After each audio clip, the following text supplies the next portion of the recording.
Hello everybody and welcome back. My name is Fractal Mind Mike and it's good to see you again for another Ultima session, Ultima 2.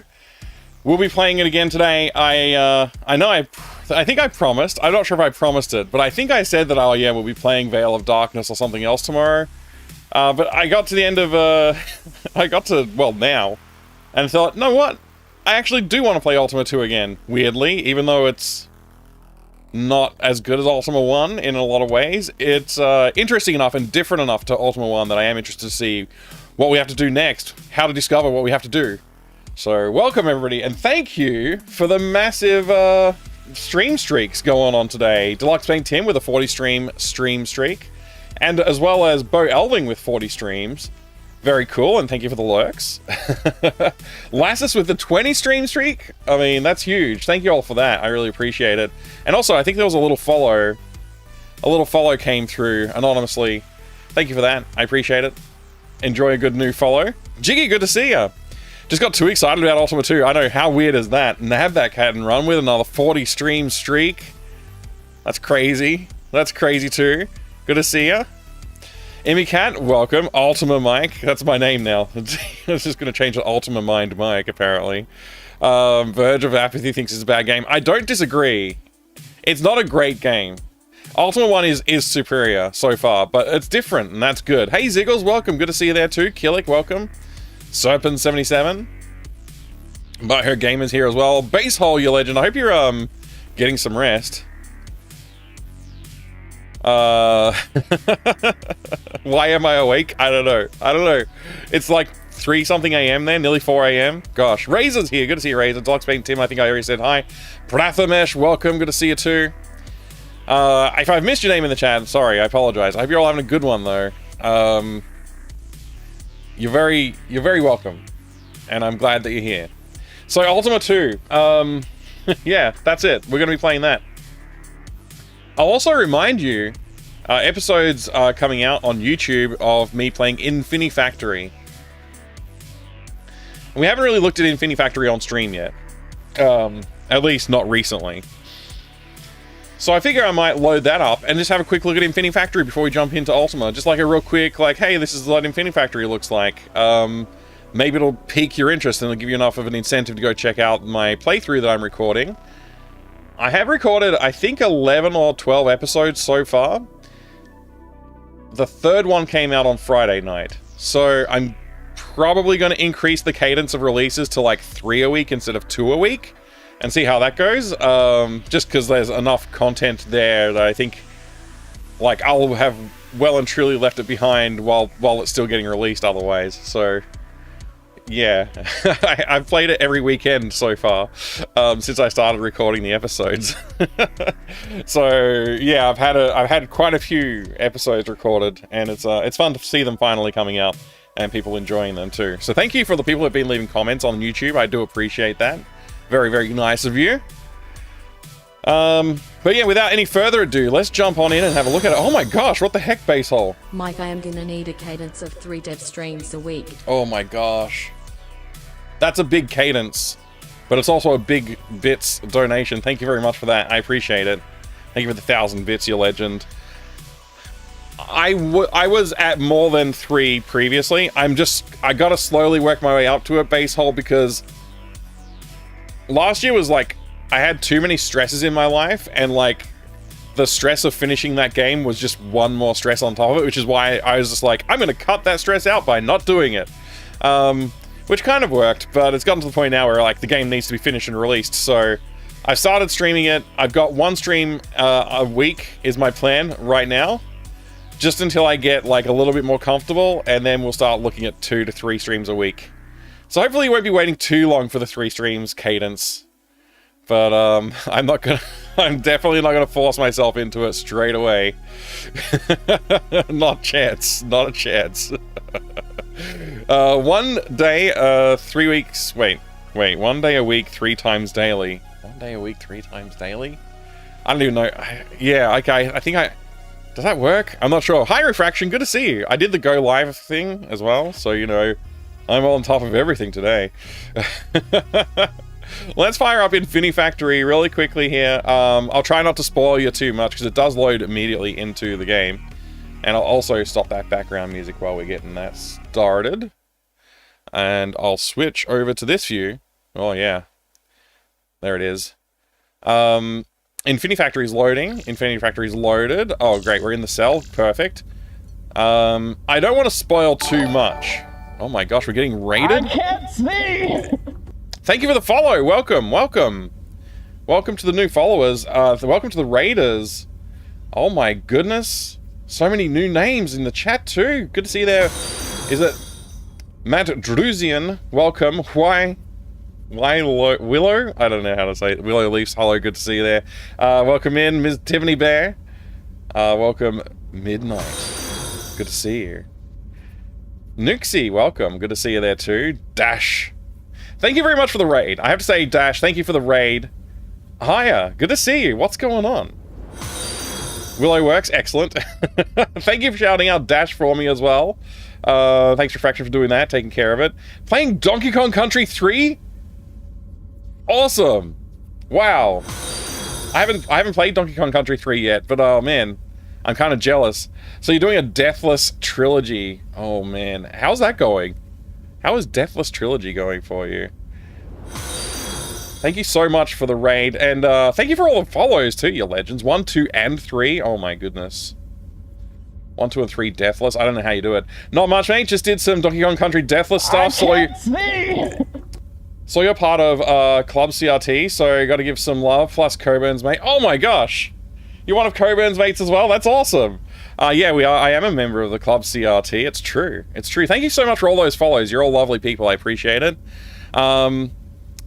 I guess I should quickly introduce myself. We were just about to jump in and do a little quick demo of playing some Infinifactory, which I've been posting some episodes on YouTube about. I've been playing through that, and I just wanted to share that with my community. But thank you for the raid. My name is Fractal Mind Mike. I collect old hardware and old games and stuff like that. I got some cool stuff like this. We're playing through Veil of Darkness on alternate stream days, and tonight we're playing through Ultima 2. Well, it's my first time playing Ultima 2. I'm playing through the Ultima series for the first time this year. The only game in the Ultima series I have played is Ultima Underworld, which was brilliant. I did enjoy that a lot. So, yeah, thanks again for the raid. I do appreciate it. And I hope you all have a good time hanging out here today with me, if you choose to stick around. If you need to go rest up or do anything, please feel free to do that. Sakura Cow, great to see you. Good to see you. No, my pleasure. My pleasure. All welcome. All that retro-y goodness on the shelves back there. Yeah, that's right. All that. So that's Commander Keen, the Manacom, Australia's premier publisher, Manacom, Commander Keen release. I'll grab that box and show it to you actually before it's too long, because I think this is something fun to look at. So give me a second.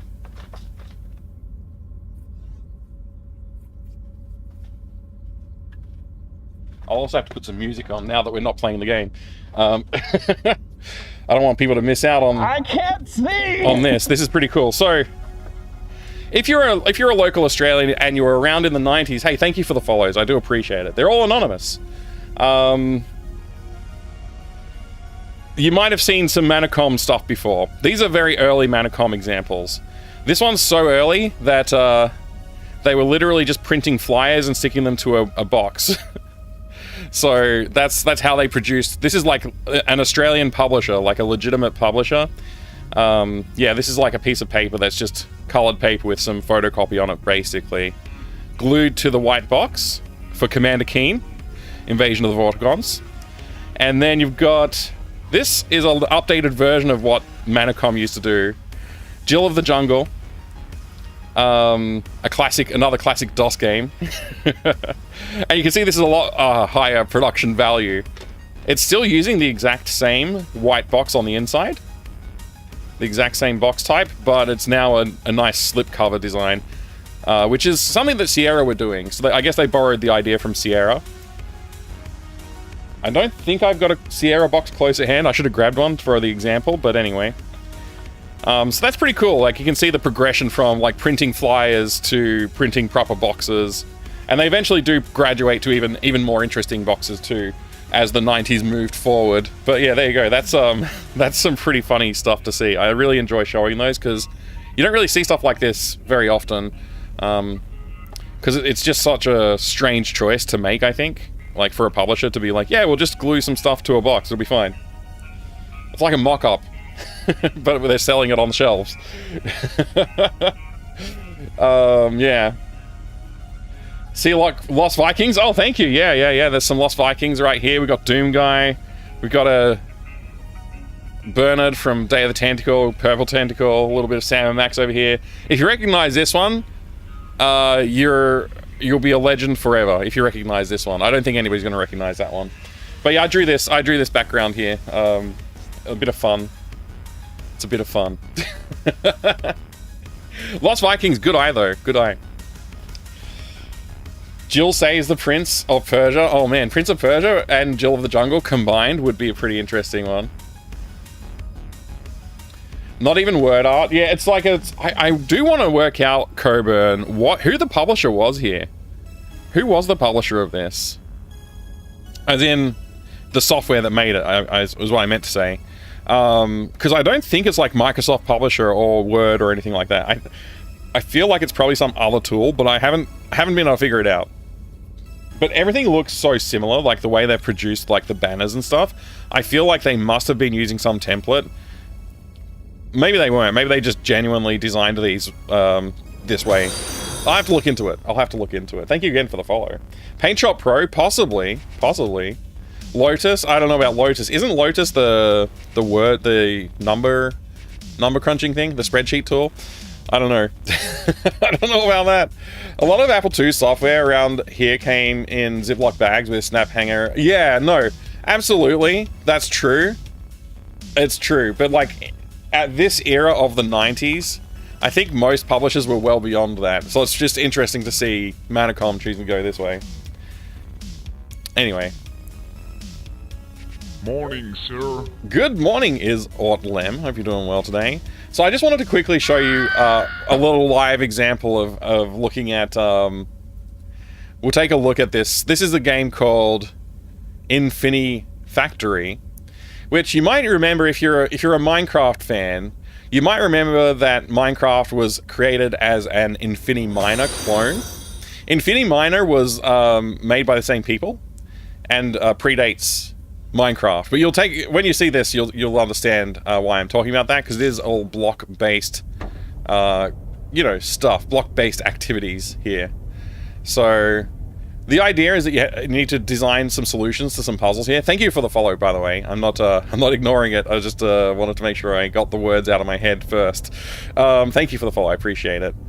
So this one is actually a very simple puzzle because we don't need to combine any of the blocks or anything like that. So if I actually make this thing run, you'll see it's just going to stage up some boxes and put them on the queue. And then they'll drop down and they'll go into the destinations, and the destinations will count down from 10, 9, 8, so on and so forth. So that's pretty straightforward little puzzle once you figure out how all of these things combine together. But things do get far more complicated. So I'm going to go back to the cell and select something else a little bit more complex, like... let's take a look at this one. This one's a lot more complicated. I put in a little delay over here because this is the last one that I did in the most recently published YouTube episode, so I will stop here, but you can see I'm snaking it along to slow down the delivery of that particular item to just the right time so that it all welds together just right down here. So there's like welders and sensors and pushers and conveyor belts all working together to make these javelins, which are then getting delivered just in time. So if I play this one out, you can see that zigzagging its way along while these ones come through and drop into place. So the booster goes first, and then the, I guess the fuel core, and then the warhead last gets attached just in time. You can see that gets pushed across. If I just speed it up, you'll see it gets pushed across just in time to catch that and get welded to it by those laser welders there, which then gets sensed and it pushes it along onto the track there and gets delivered. So this is an example of the kind of complexity that you have to deal with, and you have to think through all of this, and you feel like you're going insane trying to come up with a solution, and then you finally do it, and you're like, well, I'm not sure if I'm happy, but it works, so I'm gonna move on. So yeah, that's that. I'm gonna drop out of this now. We'll get back to our regular stream program now. But I just wanted to share that with you so you can maybe take a look at the YouTube channel and have a look. If that interested you, maybe it's worth going and checking out the YouTube. Oh boy, we're having fun now. We are having fun, aren't we, damn it, Baines? Good to see ya. Welcome. Oh my gosh, what's happening? Why? What? Welcome, Raiders. Welcome. I don't even know what... I was gonna read some chat, and now I can't, but that's okay. Thank you very much for the raid. Wow. Thank you for the follows, too. I have anonymous follows on the channel. Very kind of you. Mr. Sark, thank you very much for the raid. I really do appreciate it. I hope you're having a good day today. I'm trying to find any messages in there. Thank you. I love this, The Sark magic is with us today. Thank you for that. Oh boy, we're having Join me in fun following now. Mr. Sark, everybody. So today I'm going to be tackling Ultima 2. Welcome. You've caught me just after I was doing a little demo of the game Infinity Factory, which is quite interesting. If you're interested in like difficult puzzle games, I think that's a good one to check out. Can't see. Rare moment when Sark raids into stream I'm already familiar with. Oh wow, welcome back. Welcome back. Thank you very much for the follows and this. I can't see. The Mr. Sark subscribe. Thank you very much for that. I do appreciate it. Thank you so much for that. And what is going on? I can't see. Ior, thank you for the 20 gift subs to the community. I hope everybody enjoys those. What the heck? I don't know what to say. You're all very kind. Psyched to see some Ultima? Excellent. I'm learning Ultima. It's my first time playing. It's my first time playing Ultima 2. It's my third, I think, stream of Ultima 2 today, and it's been a nightmare. I'll be honest. It's hard. I don't understand. The game doesn't give you very much to start with. So this year is my Ultima year. I'm playing through all of the Ultimas this year. Thank you very much for the follows. I can't even keep up, but that's very kind of you. Thank you very much for the 10 gift subs. I hope everybody who gets one enjoys them. That's super kind. I don't know what to say. You've got me all muddled up. Thank you. Hey, Deluxe Paint Tim. Master Control Program, MCP. You're getting brutal, Sark. Brutal and needlessly sadistic, Sarks. Thank you, Master Control. I don't get the reference, I'm sorry. I feel like I'm out of the loop, I'm sorry. Quite a collection you have there. Jealous, thank you, yeah. I mean, it's one of those things, like, you know how, like, I don't know, growing up, I didn't have access to the games, like, we didn't have the money for it, so when I got my own income, it was one of the things I thought, oh, I'll start collecting games. I stopped when I thought, oh, I need to start being an adult now, and then I went, wait a second, no, I do want to collect them, so I went and bought stuff again. So it's a collection that's many years old at this point, but it's still growing weirdly. Thank you very much. I appreciate it. What is going on? Thank you very much for the 1,000 bits, Mr. Sark. I don't deserve all of this kindness. Thank you. It's very generous of you. And thank you for the subscription as well, Ior A Sounds. Very kind of you. The gift subs as well. Refraction! Thank you very much for the gift subs too. I appreciate it. Hey, you just landed on 486. Was that on purpose? That's awesome. I really appreciate it, dude. I'm an adult now, so I can buy more. Yeah, I mean, I started with nothing. I got a lot of stuff in the collection. I threw out a lot of my hardware collection previously, and then I started collecting again later on when I realized, wait, no, I'm an adult and I can do what I want. I don't have to just conform. I don't know what to say to all these generous donations. Thank you very much for all of the gift subs. Ace Reactions, thank you. We have a level 6 hype train at the moment. That's pretty amazing. I don't know what to say. You guys have gotten me all befuddled. I don't know what to say. Do you want to look at some PC games? Because that's what I mainly collect. I mainly collect PC games, PC hardware, and of all varieties. I got some pinball and arcade stuff too. We can definitely take a look at some PC games if you want to take a look at some PC games. All hail Lord British! I can't see! I'll accept it. I'll accept it. we need to hail Lord British. We were just looking at this interesting example of early Australian publishing. This is Manacom, and I'll quickly go back over what I just went over, but it'll be real quick. So, early days of Manacom, they were publishing things with glue and paper, sticking the cover to the box. Thank you very much, Suckanakal. Thank you for the 101 bits. Tudo wants to examine Unreal Tournament 2003. I don't think I have Unreal Tournament 2003. I'm sorry. See!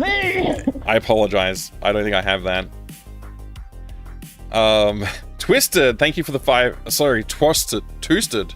Thank you for the 5 gift subs as well. I just noticed that. I missed that one. I apologize. Trash Randicoot, thank you very much for the 100 bits.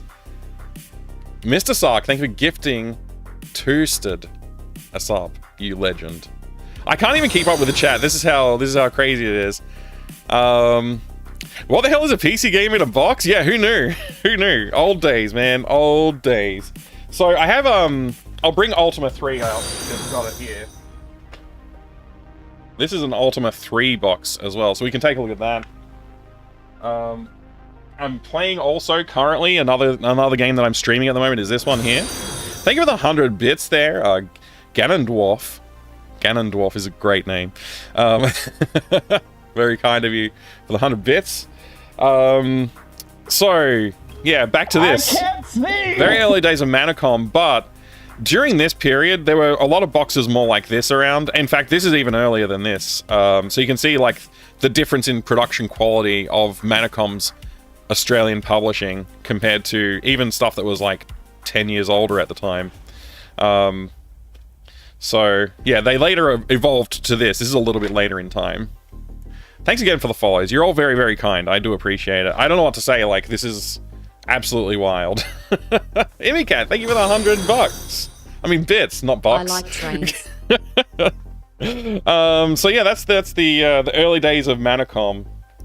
And they eventually did start publishing stuff more like your traditional PC game big boxes, which I have a few examples of that too if anybody wants to call out and have a look. Ultima 7 box was such a power move. It was. We can take a look at that too. 100 bucks? Oh no, my BRB filling my charge pack. Yeah. 100 bits. Thank you, Imicat. I appreciate it. Thank you for the follows too. I do appreciate it. I have anonymous follows on the channel, but thank you for bringing all these lovely people here again, Mr. Stark. Wait, Sark, not Stark. Oh man, my entire brain is broken. Too dope. I don't have UT2K3. I don't think so. If you have something else you want to look at, let me know. But yeah, the Ultima games are obviously very well known for the awesome stuff that's inside the boxes. I have every game in the Ultima collection in a nice box package except for Ultima 1, 2, and 4, unfortunately. Yeah, I wish I had 1, 2, and 4 to add to the collection, but we'll get there one day maybe. This stuff is just really fascinating to look at to me, because I haven't played any of it yet, so like there just seems to be so much content in Ultima 3 compared to Ultima 1 and 2. It's just like they really upped the game in like the lore and storytelling, especially the stuff that came inside the box. Yeah, these classic floppy disks from 1983. I think many of us were born after this date, or at least on this date that this was published. Sometime around that period for many of us. Steam redeem code, correct? Yeah, that's right. That's right. There's a Steam code in here somewhere, right? 5.25-inch floppies are pretty great. That's right. Ultima 4 is primo. I wish I had it. This is marked 1983. This particular floppy disk. I saw that question in the chat there.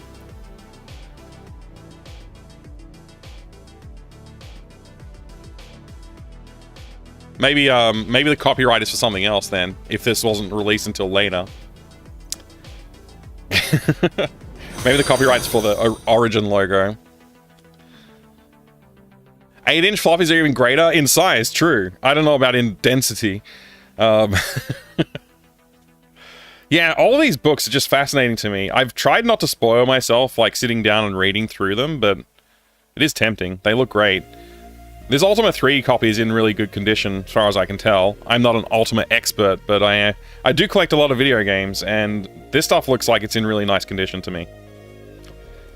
So, pretty pleasing to see. Of course, the dishcloth, the cloth map is pretty brilliant as well. Everybody loves these things. Thank you very much for the hype train. Hype train completed at 53 subs and 1,401 bits. That's insane. Thank you very much for all of that support. I don't know what to say again. I just have to say a huge thank you to the Mr. Sark. I really appreciate it. The cloth maps were indeed nice. Everybody, if you haven't followed the Mr. Sark yet, please go do that right now. I'll wait. All right, so Ultima 3 looks like it's got a much simpler world than Ultima 2, which is probably a good thing, frankly. I've been using this guidebook, not guidebook, I've been using this atlas to play the Ultima series so far. Ultima 1 has like 4 different continents that you can go to. Ultima 2 has a very confusing situation going on. I don't really understand it. I can't see! Ultima 2 is very confusing. Obviously, this is like an Earth-like map. Thank you for the follow, appreciate it. Hey, take care, Toosted. Thank you very much for dropping in, and thanks for all the support too. Very kind of you. But then, yeah, you get your Ultima 3 Exodus map, which is like way simpler. I hope that when we get to it, it's as enjoyable or more enjoyable than Ultima 2. So in my experience so far as well, thank you for the follow. In my experience so far, I think Ultima 2 has lower quality game design than Ultima 1. It has some interesting stuff going on. It's not completely devoid of new innovations or anything like that. But I think some of the innovations they did in there were a little bit of a misstep. I really love these cloth maps though. We've got a few more cloth maps in a few different games, but I think this is one of the older ones that I have. But yeah, my first experience with Ultima was Ultima Underworld. But technically, my first experience to Ultima was actually in System Shock 2. In System Shock 2, there's a little mini game called Overworld Zero that you play in a, I don't know where this sticker came from. I might just put it in the box with it. It's called Overworld Zero, and you play it on the Game Pig in System Shock 2. So what I would do is I would go and hide in a little safe corner in System Shock 2 and play Overworld Zero for a little while. And I had a good time. I had no idea that it was based on Ultima until much later in life. And I was like, oh, I've got to play the Ultima series someday. That was probably 20 years ago that I said that to myself. And here I am finally actually playing the Ultima series. So... What was your favorite? 7 was very formative for you. Well, for me, it's I've got no experience with Ultima except for Ultima Underworld, which I played 2 years ago, I think, and Ultima 1 like a week ago. I finished it. So right now, Ultima 1 is my favorite. Ultima 2 has presented itself with several challenges and several things I would consider design missteps. So that's where I stand on it at the moment. I'm looking forward to 3 because I have a couple of friends who swear by 3 being the best introduction to the early series, and that you should probably skip 1 and 2. So I'm looking forward to playing 3. And if everybody else says it's either 4 or 7 that you have to start with, so I'm looking forward to those 2 as well. I think Ultima 3 I'm looking forward to see how they refined what they've done in Ultima 1 and 2. And all that extra lore and stuff like that. And then I'm looking forward to playing 4 because that seems to be like where the Avatar lore begins and stuff like that. So I'm looking forward to that. I can't see! I never finished Ultima Underworld, but I did enjoy the novelty of the melee combat, and the art was fantastic. It did have brilliant art. I really enjoyed that too, actually. The engine design is also very impressive for the time it came out. It came out, I want to say like a year or 2 before Doom came out. Maybe, yeah, I think so. Something like that. So it's like extremely impressive what they did. And they have like a really cool physics system built into the game and like sloped surfaces. And stuff that that id didn't try and tackle right away. So it's pretty interesting to see. Your mom, great to see you. And yes, I did beat Ultima 1. It was a good time. Deluxe Paint Team, you gave it an honest try a few months ago. Ultimately, you just don't like the games, mainly because of the controls, the dialogue non-system. I see what you're saying. Thank you for the follow. I appreciate it. Yeah, Ultima Underworld was pretty fun. I played through that. I think I did a Zero Hints playthrough. So it's just, I guess, there are a lot of new people here, so I should probably introduce myself a little bit better than I did before. Now that I'm a little bit less flustered and I can say words, I will say them. The art in 1 was fantastic too.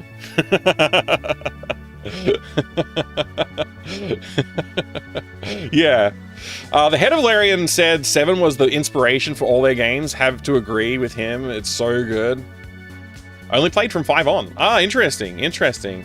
Yeah, I've heard that there's a lot of entry points people consider like the right one, but I think 4 and 7 are the ones I hear the most often. Surprised to hear you started on 5 that based on that. I'm a word sayer occasionally. Occasionally I will say some words. The Lord British lore was a little off-putting.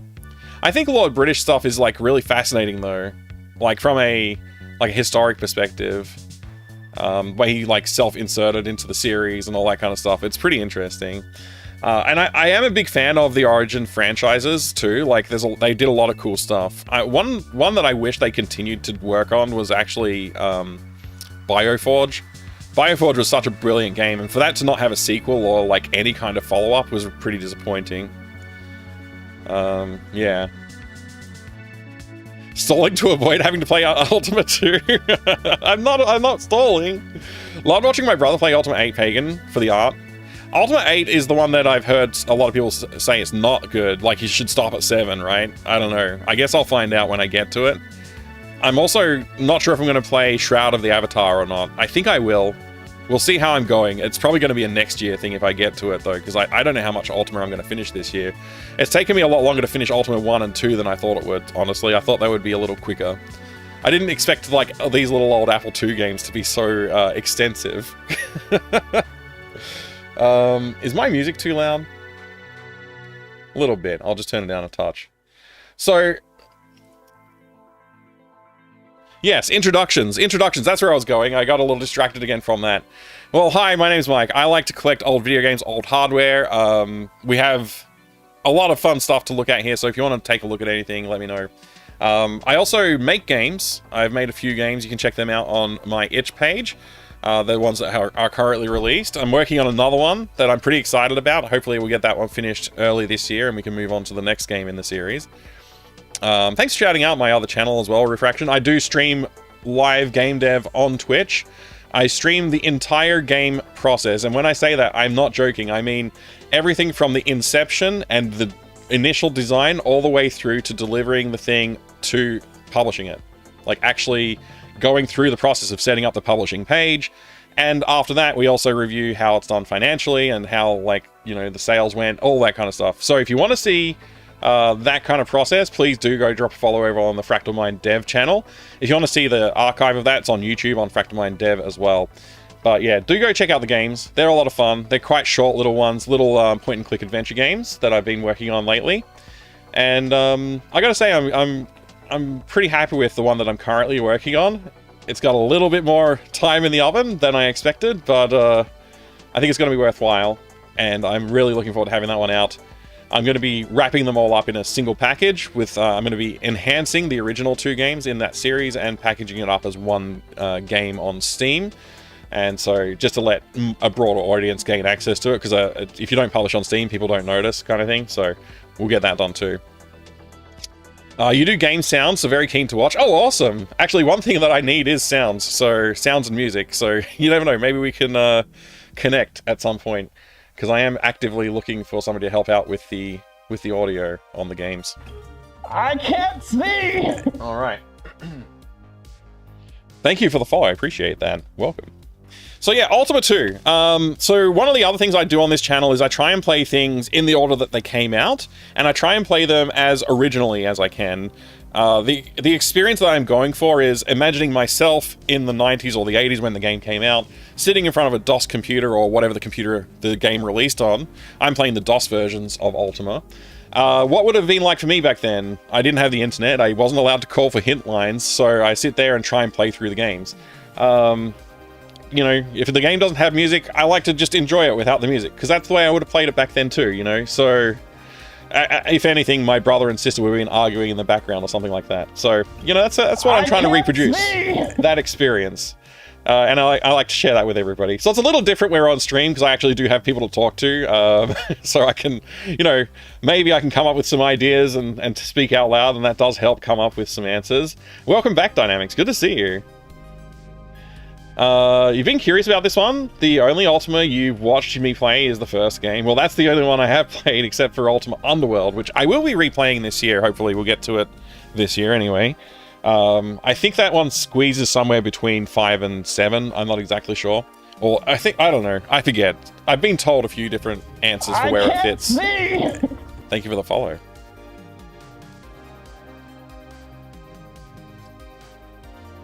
Weirdest thing about Witcher Garrett self-inserting into the Ultima games is that he did it twice, because his Lord Shimino is also him. Yeah, I think you mentioned that when I was playing Ultima 1, and we found Lord Shimino, and you're like, that's also Richard Garrett, and I was like, what? You don't like the talk of next year already? Yeah, I should cut that out, shouldn't I? We're only in the early February days of the year. All right, I'm gonna stop the music. We're gonna load up Ultima 2 and actually give it a shot. So I tried to solve. I've been having some technical troubles because I am running on Linux, by the way. So I don't like to. I'm not a Linux advocate or what's the word? What are you waiting for? Me to play the game? Shut up! Yeah, I will play the game. Okay, I'll play the game. But there are some problems that I've been having with Linux. Nothing major. I haven't had to go back to Windows yet. The deal I made with myself this time around was, I'm installing Linux, and if there's ever any need for me to like dual boot Windows or anything, I'm just going to uninstall Linux. Because in the past, I've tried doing it that way, and it just never works out. I always end up on Windows again. But I've been on Linux for not quite a year yet, and survived quite well. So I think we're doing well. Too dope. Please post in the chat. I might have missed an earlier message, so feel free to @ me. What game you would like to look at other than Unreal Tournament 2003, which I don't think I have a box for. Unless I do and I've forgotten. It's possible I do. Was that one that was gifted to me? Maybe I forgot it. Forgot that it was in the collection, but I don't think so. I don't think I have it. I am a Texas It's the one you gave to me too, though. I was just thinking that. I was just thinking, wait a second, maybe I was too flustered and I didn't remember. I was just thinking through all the stuff that you gave me. I'm like, okay, there was a fan grill with an Unreal logo on it. There was a Quake 3 box, I think. And the Quake Wars was in there. Was Unreal 2003 in there too? I didn't remember. I'll have to grab it in a minute though. I'll go. I think I know exactly where it is. Well, roughly where it is. I'll have to go look for it. Thanks for reminding me. I appreciate it. All right. To be fair, here in the US, January was a year and a half on itself. Yeah. Oh man. Yeah, I feel for everybody over there. All right. Hey there, on YouTube as well, we got a chatter as well. I appreciate you keep these art boxes. I love seeing beautiful physical game, video game covers. Me too. Me too. Thanks for chatting there too. I'm not sure how to say your name. Is it Tervdson? I'm not sure. Anyway, I tried my best. Okay, so we're playing. This is my character that I've got at the moment. Where oh, that's right. We died. I entered a dungeon because I had one torch. I thought, I don't know how to get torches, but if I've got one, maybe that's enough to explore a dungeon and get some success. I did that, and the torch went out, and I died.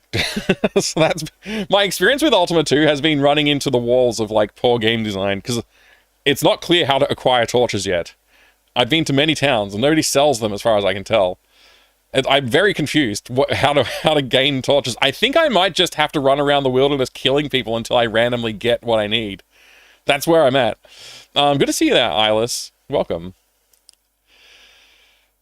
We definitely need to preserve the mystery of the Druid's box to confuse future generations. Yeah, the mystery of the Druid's box is great, though. I quite like it.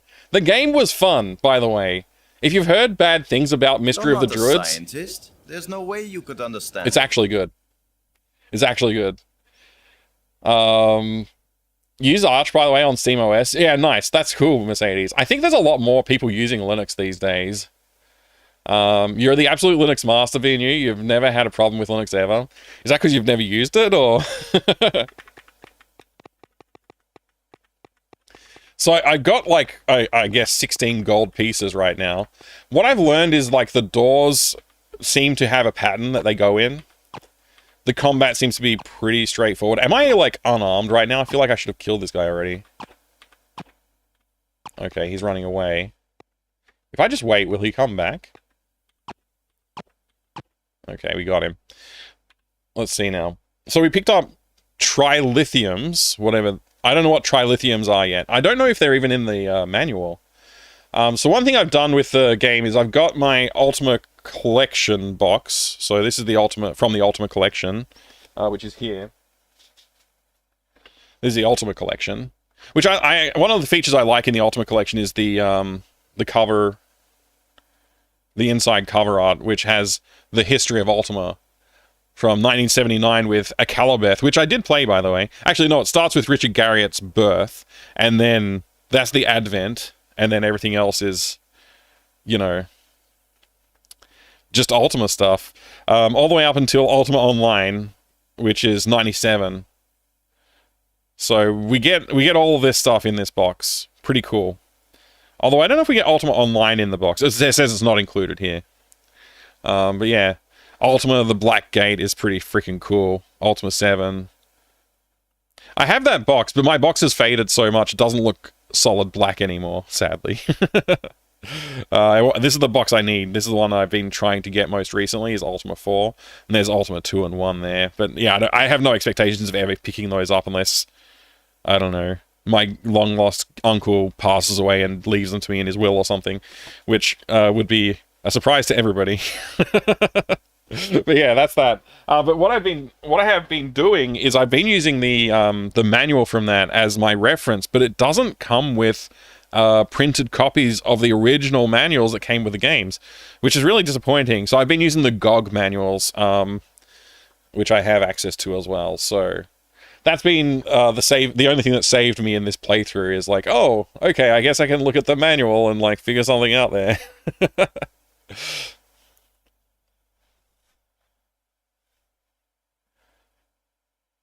I feel like I missed some more chat there from Gusak. I did. Also use Windows because of games, but I'm always thinking about swapping to Linux because nowadays lots of games already have support in website ProtonDB. You can see compatibility.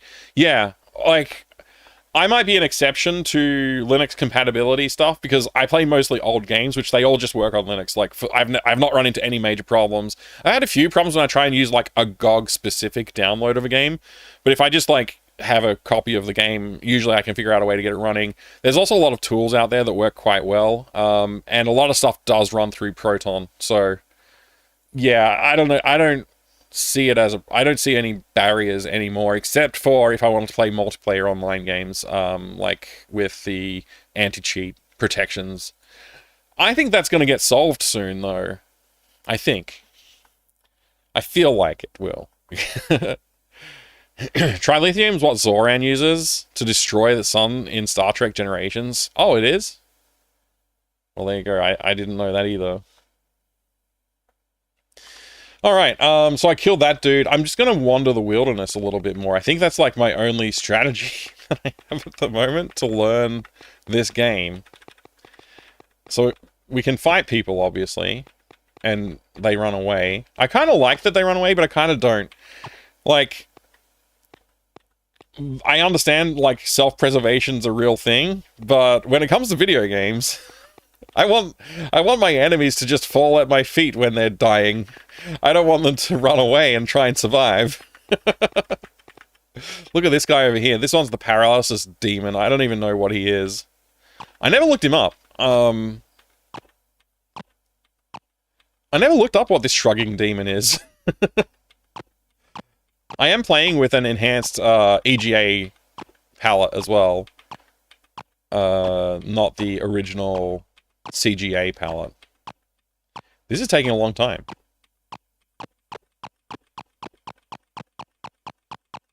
Like a really long time. I'm starting to wonder, like, did I lose my... No, I've still got my axe. Why will he not die? This is really weird. I finally hit him. Okay. That was a strange experience. I feel like I deserve more gold after that epic battle.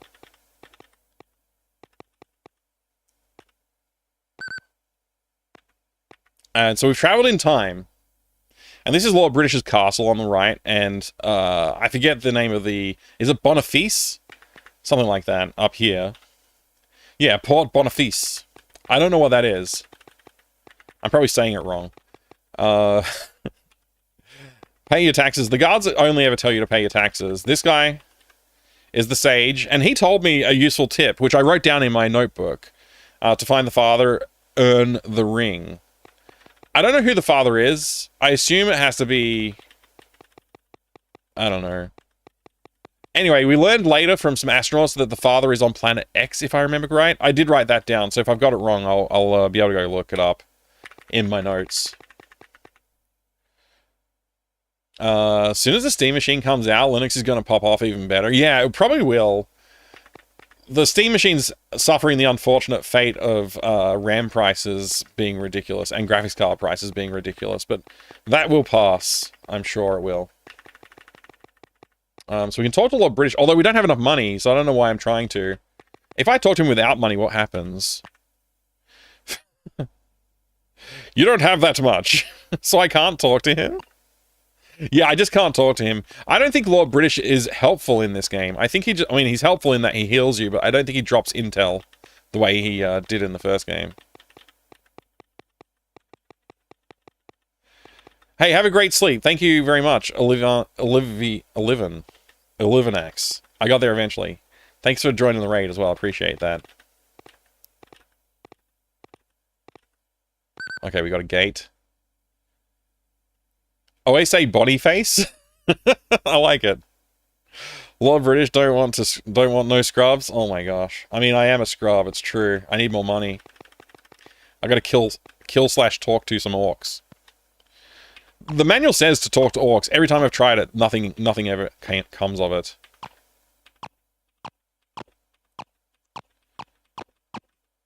Another one of these situations. I feel like there's got to be more going on in this world, but... So the trade-off is I need to buy food. I've got 200 at the moment. It does wear out pretty quickly. And I've also got low health. Like, I've only got 247 health. I have to increase one of them, but I'm not sure which. Thank you for the follow. I appreciate that. I was just trying to remember which Indiana Jones game that was that just came up. I'm pretty sure that one's the Fate of Atlantis. Pretty sure that one's Fate of Atlantis. Hey, Sugar Free, good to see you. How you going today? I'm gonna buy food, I think. I can't see! I feel like I'm more likely to run out of food than I am to run out of health at the moment. If I'm just exploring, trying to gain some experience and whatnot in the wilderness here, I think that's why I'm gonna buy some food. I believe there's a fish and chip shop up here, which is great. I think now. Correct me if I'm wrong, but Richard Garriott's like 100% American, right? Is he like an Anglophile, or was he an Anglophile? It feels like he must have been. Probably specific characters like super mutants on Fallout type deal. Yeah, I think that's probably the case. There's probably like some orcs somewhere will help us out.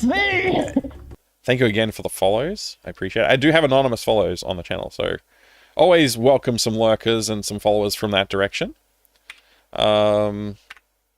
Do I want food? 52 cost. Yes, I'll take some. There we go. We got 300 food now. I think it's faster to exit to the right here. Save some food. It costs food to walk around town even, which is a different... that's a pretty big change from Ultima 1. Ultima 1, you could kind of wander around as much as you wanted. As long as you're not in the overworld, it didn't cost you anything. And also dungeons were better in Ultima 1. gonna fight a ship. I was probably wrong to fight this ship. It is costing me a lot of health. I'm gonna avoid that. I'm gonna avoid that ship now. That's a little bit too much damage. I can't afford to buy health from Lord British, though, so I'm gonna have to find some other way to source some health. There's an orc over there. Or I guess I'll just have to kill more enemies. Oh, yell!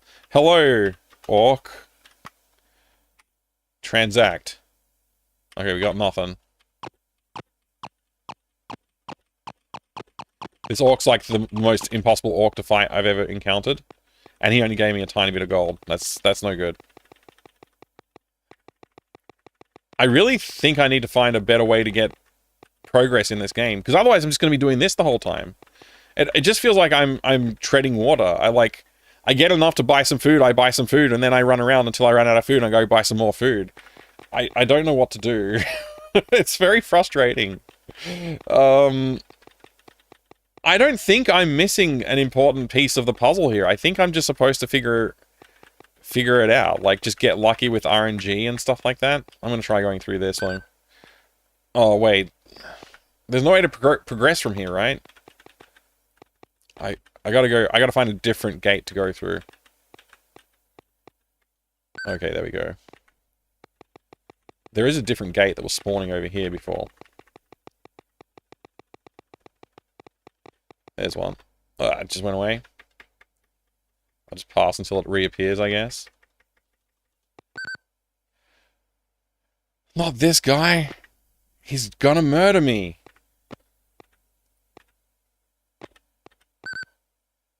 Where am I now? I'm back here again.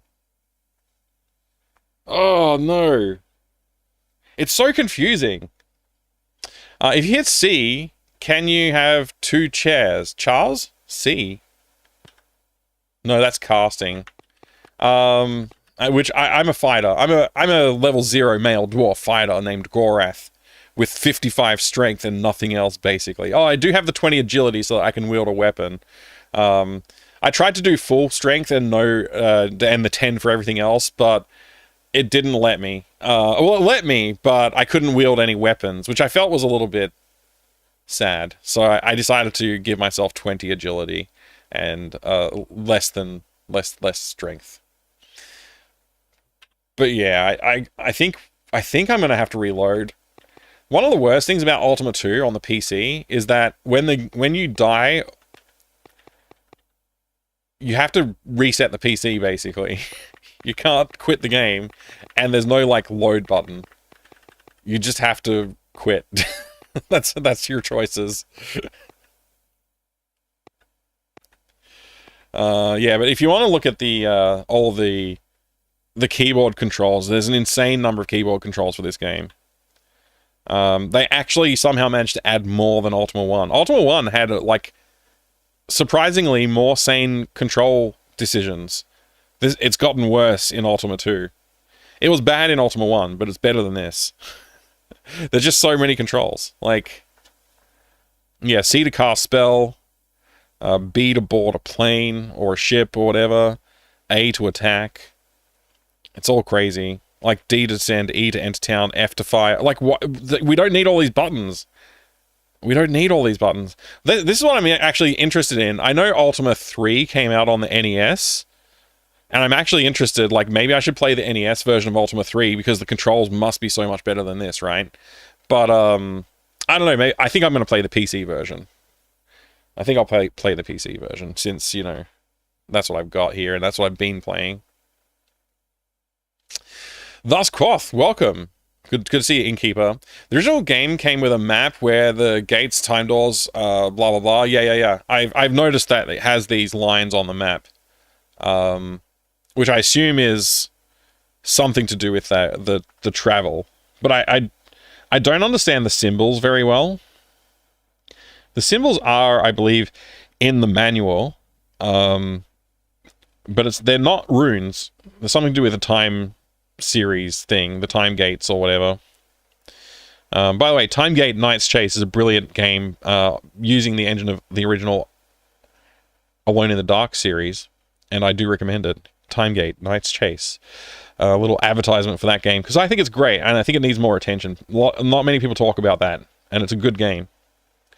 It's probably the most refined of the original games that were on that engine as well, since it was the latest one, and I think they learnt a lot of lessons there. Is Ultima 3 the first to have party, or was that 4? I don't know. It's a good question. Question, Mike. In Ultima 1, did you ever start raiding the castles and freeing princesses? I did. I learned that I had to do that. It took me a bit, but I did. I finished Ultima 1. I believe you have to do it. The notes that I have tell me that I had to rescue a princess as a space ace. It took me longer to figure out how to be a space ace than it took me to figure out the rest. In fact, somebody told me eventually that you have to have 20 kills to become a space ace. So, you know, there's that. The problem with this map that I find is... Thank you for that follow. The problem that I find with this map is I don't know how to navigate it. So, I think I can infer that Lord British lives in Britain. So that gives us this spot to work from. That means the gates that I've been jumping through to go there is here. There's a gate somewhere over here that jumps to it too, but there's also different time periods, which I don't understand. I think that's what these unks are for down the bottom with the different things. I don't know. It's all very confusing. Maybe I should grab that. Maybe I should look up the digital manual and we'll go from there. Where is the manual? Ultima 2. So yeah, this thing that we've been fighting is a demon. That's that shrugging guy. That was the demon. We fought them. They paralyze us. The devil we've encountered. I don't remember if we died to the devil. The Balron is the guy that keeps on killing me when I accidentally transport to wherever that is. Okay, there's so many different things going on in here. But I do think I remember seeing some symbols that were relevant to the ones on the map there. Okay, I've scrolled too far, maybe? Yeah, I think I scrolled too far. Let's scroll back up here. There they are. Okay, yeah. AD, Anno Domini, BC, before Christ, I guess. Legends. The time before time, peopled by creatures of myth and lore. Whether the time of legends is ruled by good or evil affects all other times and places. It is believed that the power of the enchantress Minax, the authoress of our worst troubles, is greatest at this time. Okay. Pangea, the time when Earth is still forming before volcanic upheavals separate the 7 continents. Oh, interesting. I think I've been to these time periods. I just didn't really get it. The Time of Legends, a FMM stream.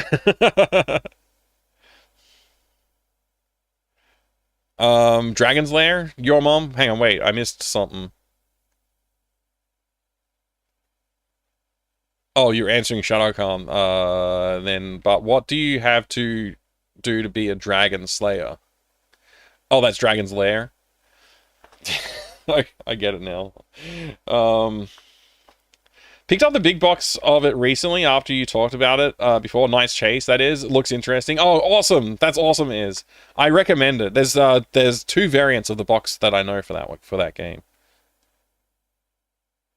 Just making a dumb Space Ace reference. Right. Uh-huh. I get it now. Kind of writing is why I love the old Ultima games so much. It's so bad, though. I just get confused by it. Anyway, Aftermath. Okay, so if I look at this again, it makes no sense. I was hoping it would make some sense. I don't really get it. Why are the lines going everywhere too? It has a line going like here, and then these little symbols. I feel like I probably need like the full-sized map or the more detailed map, because I'm not really clear on what these little blobs are. You can't really read them. You can't really interpret those symbols very well. The ones over here are a little bit more readable. But probably not readable enough, frankly. And why do these lines... Why is this line pointing to the symbol? Why are these lines pointing to those symbols? Is that... Like, I don't understand. because it's not pointing to every symbol on the map. I think I'm just going to give up on trying to understand the map, frankly. It's just not good enough. I can't understand it. I'm not clever enough for it, I guess. I'll get back to the game and I'll just keep brute forcing my way through it until I understand it.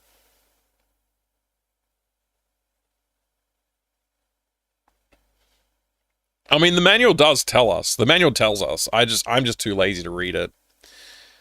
It tells you all this stuff, and then it's like this whole section that I don't want to read about doors and stuff. I should probably read it. Man, I don't want to read it, though. It's so much work, reading. Oh, okay. Let's do it. The time doors of all time periods are shown on a map of the world as it is in AD. Accurate maps of most other times do not yet exist. You will have to extrapolate the location of other time period doors as they would appear in their own time periods. Because Legends is pre-time or extra time, its map would not resemble that of Earth in any reasonable way. Therefore, Legends is represented by its 4 known time doors grouped at the bottom of the map, where Antarctica... Oh, okay, that does explain it. Where Antarctica would appear if any time doors were to appear in Antarctica. Okay, I get it now. You're right, they explain it plainly in the manual. Okay, so that's like Legends, and then whatever that symbol's for again. Why don't they put the key for the map on the page with the map? Like, that's what most people do. So that would be Pangea, Legends to Pangea, I guess, and Legends to BC, and then Legends to AD, and then Legends to Aftermath. Okay. So, does that Legends to Aftermath have a Aftermath to AD? And then it's Pangea to Aftermath? I still don't really get it. I don't get the order of the symbols and what they really mean. It's all very confusing. But maybe that helps enough. This was the 80s? Yeah, definitely the 80s. Definitely. Where'd that key go again? It's, this game came out in, according to this box, 1982. Ultima 3 came out in 1983. Crazy stuff. The game's officially older than me. Off by 1 year there. Yeah, pretty good though. Hey G-Footing, good to see you. What's going on with the Ultima? Well, we're trying. And that's the only thing we can do, right? All we can do is give it our best go. So, I just don't even... This is going to drive me nuts, I think. I'm going to have to reload in a minute, because unless I can, like, farm a bunch of dudes somehow, like, it's just another... I'm getting, like, demon attacks, not, like, plebs. I need to fight dudes who will succumb to my power easily. I'm down to 45 hit points. Things are not going my way. There's a ship. I don't want to fight a ship. That's what put me in this situation, was thinking that I was powerful enough to take on a ship. Okay, an orc. I can handle an orc. I think. I hope. Okay. We're still alive, and that's very important at this point. I'm gonna cross the land bridge up here. And now this gate took me to the bad zone. Oh look, a dude. An orc. Alright, we got him. We almost have enough money to go pay Lord British, for our health. And we'll get 300 back, which is nice, but not... Why did that guy not drop $1 billion? It would be nice if he dropped more. That ship's gonna hurt me. I can't go that way.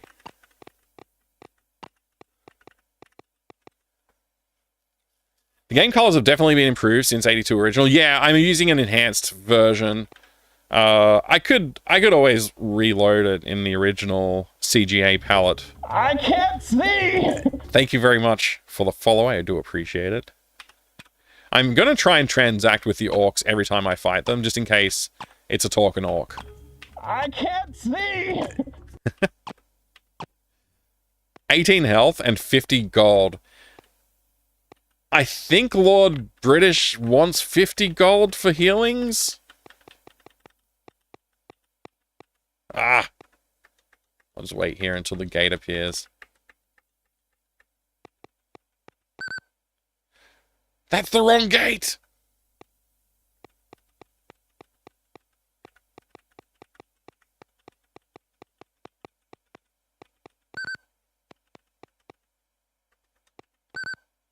Okay. I'm really low on food as well. This is not good. It's really not good.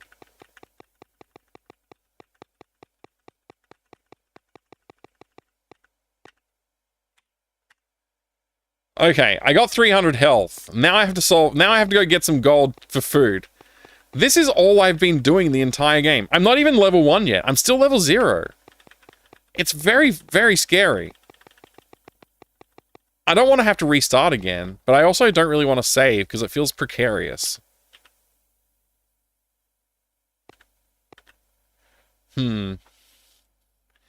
52 was for the food refraction, yeah.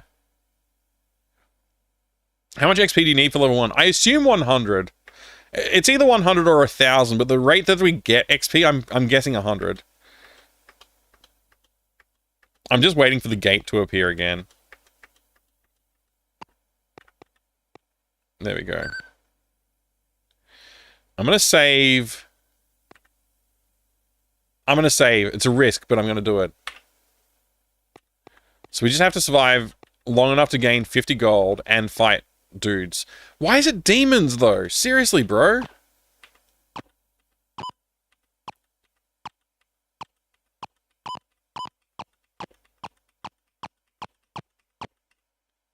Okay. Alright. I'm not making the mistake of trying to battle a ship again. I am not making that same mistake. Maybe a sea monster, though? No, I think sea monster's probably also too hard. Orc. That's more my seed. Also, this guy. John. Wait, John's running?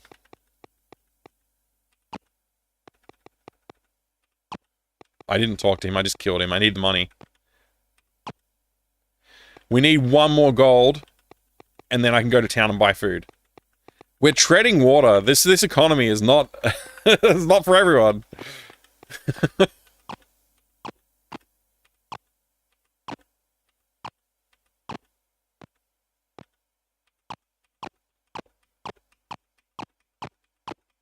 Please die. Okay. Now we need food. We are desperate for food. That ship is going to be a real problem. Okay. Can we make it to the fish and chip shop?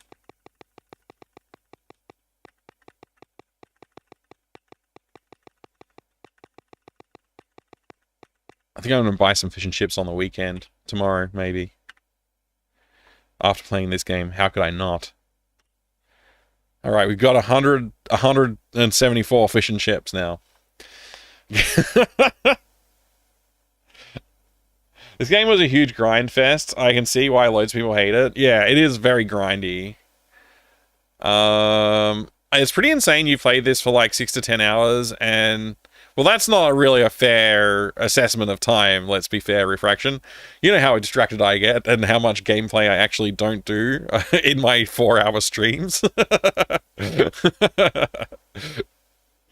Not even hit level 1 yet. I mean, it is pretty brutal, but there was a big learning curve for me to understand what the game actually wanted me to do. I was trying to play it the way I played Ultima 1, and that's not how you play this game. So, yeah, I don't know. Still just like moving around towns using the same amount of food. Yeah, I hate that. It's horrible design. It's poorly designed. It doesn't make any sense either. No, sir. Welcome. Good to see you. Are there any dungeons in this one? There are, but you need to have torches to explore them. I learned that lesson the hard way. Early days. It's like, oh, I'll go in the dungeon and get some money and stuff like I did in the first game, and that's not how you play this game. It's dark down there and you can't escape. It's horrible.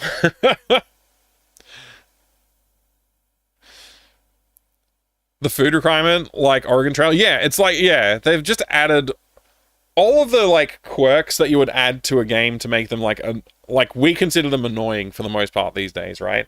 Like, you don't tend to do that unless you're like, I'm going to do a hardcore playthrough of the game, and that's when you expect to have, like, food and starvation and things. But, like, a typical RPG romp around the world, like you would expect the Ultimas to be, yeah, that's not how it works in this one. I hope that they get rid of that requirement in the next Ultima, but I don't know. Poutine? Onion rings? Hunger, thirst, encumbrance are the worst mechanics. They can be. Also, weapon durability can also be. I think sometimes games can do it well by giving you easy ways to, like, negate those problems.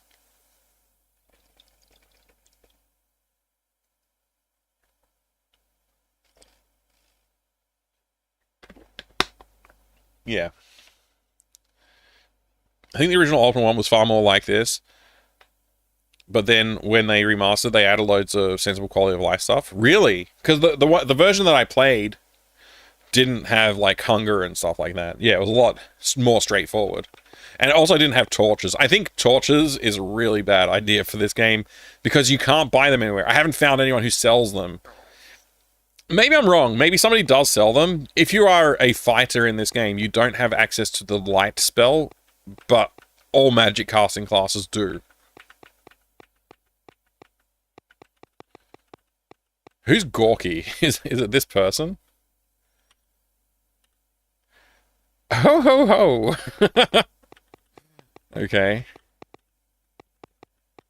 What about this guy? Want to buy a watch. Believe. It's actually costing me points to walk around as well, like health, not health, but food points. It costs me food points to wander around the world. So it's you're not really incentivized to explore very much either. This has not gone my way, has it?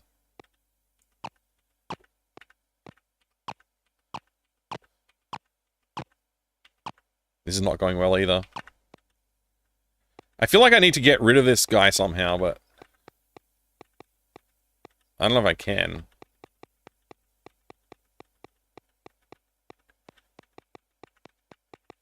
I'm just going to wander around and try and find some people to fight. To earn money and experience. We're at 80 XP and still haven't got a level.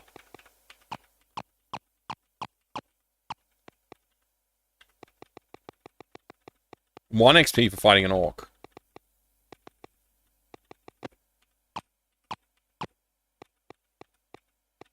Look at all the enemies over there. Kind of wish I could get to that island.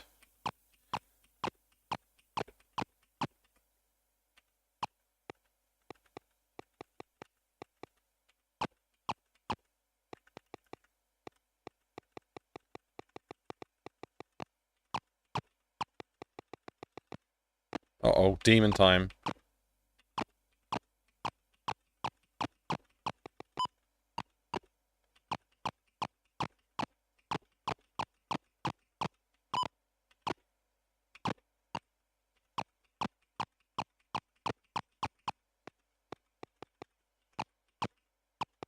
Alright, we have golds.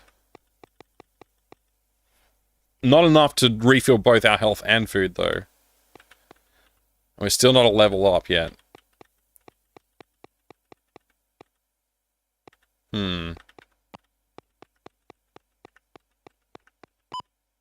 What's hurting me?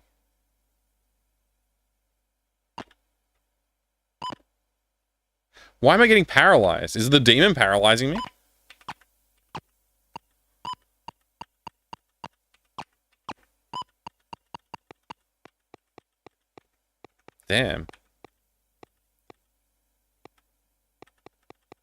Okay, here's a dude. Hopefully he has lots of money.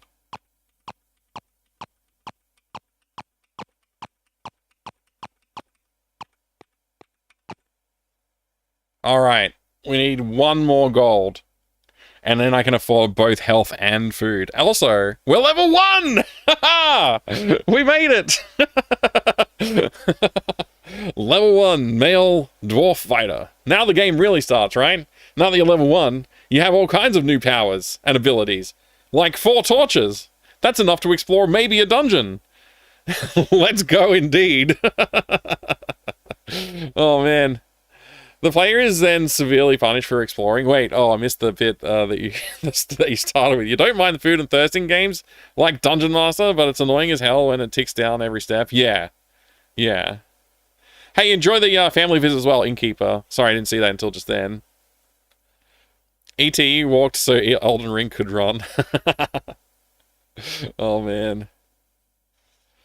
Oh, man. Yeah, I don't know. I think I haven't played the Atari 2600 ET. I never had it. We had the 2600, and we had like Breakout and Pac-Man and a few other games, but no ET in my house, sadly. Or maybe not, because apparently it's a terrible game, but hey.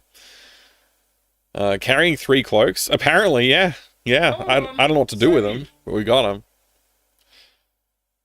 I feel like one of the worst mechanics was Nightmare Creatures PS1, the adrenaline meter. Oh man, an adrenaline meter.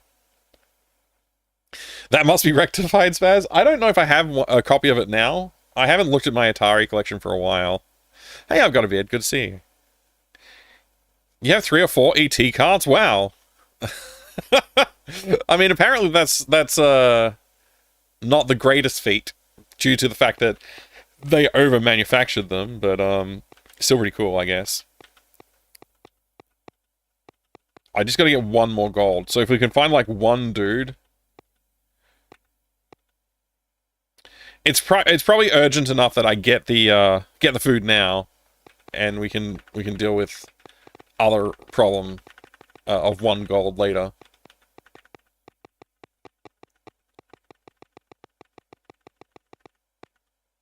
Can't believe this is happening again. I'm just gonna keep on doing it. Alright. I just hope it's not another demon that spawns. The demons are brutal. They all have spawned on the islands that I can't reach as well. I wonder if there's like a spawn cap. And that's why I'm not encountering a lot of people. They just happen to be all on other islands that I can't reach. Due to my feeble wealth.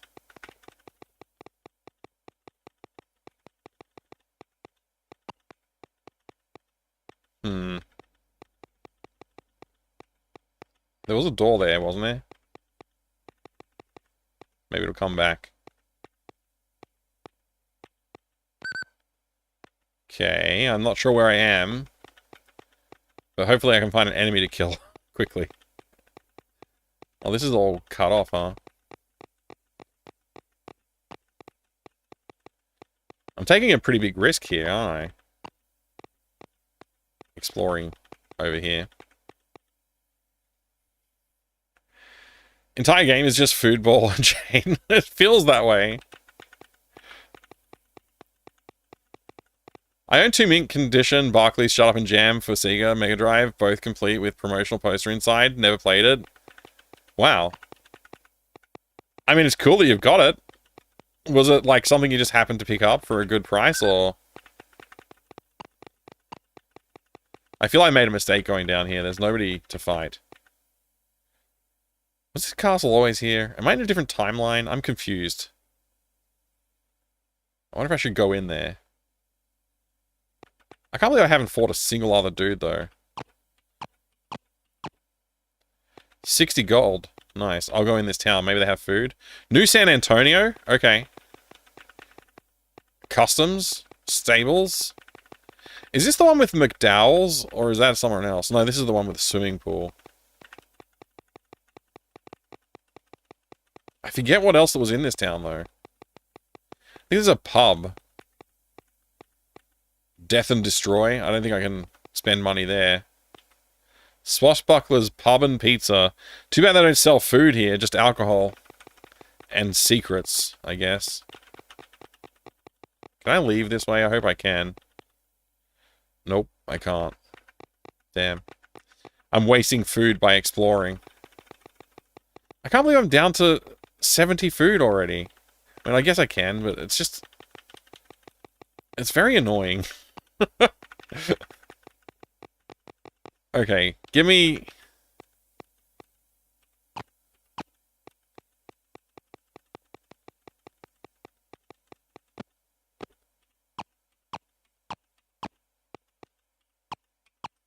I'm literally gonna die soon.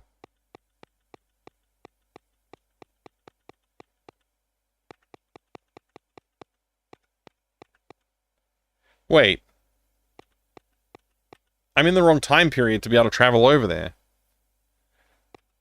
Oh, now I'm confused.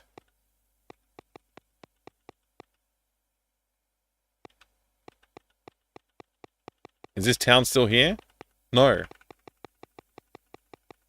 Oh, this game is confusing now. I can't get rid of this guy, can I? Here I go dying.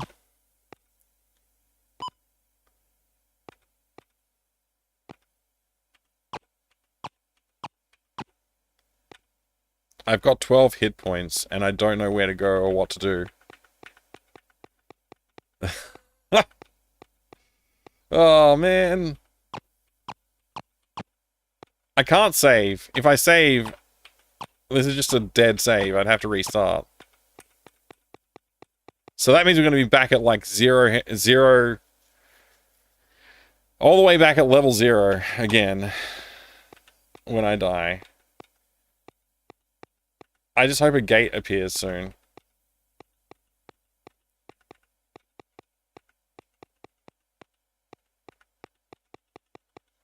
Oh, man. Please give me a gate.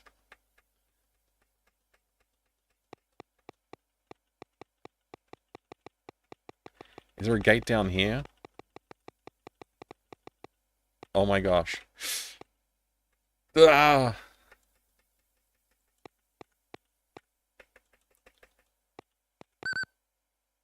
Alright, where am I? Hello, Calic. Good to see you. This is stressful. Part of a bulk lot on eBay 20 years ago before the retro thing took hold. Yeah, I used to get deals like that too. Those were the days. Sheesh, this guy is a black hole for food. He is. Just a constant eating. Massive appetite. To be fair, E.T.'s developer only had 2 weeks. Yeah, I remember that story. Yeah. It's pretty sad. Like, imagine being that guy and then having, like, later on, you hear people talking about your game and all they say is how it's the worst game of all time. Even if you had 2 weeks, it's still pretty sad to hear it.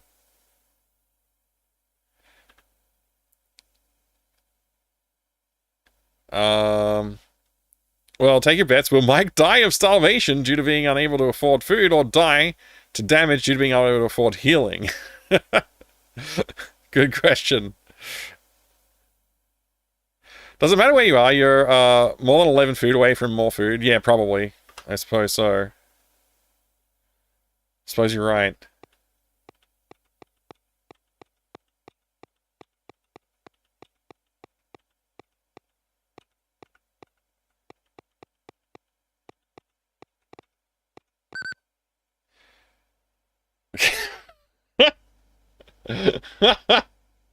Oh no.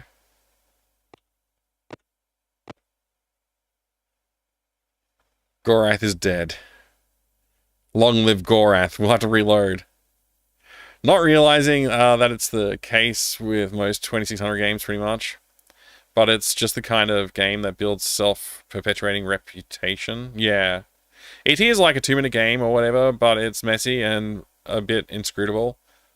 I would expect most people who ever actually played it went in blind and would have no idea what's going on. Yeah. You gotta read the manual in some of the old games, I guess. That's true. I gotta say, I'm disappointed with his death. I'm disappointed to have died. Apparently you can hold Control-Alt-Home to reset DOSBox staging, but it doesn't... It does recreate the window, so I still have to do the window capture settings in OBS before it will start capturing the screen again. Which is a bit annoying to have to do. That's completely a Linux problem, not an Ultima 2 problem. Died has lived. Desperate... Desperate to call back to the fish and chip stand. I love it. It's true. It's true. We had a... Oh my gosh, I selected 3, and I don't even know what options... Option 3 is quit? Great. Good job, me. You idiot. Oh, man. I gotta do it again. Very annoying. Open selector. Windows. That window. Go. There you go. Alright. We try again. Run. 2, 3, 1. Like most things that get a hyperbolic reputation, E.T. isn't the worst game ever by any stretch. Yeah. But it might be the game most famous for being bad. That's one good way to look at it.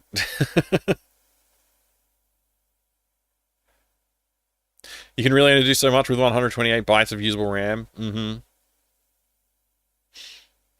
It's mostly famous for being bad enough not to get officially published. Wait, it was published by Atari. Wasn't that the whole thing? They just pumped out too many units and they couldn't sell them because it wasn't very good?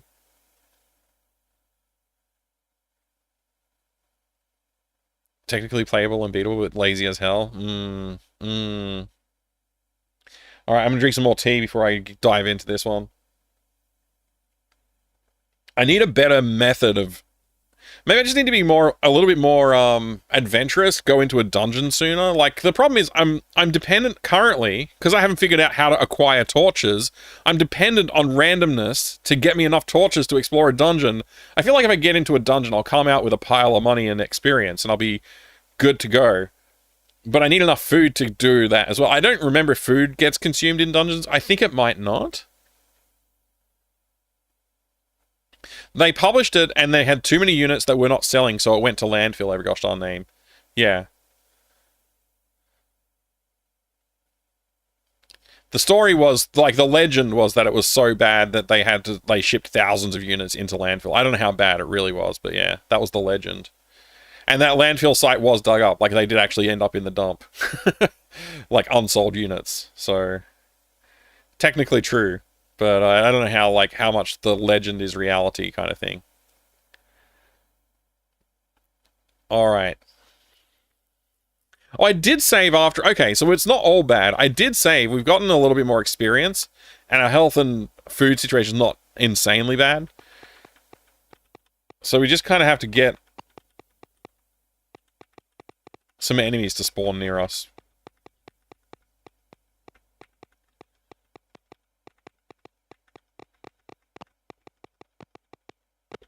Okay, here we go.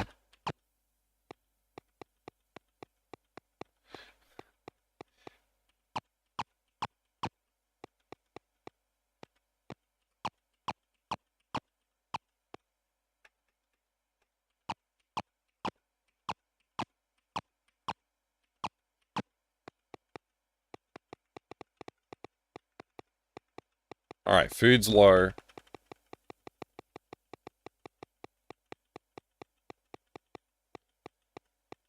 I wonder if I should just fight the ship.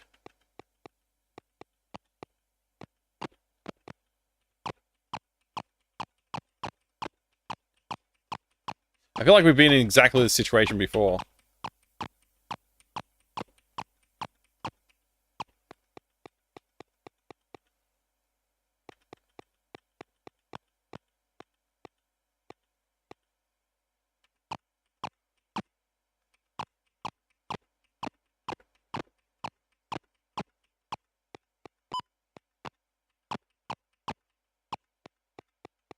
Alright, we have 58. Let's get that food. Why is the food so far away from the entrance of this town? It's very annoying.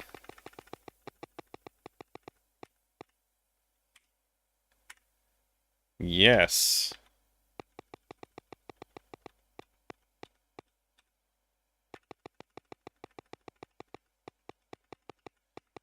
Alright.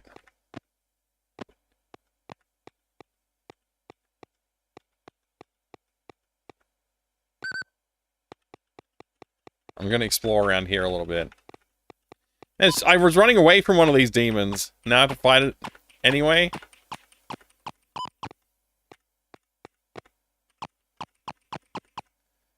How many torches do I have? 2?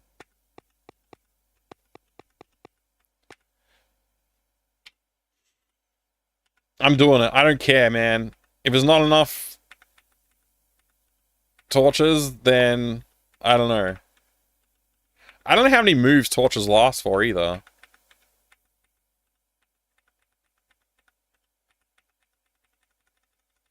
This dungeon's huge. The dungeons are more complicated than the original, which is nice. Oh, hello.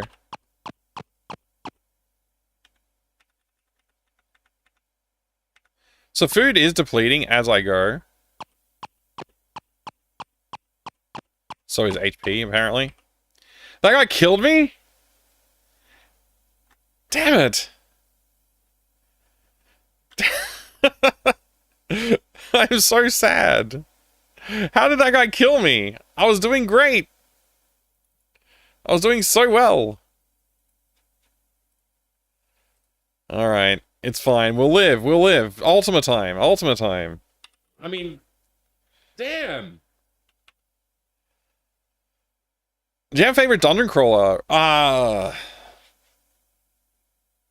really enjoyed Lands of Lore 1. I really enjoyed that. I also enjoyed Lands of Lore 2. I think 1 was better in some ways. But 2 was also good in some ways. Yeah, Lands of Lore, at the moment, I would say. I also spent a lot of time in my youth playing Dungeon Hack, which I also really liked. Alas, unlike NetHack, the monsters do not provide you with convenient sources of food as well as XP. Yeah, very strange. Very strange game design. Why does our hero eat so much food? I don't know. He must have some kind of worm. Yeah. I can't believe this has happened to me again. It just keeps happening. I'm just gonna stand here pressing space until a guy attacks me.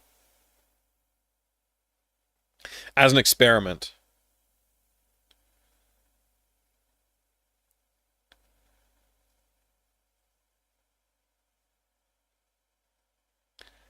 Yeah. Whoa, okay. I was about to say, yeah, I don't think anybody's coming.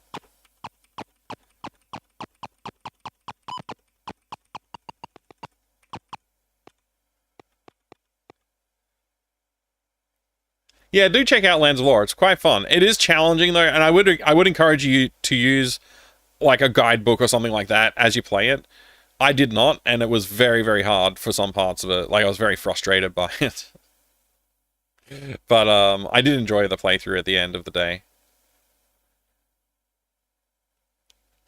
I feel like this kind of game where looking up the mechanics is not explained in the game or manual may save a lot of frustration, though not the original experience. Yeah. Yeah, this might be one of the games where I need to start taking hints. Also, I haven't really kept up with my death count today. I just added 3 more deaths. I think that's what I'm up to. Let me know if I missed one. Legend of Grimrock was fun. Yeah, that is fun. It's also a lot newer than, I guess, the retro ones. But it is a good throwback. It does a good job of, like, replicating the feeling of those early days of dungeon crawling. Maybe it's like hundreds of breads, crumbs. Maybe that's what the units are, yeah. Hey, look, a guy spawned next to me. Because time passes if you don't press space anyway, right?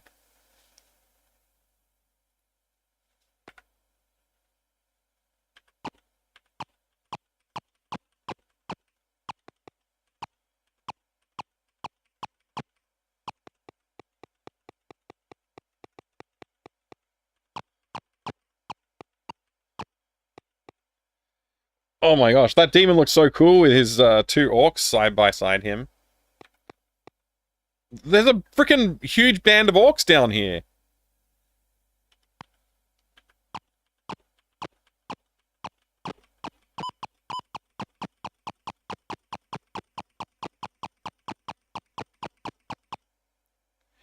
Alright, we've got enough gold to buy food.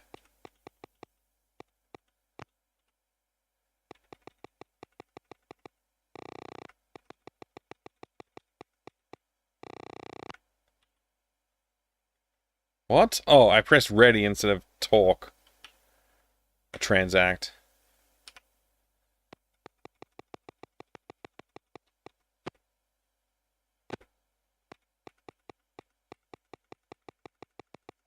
That was pretty cool.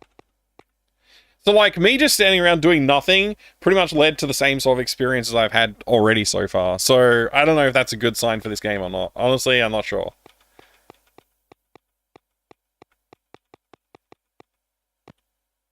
One notable feature about this new dungeon crawler is that it's not as old as the old ones. The kind of insight you could get from Fractal Line Mike. I like how you've diluted what I said into a very redundant and dumb phrase. Thank you.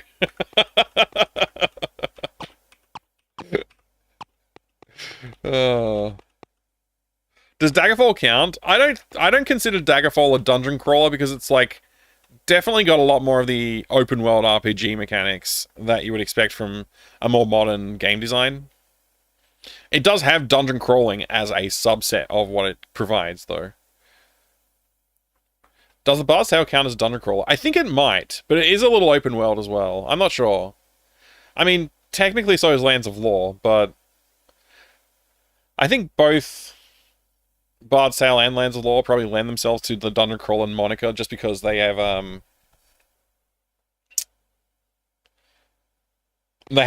certain vibe going on. Vibe-based classification of game type. Genre.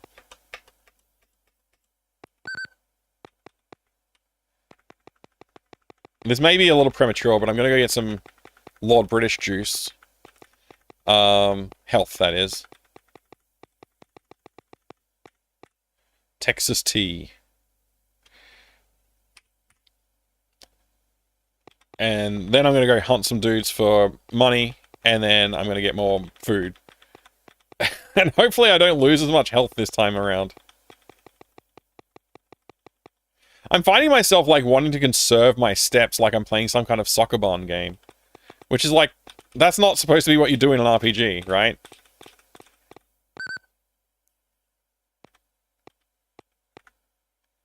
I don't really want to fight this sea monster.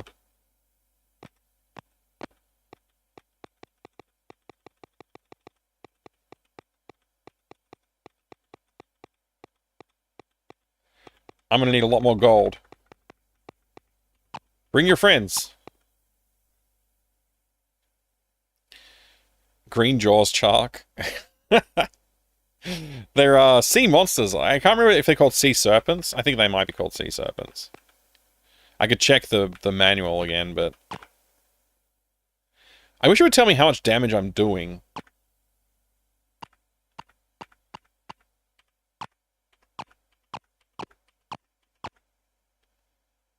Alright, a little bit of money, not much, just the one.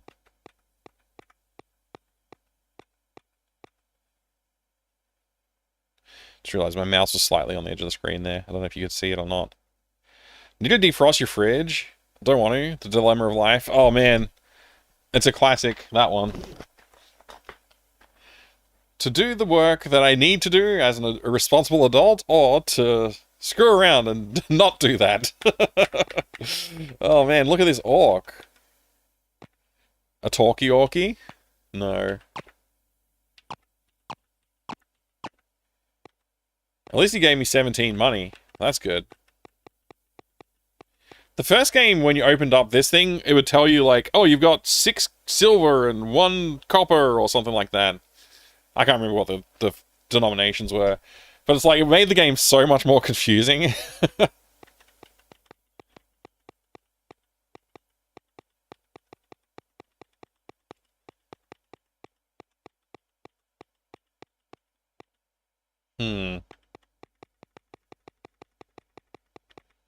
Okay, we've spawned another orc. And a demon.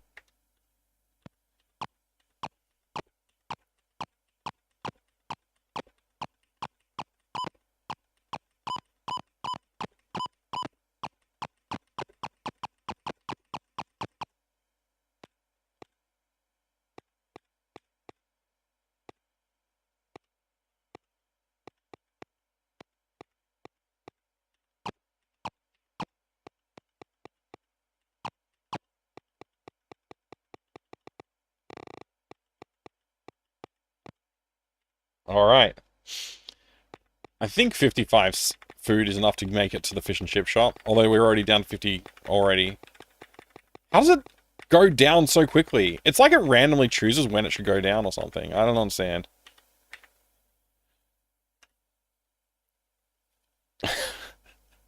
This is a brutal economy. I feel like I'm missing an important step in this.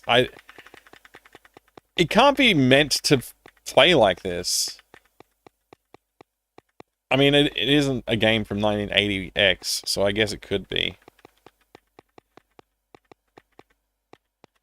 Wait, that's a devil. I can't fight a devil. They're too tough for me.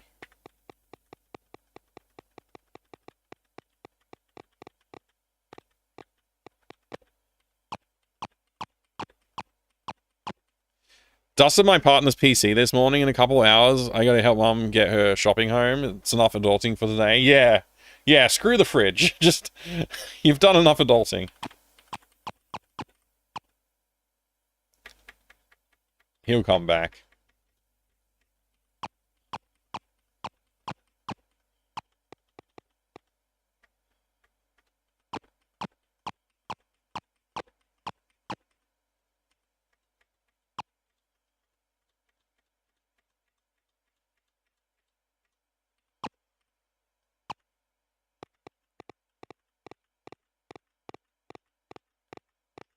Okay, I guess I've got to fight the devil.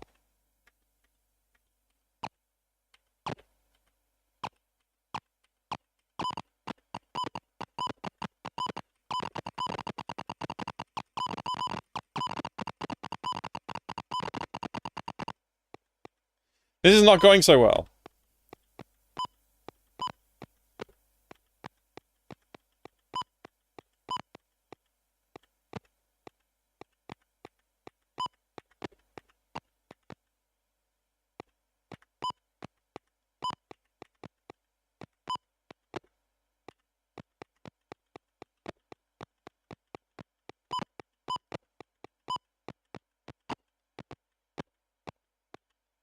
Damn it!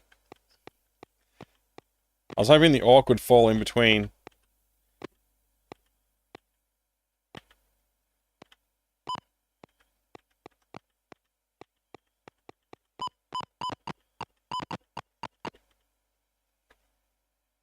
The worst combo I could have had. The demon and the devil at the same time. One paralyzing my arms, the other paralyzing my legs. Damn!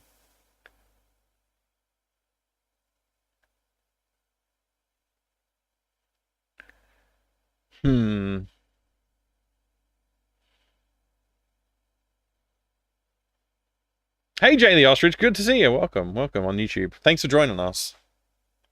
Hope you're doing well. Death again? I'm really getting tired of dying so much. I can't seem to get ahead properly in this. I probably should have saved. There was a point in this when I should have probably saved. I think we might have to swap to, like, a cooldown game or something like that soon. Just to make life a little bit less deathly. So many deaths. So many deaths. Alright. Run.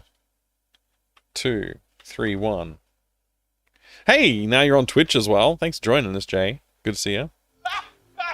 Oh boy, we're having fun now! We are having a lot of fun. It's true. Play. Yeah, I really should have saved. So basically the experiment of just standing around went about as well as exploring and trying to succeed. So I don't know. I think I'm eventually going to have to fight these guys anyway, so I might as well.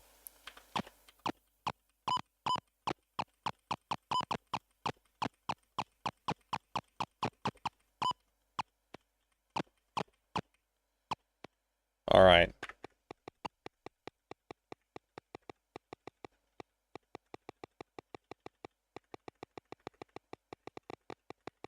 I don't know, like, what the spawning rules are for the game either. That's something I'm still trying to understand. Because sometimes they'll show up on the screen that I'm on, and sometimes they'll just... Like, I have to walk around and find them, having spawned off-screen somewhere.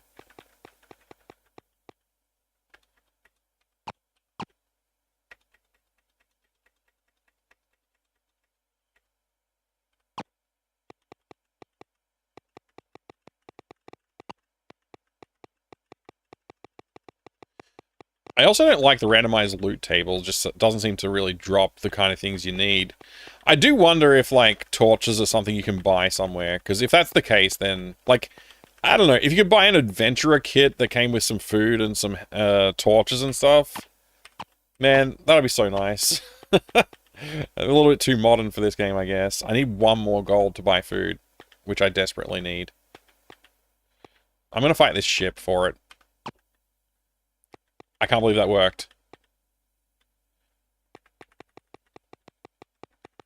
I'm gonna save after I get this food.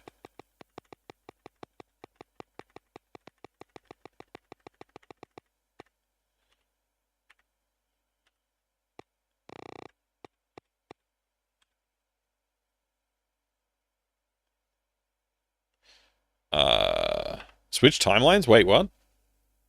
Hey Mike, Roadcraft DX was released on Amiga and Mega 65 this week. Would you like to try it? I can supply it for you. Yeah, I would love to see it. The problem is... How am I going to do it? I guess I'll set up an Amiga emulator. I'll set up an Amiga emulator and I'll do it on that. Yeah, that's what I'll do. Because I don't want to mess around with the hardware at the moment. It's just a little bit awkward right now. Thank you for the follow, I appreciate it. Yeah, if you have any, you know what? This is a good opportunity, like, to take a short break from this, from me dying repeatedly, and take a look at Roguecraft DX, which is, if you haven't seen Roguecraft yet, Roguecraft came out, I think, about 4 years ago. Maybe it was a little bit less than that. So let's see. Yeah, this is I gotta put like C64 in here or something like that. The Amiga. Right, here we go. Roguecraft Amiga. And Roguecraft DX has just been released as well. So Roguecraft is an enhanced version of Rogue 64, a popular roguelike for Commodore 64. Rogue 64 won Game of the Year 2022 at Freeze 64, from Freeze 64 magazine. So a little bit of background on that. So Roguecraft DX, which I'll now go look up.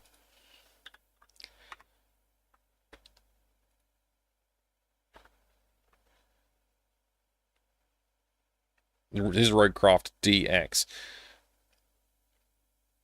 This sounds good. Yeah, it actually looks really good. It looks really cool. Look at these awesome graphics. Look at these isometric graphics. I've been ogling at this. Is that the right word? Ogling? I'm not sure how to pronounce it. At these images for a while now, actually. So I'm kind of keen to take a look and dive in with a little bit of this. Deeper dungeons. Gameplay. Roguecraft DX, award-winning, retro-inspired turn-based roguelike that's all about its simplicity and fun. Explore procedurally generated dungeons laden with mysterious potions, scary chickens, and secret rooms just waiting to be discovered. Can you conquer the maze-like depths of the dungeons and defeat terrifying tentacle-toting boss on the final level? You only have one life, so be careful. But if you reach the end, there are wonderful rewards to be gathered. Good luck, brave warrior. Features fully procedurally generated levels, a unique experience with every playthrough, a plethora of potent potions and pickups, a glorious pixelated isometric graphics, atmospheric soundtrack by Yogier, I can't say this name, I'm very sorry. Gruesome sound effects by Hoffman, and no Easter eggs, just lots of chickens. So yeah, this would be worth checking out, I think, if you haven't already had a look. Yeah, that sounds awesome, Proton. I would enjoy playing it, I think. Mega 65 version is prettier. Okay. Alright. Let me get Mega 65. Mega 65. Go straight here.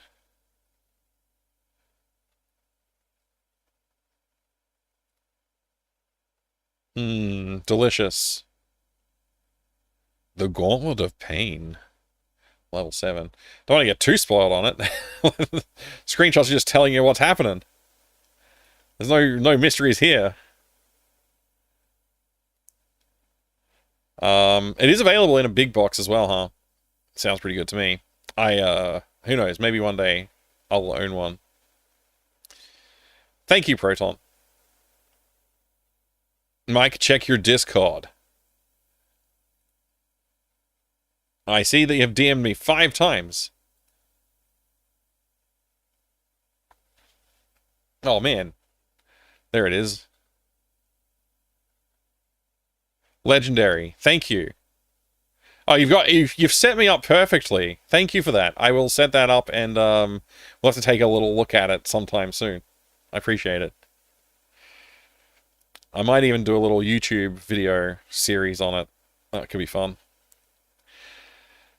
They seem to be able to release great quality box editions at reasonable price. Have Roadcraft in box, very nice. Nice one. Nice one. I do like the resurgence of independent publishing in big boxes.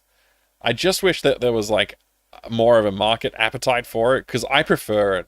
Like, if I could buy all my modern games physically, like as an option, I'd love to have the option. I would love to have the option. Anyway, such is life, I guess. Alright, back to it. Back to trying to figure out how to not die in this video game called Ultima 2. What's my situation right now? Not terrible. I've been in worse. I just have to get over this hurdle of getting started. I feel like once I've got amassed a certain amount of money, it won't really... Like, it'll be easier to stay alive kind of thing, you know? Like, I'll be able to kill things quicker because I'll have access to better weapons and armor and stuff like that too. It's just like, the money problem's really serious. Because it comes down to, like, you need money for food and you need money to be able to pay Lord British for health. And it's just like... You can barely get that amount. It might be that I've just got the worst character design in the game. I went for a fighter with maximized strength. And maybe that's just wrong. Maybe you're not supposed to play it like that. The game didn't tell me not to, so I did. But maybe I'm not supposed to play like that. Maybe I'm supposed to play with a cleric or something.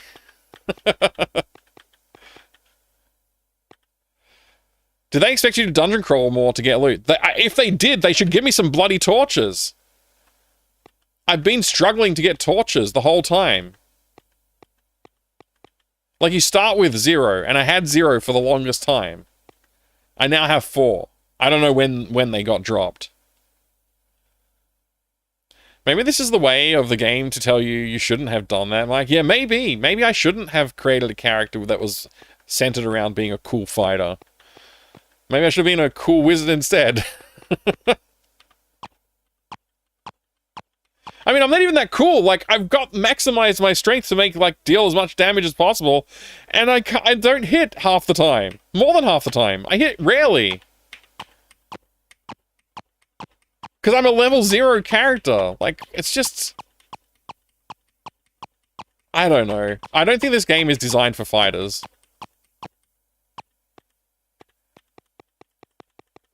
I'm going to spend this money on food.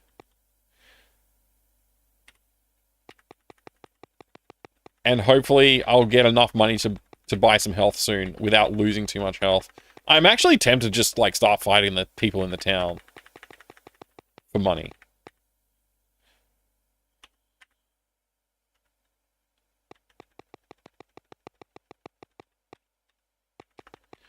Like, it seems very dependent on RNG to survive this early part of the game.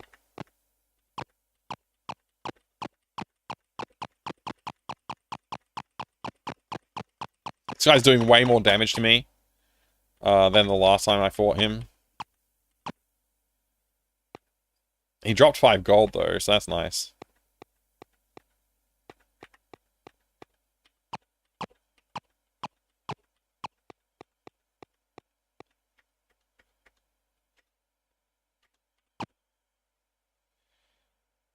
Alright.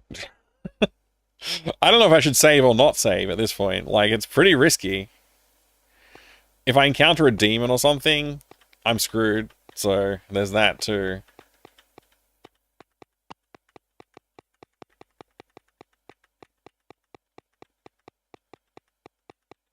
Yeah, I just don't think I have the fortitude to fight one of these guys right now, and he's going to hit me if I try and walk past, so...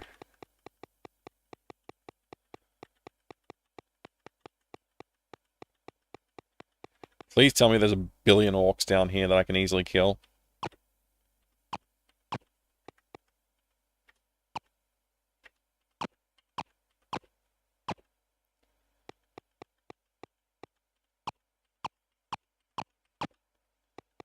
Only 32 gold. Damn it, it's another demon.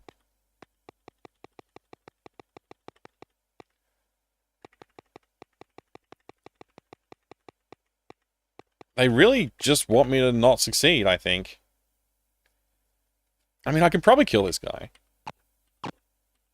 If I get lucky. That's good. Hey, Dark Blue Monkey. Dropped in because I saw you playing Ultima. Very cool. Hi, by the way. Hi, greetings. Good to see you.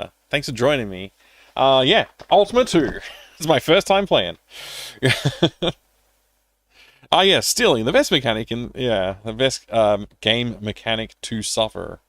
There is a decent, mostly spoiler-free Ultima 2 game system guide on Gamer Corner. Oh, interesting, Miamiville. I mean, is. Sorry. Got the names mixed up there. Oh, an orc! Where did he come from? Okay. We're at 50. I think that's enough to visit our Lord and Savior, Lord British.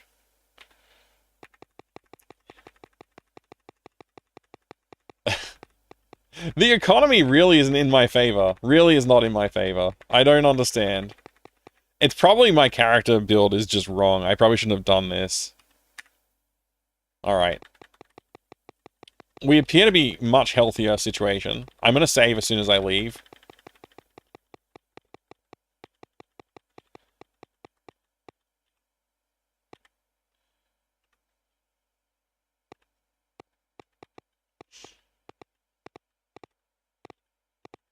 I'm hoping that I can get this gate. There we go.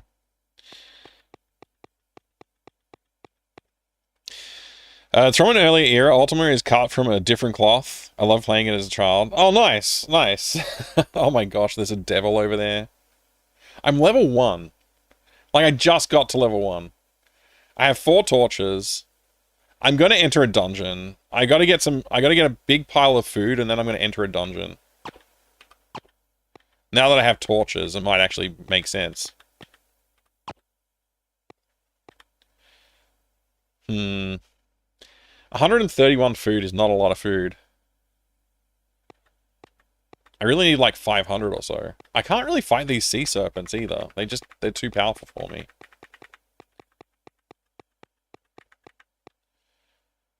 I guess I'm going to try and fight a devil, because I don't really see how to get out of this situation other than fighting him.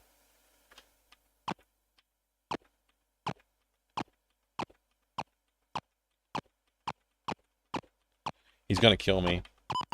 Like I saved recently. Oh, my arms have been paralyzed. What do we get? 1 experience? 17 gold? You're kidding me, mate. Did I pick up something cool at least? Oh. I just don't get it. Fighting the literal devil and you only get like 17 gold and 1 XP. I got more for killing an orc. Makes no sense. Too much RNG. Stun is maybe the worst thing in games in general. You reckon? It can be pretty bad. I do agree. Why would you prevent me to play the game? True. Hey, Pern, welcome. Good to see you, mate.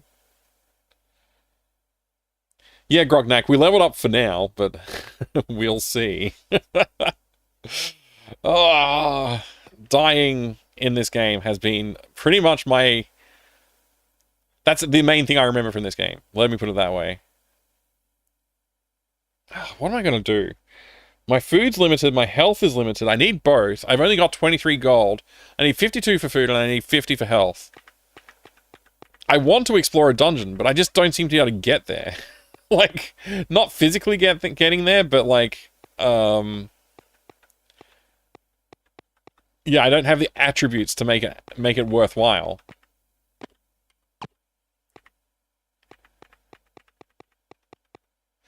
Look at these guys. Just a conga line of them. This is perfect.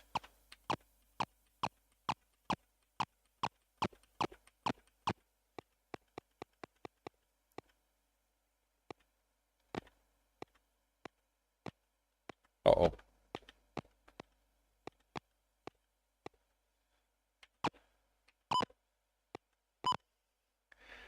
I'm definitely gonna die.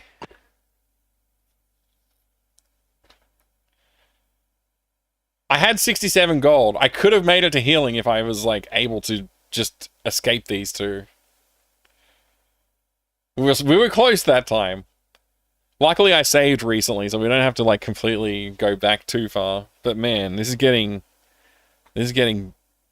brutal. I can't believe you have to restart the game, too. Like, it's just like, it's a huge step back from the first game to have to restart every single time like this.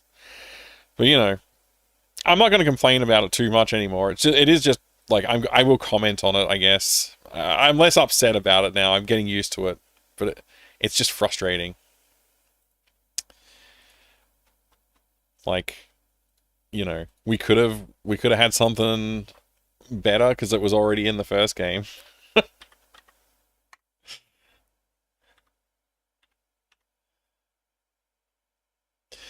Arcade Oddie, hey, good to see you. You found this game on CD-ROM in Vinny's the other months, 1 and 2. Oh, really? Ultima 1 and 2 on a CD-ROM at Vinny's. That's crazy.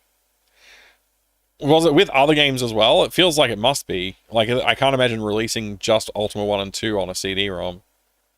But who knows, maybe. The early game in this can be pretty protracted. Just keep tacking on smaller enemies. Yes, they only give a few XP and gold, but they don't damage you as much. Just have to push your way through until you can train some of those fighting skills. Yeah, I guess I'll just have to keep trying.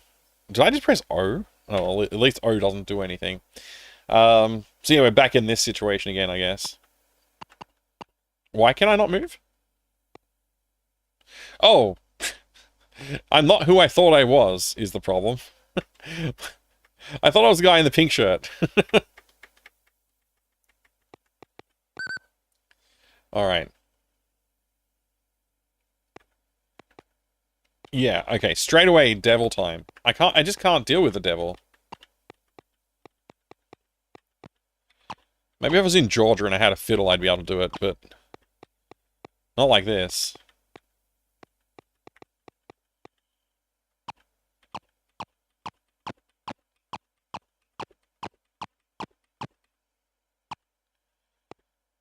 Underworld's way different. Yeah, Underworld was great.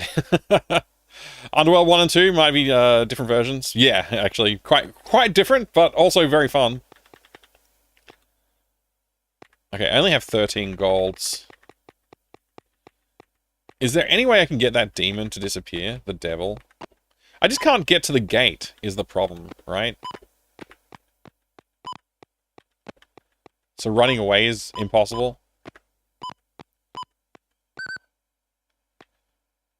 And there's no way... Yeah, this is silly.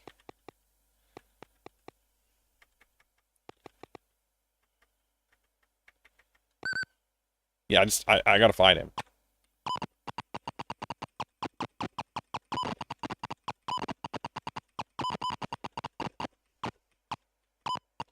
The worst combo, these two together.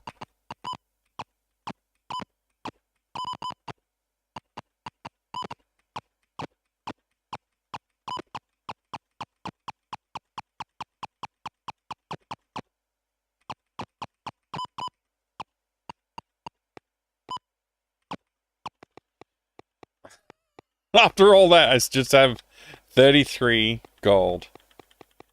Not nearly enough for the health points or the food that I'm going to need.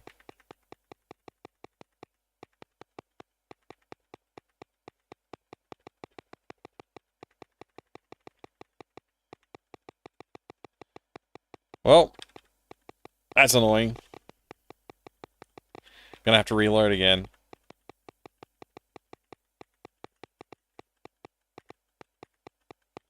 Tried getting into Ultima, but a lot of the older ones were too archaic for me. I do enjoy 6 and Underworld a lot, though. Yeah. I'm looking forward to playing the later games. I can definitely see how they will improve. And, like, as a baseline, like, number 1 is great. Number 2 is flawed, but maybe it, like, you can tell they're trying to do something with it, right? Like, they're trying to take it to the next level. Which is great. I think that's a good thing.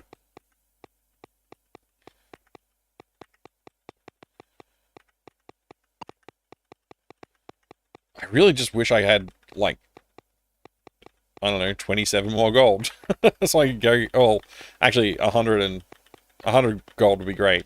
100 gold would solve my problems. 102, to be precise.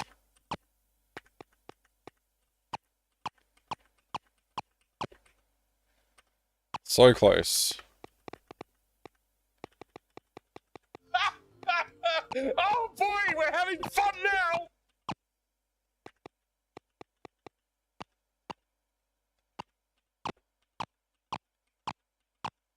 If it hits me once, I'm dead, I think, but... Okay, I have enough for food. Or health. Not both.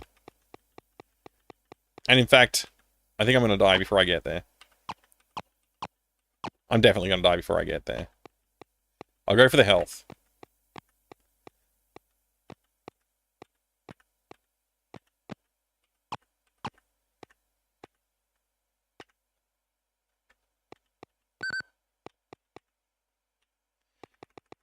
I mean, it's not, there's no point. What am I doing? Lord British, give me some health. Be nice if he was like, oh, I noticed you also don't have food. Here, have 100. They even have a kitchen in here, but you can't take food from it.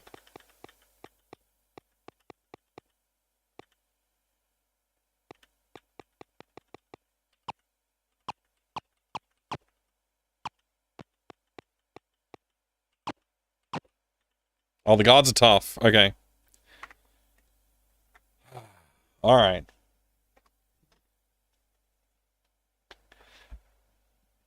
Ultima 1 and 2 are hard for the modern gamers, but don't have any modern conveniences. It's true. Yeah. I mean, like, don't get me wrong. I like playing these old games. I just... It's a necessary evil to have to complain about them. Because, like, you know, we know what's better design these days. So, by not complaining, we're doing a disservice to anybody who's hanging out with us and watching. Like, this game is not meant for people who just want to have a chill time and relax. You definitely have to expect to be frustrated with these kind of games. When I say they, I mean Richard by himself. Let's just say that when the game was originally sold, it was very expensive, and you were supposed to get your money's worth out of it. Trying to keep an audience entertained whilst also trying to concentrate was not on the original specification when they wrote it. It's true, yeah. Yeah. Yeah, honestly, back in the day, they had no idea what they were doing. It's true, like, they were learning. Like Garriott, I don't know if it's fair to say he created the genre, but he was definitely one of the fathers of the genre, if we're going to go that way. Like, computer game RPGs of this type kind of didn't really exist, and Garriott was forging new ground with the games that he was making. So mistakes happen, you know?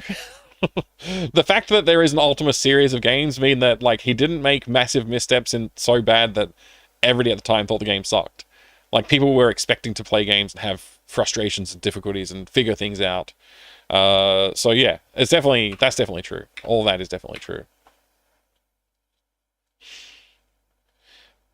if you have a look at similar products that fit onto similar size machines, like Halls of the Things, for example, you can see how advanced this is compared to other stuff that was around. Yeah, that's one of the things I was looking at, is like what other games were in the era that had like similar ideas. And this one like pulls a lot of things together that I don't think a lot of other games did. Not that I have streamed many of the other things, but definitely looking at screenshots and reading descriptions of gameplay and stuff like that. Ultima is pretty special for what it is. I don't know if passing time is cheaper than moving. It's something that I think I would like to know. I think I just have to face this devil. Or maybe I can get him tied up somehow if I move the right way or something. I don't know.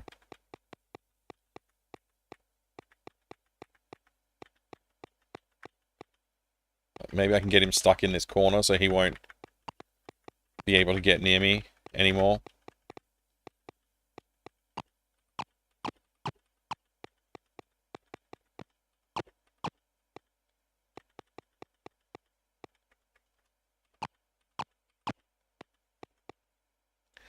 I'm tempted to fight this sea monster.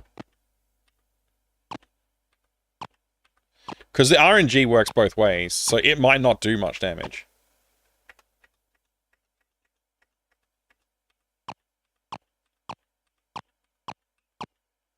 Yeah, hardly any damage taken. I'm gonna save, actually.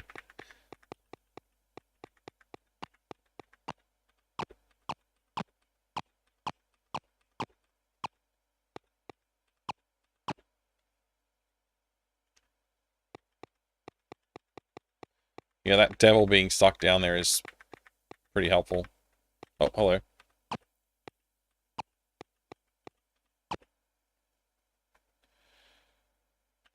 This is good.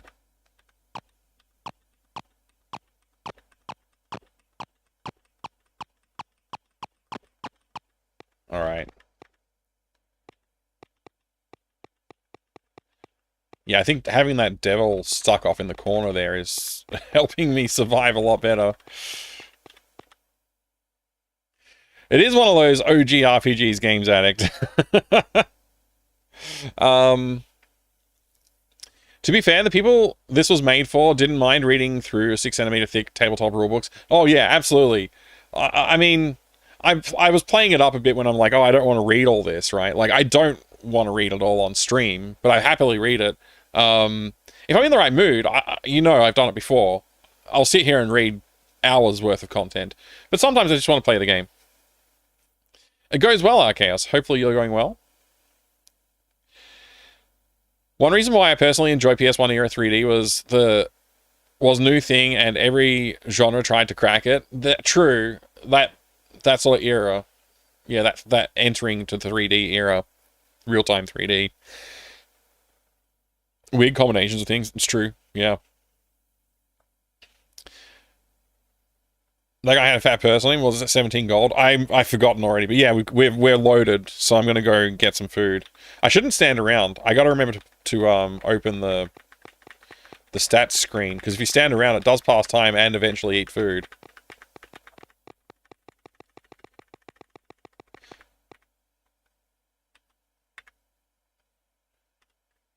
I really need to get more food than that. Like, there has to be a cheaper way to get food, but I guess there's not. There also has to be a way to get torches. Like, how can I only have 4 torches still? And I've got all these, like, green gems, blue tassels, trilithiums, like, great. Helms, cloaks, boots, wands. I don't know what any of that's gonna do for me. I'm just saving again.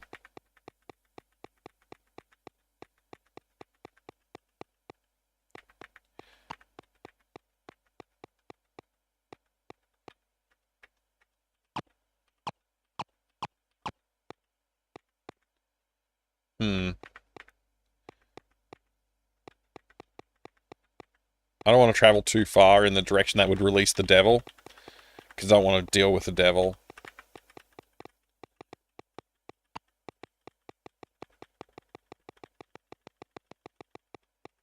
but it does limit my exploration abilities.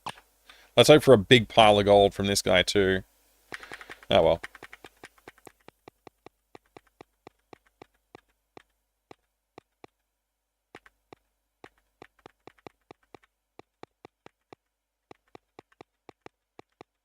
Maybe I will release the devil. Here we go.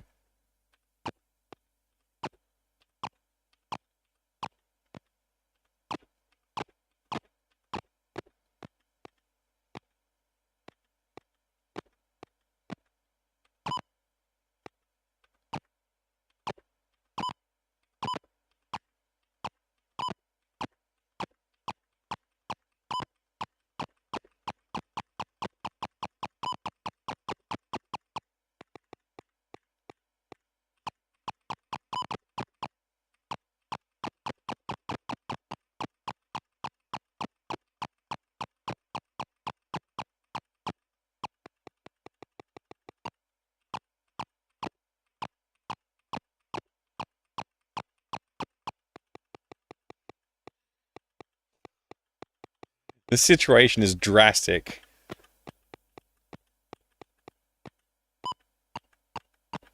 My legs are paralyzed.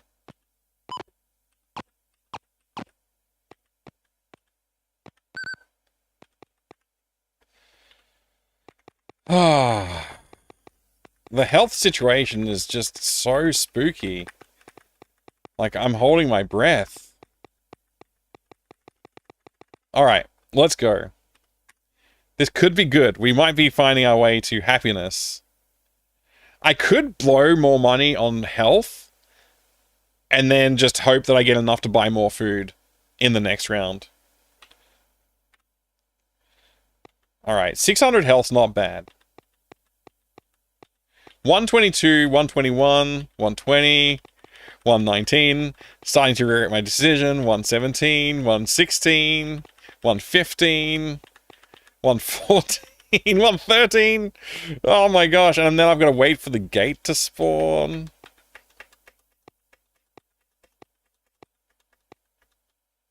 $110.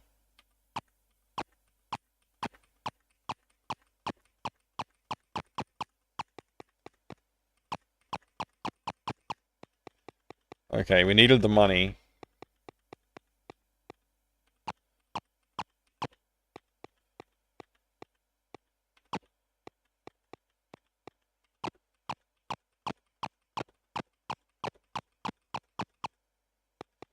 Alright, food time. We might actually finally be getting ahead here. This is amazing.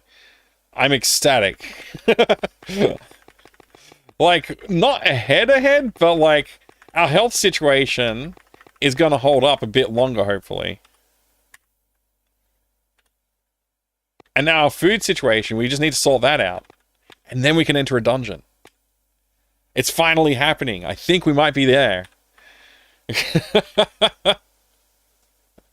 Played a bit of Helldivers too. Oh, nice. Nice.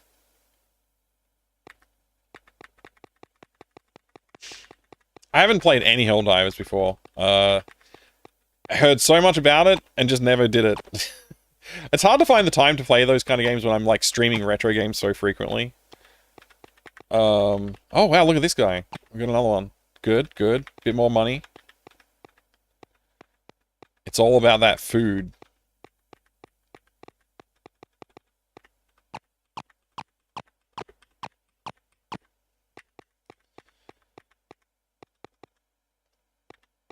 I don't particularly want this guy to hurt me. Hello, divers. Food management is absurd. It's the main reason why I couldn't get into the early Ultima games. At least with Ultima 1, you didn't lose 100 days worth of food walking through town. Yeah, that's true. The towns in Ultima 1 did not consume food, and I really liked that. The fancy towns might have been, like, last-minute addition. They thought was really cool. It could be. It could be. But, I don't know. It feels like a massive oversight if that's the case. We've got 8 torches. I feel like I'm ready for dungeoning, except for I need a little bit more food to, like, you know, get to the dungeon, explore the dungeon, and return from the dungeon to buy more food. So, But we're close. We're finally close. Look at this. We've got a couple of dudes down. Oh, damn it. One of those demons. They're not dropping much gold.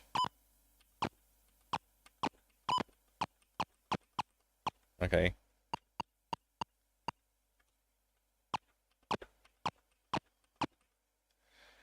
Really? Alright, I was hoping for a big bag of gold from him, but I guess not.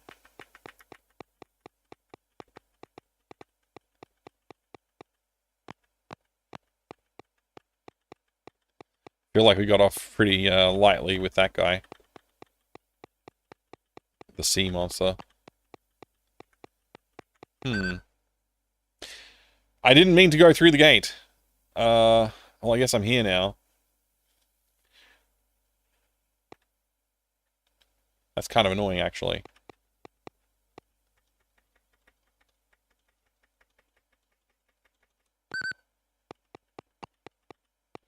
Just a little bit of a waste of food.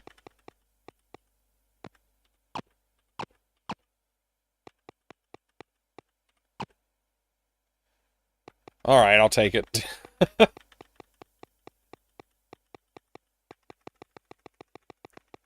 Hurry up and spawn a pile of men again. That was good when we had like a massive pile of orcs to get money from.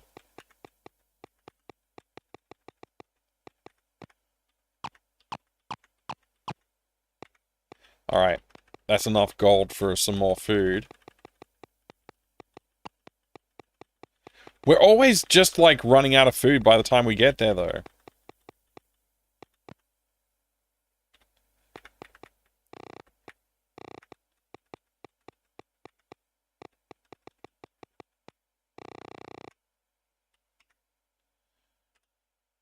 Alright.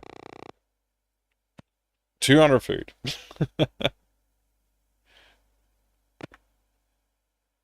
I'm gonna find a dungeon. We're gonna do it.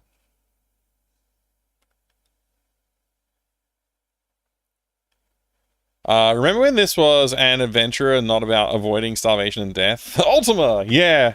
It is such a brutal change to the way the game works. I don't remember which gate to take. It's been so long, messing around.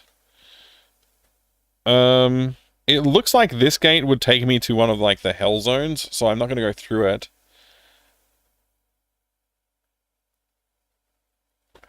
I know there is a dungeon, like a tower or somewhere near, like, in this zone, but... This is all very confusing.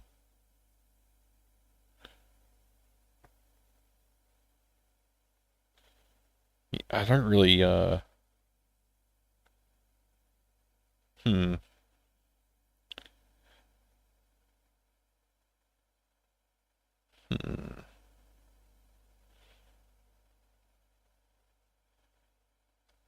Yeah, I don't know. Figuring my way out through this entire thing is an ordeal.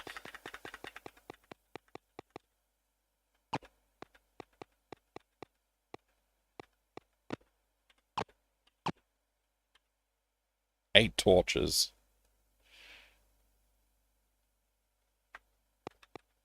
It would be nice to have enough money to spend on things other than food and survival.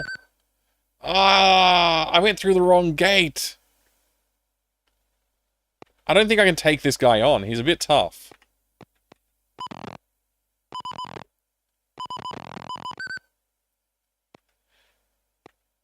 He's gone and put me to sleep. Wasted all of my health. I almost feel like I should just load. At this point, like, it's probably the best thing to do is just load. I made a mistake. I'm gonna load.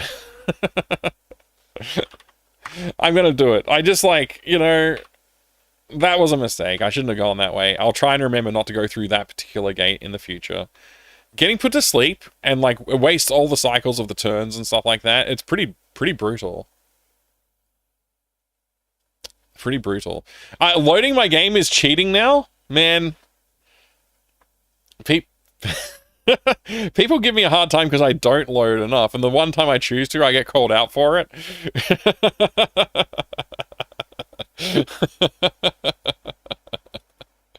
Oh, man. I mean, I'm not playing a roguelike.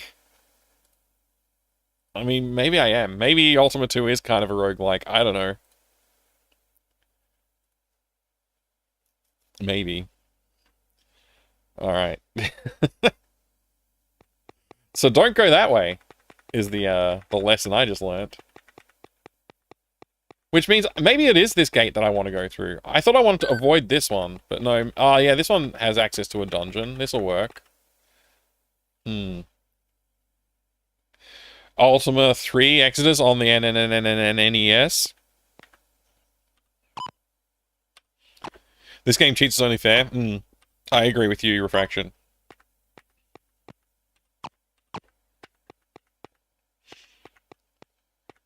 Okay. Here we go. I'm risking it all. In fact, I'm going to save here. That's how committed I am to doing this dungeon now. Now that I finally have torches and food and health, I'm going to actually try and do this dungeon for goods. Hey, thank you very much for the follow. I appreciate it. I have anonymous follows on the channel, so feel free to lurk if you want to. If it was cheating, there wouldn't have been an option to save. True. It's like how you should never get the stars in Mario 64 the intended way because it's boring not to cheat the physics in the game. Really? Does Earth have dungeons? This version of Earth does. Hi, Pepto. Great to see you. How are you going? And Huningstan, welcome. Greetings. Hope you're having a good day. Oh. It doesn't tell me who I'm looking at. Like, who's attacking me? What is this guy?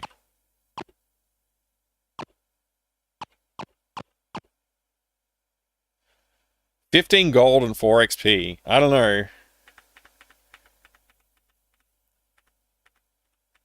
I'm also lost. I probably should have taken note of my turns and movements. G to get. It contains gold, but how much? Unknown. Actually. Hello. Food's getting low. Well, not low, but it is ticking away, I guess.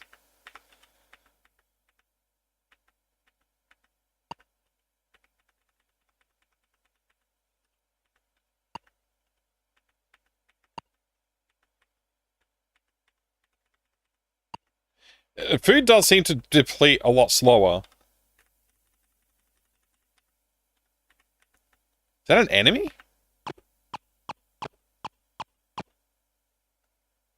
Gold 1, XP 1? I thought dungeons were going to be the answer to advancement in this game. It's as bad as the overworld. Oh, no!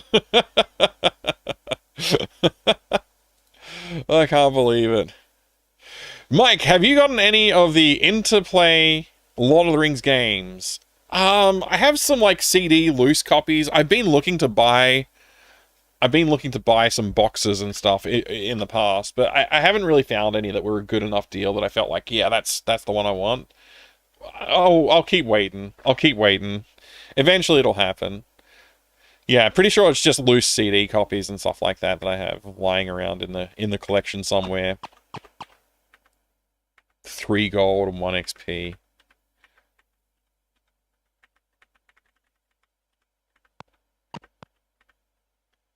Wait, my HP's low? When did this happen?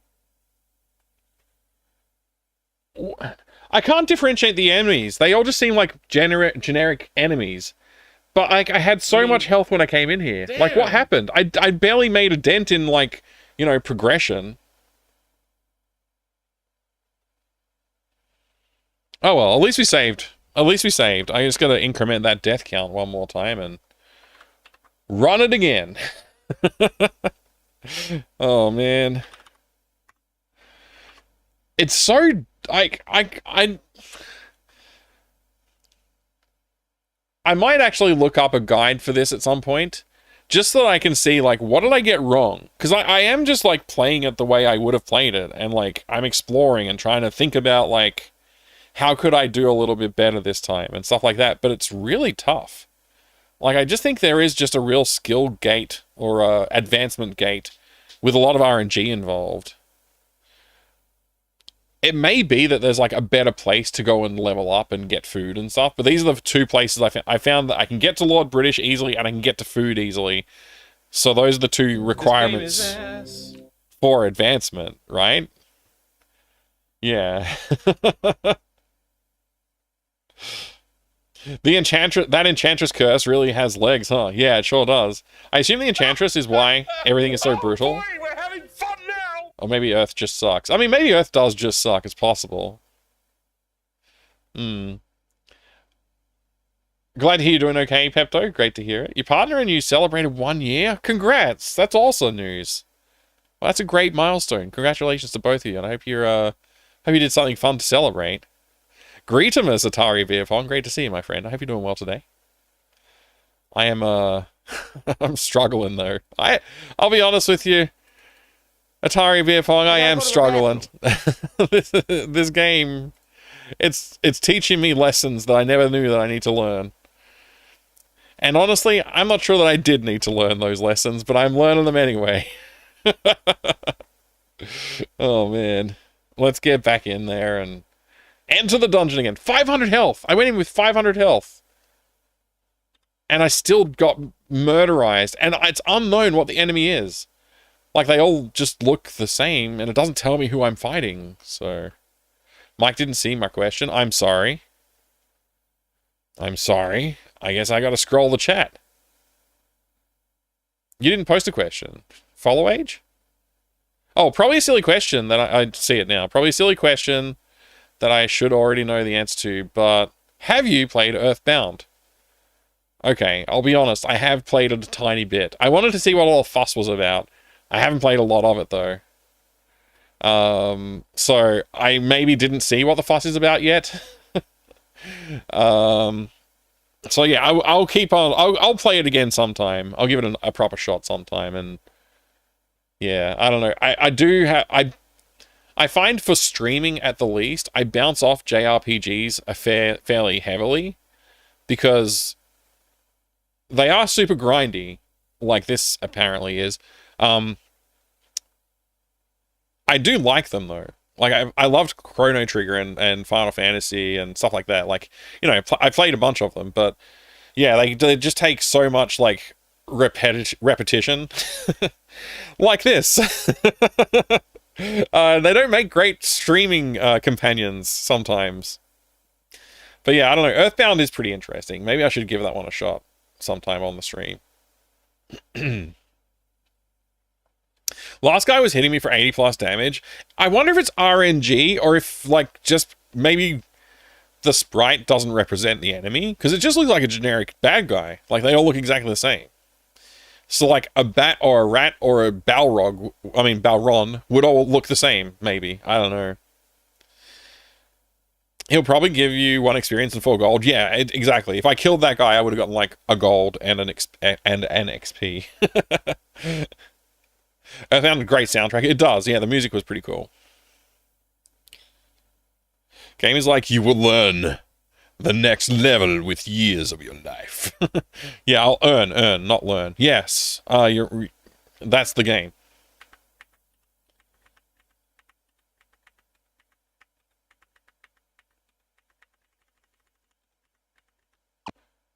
One hit, kill. 1 gold, 7 XP.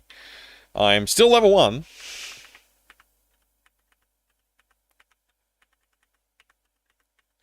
I've pretty much given up on the idea that I'm going to make a lot of money or XP in the dungeons, though. Wait, how much did that guy give me? I missed it.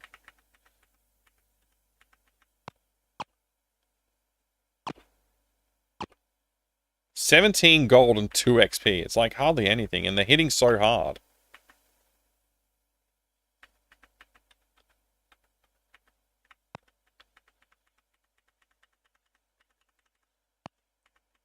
I do like the first-person dungeons more in Ultima 2. It's like, it's that much nicer. It's that much more improved over Ultima 1.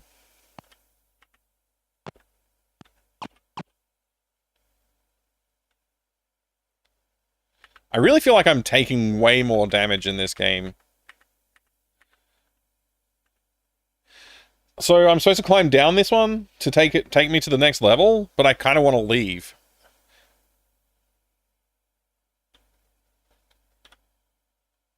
Okay.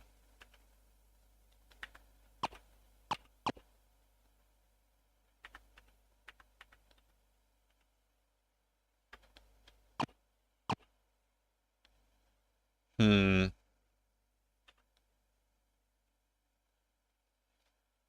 Hmm.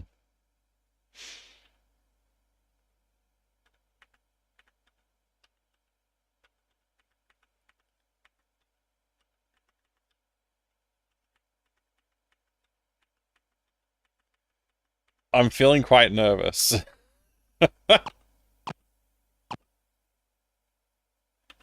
Alright, I made it to level 2. Level 2, male fighter, male dwarf fighter. Okay. Something hit me? I'm about to die, so... Obviously, I need to find the exit as quickly as possible. Damn. You get so little XP and they do so much damage.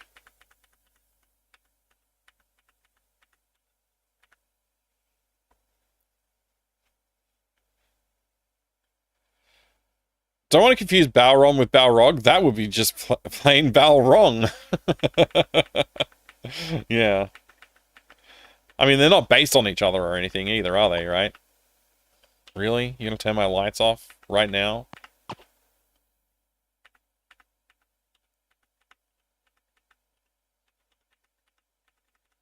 I wish I would have kept a map. Alright, we survived a dungeon. I don't think it was worth what we thought it would be worth. I still only have 93 gold. I was kind of thinking I would get out of the dungeon with, like, hundreds of gold? Like, maybe 3 or 4? And it doesn't give you health when you leave the dungeon like Ultima 1 did. I wonder if that was just a hack. The health thing in Ultima 1. Like, maybe that wasn't an original part of the design, and somebody hacked it in, and that's just what people play these days.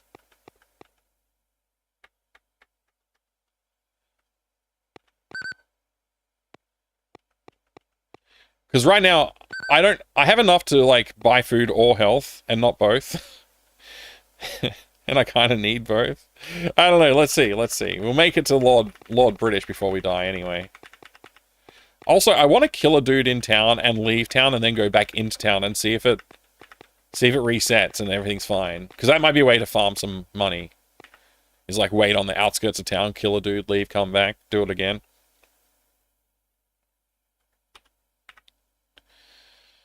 If you know what I mean.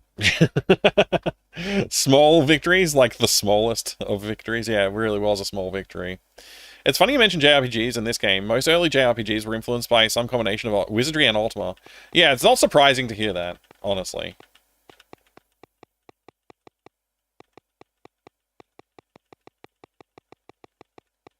Like, I could kill this guy and leave town before anybody else does anything, right? The question is, if I come back, will they still be mad? Because if they are, I'm kind of screwed. I might just leave town and save my game. And then do that. For an experiment. Hold on, Dave! Done. I've daved. Let's go back in. And kill this jester. He knows what I want. I got 15 gold, 3 XP. Everybody's angry at me, of course, but I'm going to leave town before they can get me. And then I'm going to re-enter the town. Is everybody angry? No. Come here, child. I have something for you. Come here.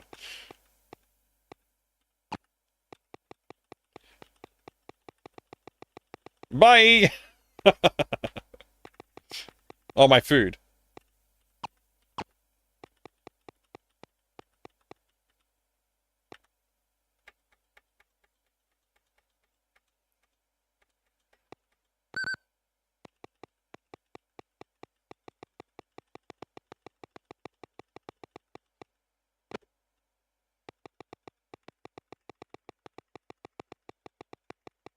Don't tell Richard Garriott that I've exploited a flaw in the game, please. He'll patch it and then I'll suffer for the rest of eternity. Trying to beat the game.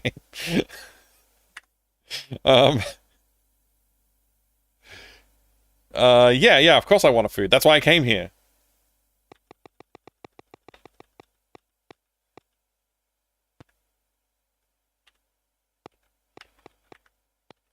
Don't run away from me.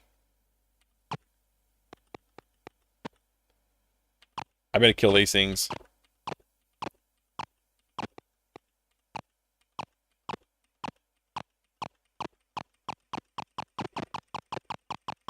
Why is this Corsair so powerful?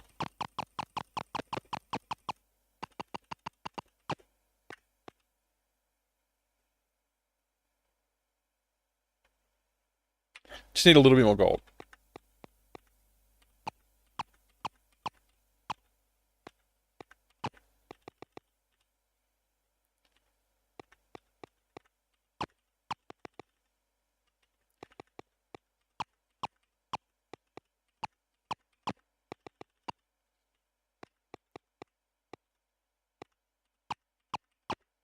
This is a good source of XP and gold.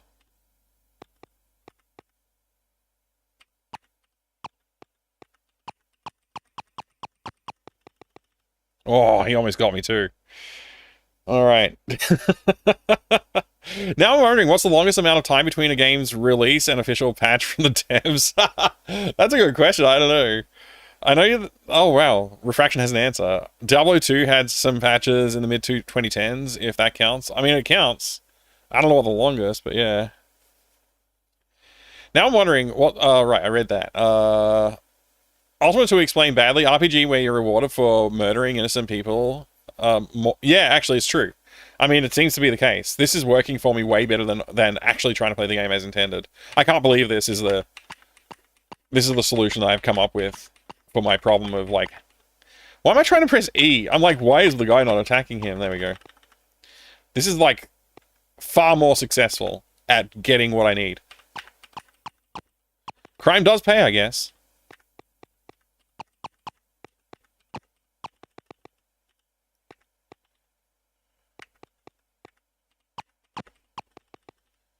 I should have the guts to try this earlier.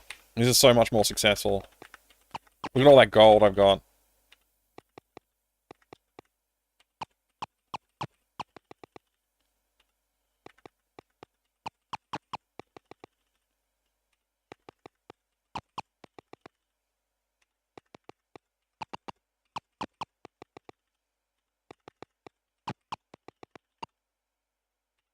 Yeah! Take that, Andy! Screw you! I can't believe this is working so well.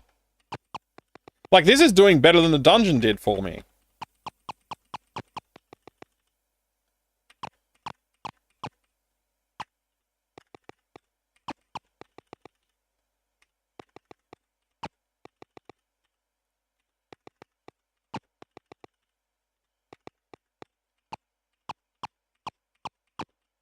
I can't believe this isn't the... This must be a known exploit that people always use, right? Like, because otherwise I don't know how you play the game.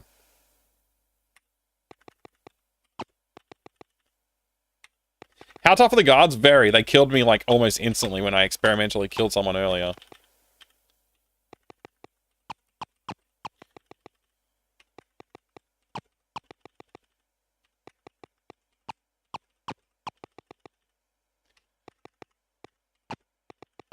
I mean, I'm really here for the gold, but the XP is also doing me quite well.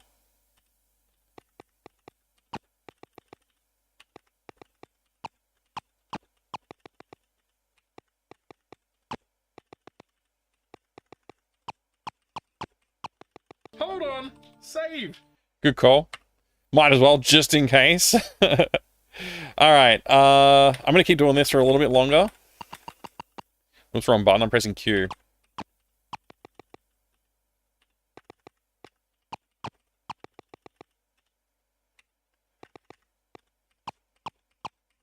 I think if I have 500 gold, which is not far away...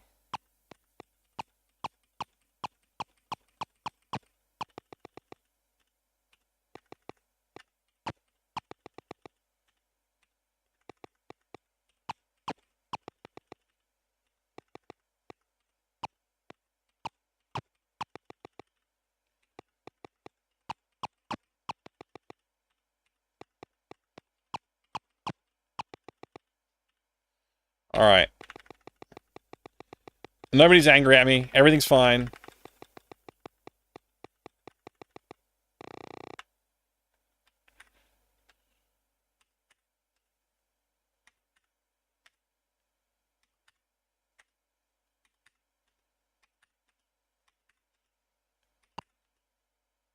Oh, I accidentally pressed yell.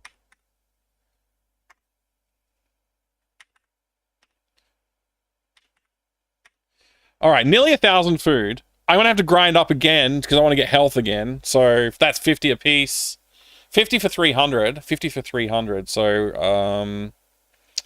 I don't know. I guess if we want over 1,000, which we probably do want over 1,000, we'll have to grind up a bit of gold. Like 200-ish, I guess. I'll probably go for more than that, though. Why not? There is equipment to buy, yeah. I'm just thinking, first of all, is just get the health and the food situation sorted so that I can actually, like, explore the game and try and find out what to do next. Dick Garriott during testing, so you guys had no trouble leveling up and getting gold for food and health and stuff, hmm? Testers killing villagers. No?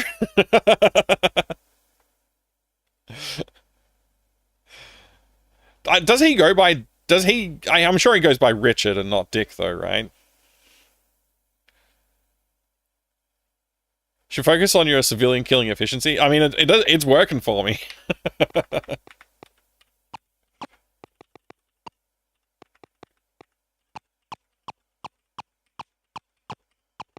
This guy seems to be quite lucrative, too.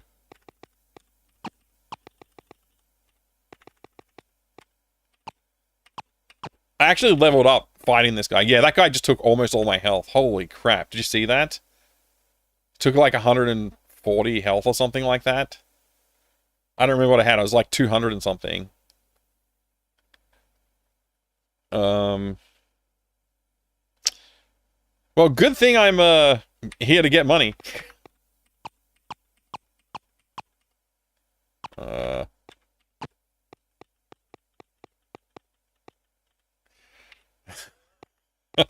I really wish I could move diagonally when the guard's there like that. The guard's too close.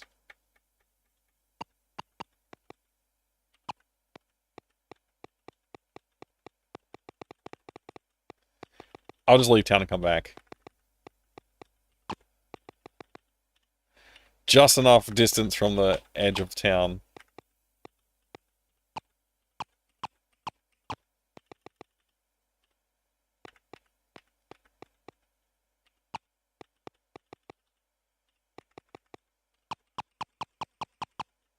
Really? That was close. I could go get 600 health and then come back. I think that might be the way I should do.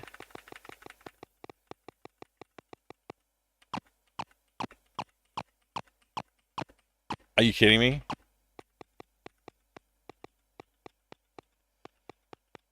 It'd be so bad if that guy killed me. I'd be so annoyed.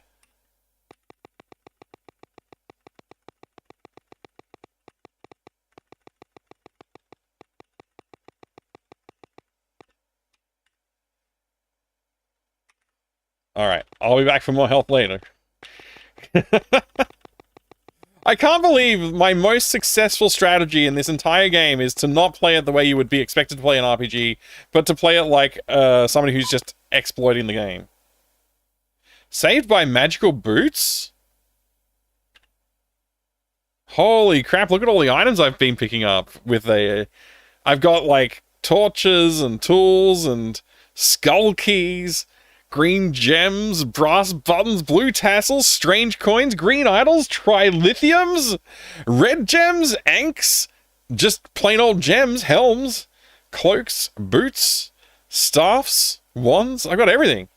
I'm flush with items. I can't do anything with them, but apparently it saves... Yeah, this is all from murdering. This is all from murdering. You had an innocent child to kill on your way out? I mean, maybe. I'm gonna buy new equipment with the scam as well. Yeah, absolutely. Hey, Mike, have you You have a phone call from a guy called Richard, and he seems pretty angry. Should I put him through? Sure, put him through. Put him on. I'd like to have a talk with this Richard fellow. Pink hearts, orange stars, yellow moons, green clovers, blue diamonds, and purple horseshoes? Sounds like you've been playing a mobile game.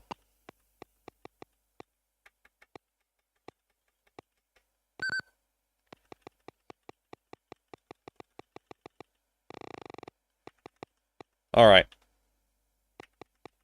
Hello, sir. It's been a little while.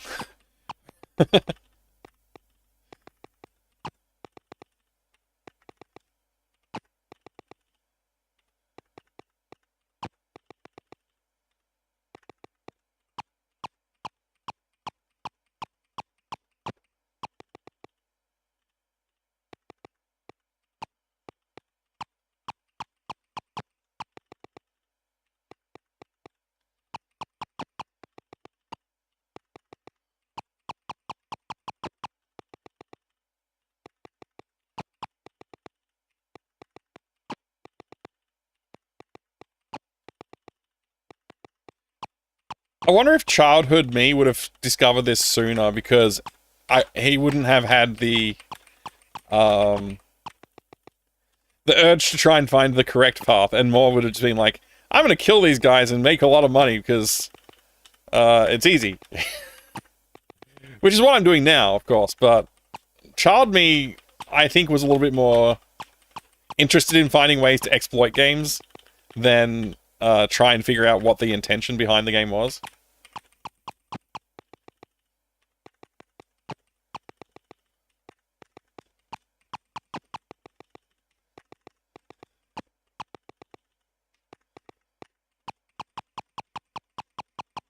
Die already.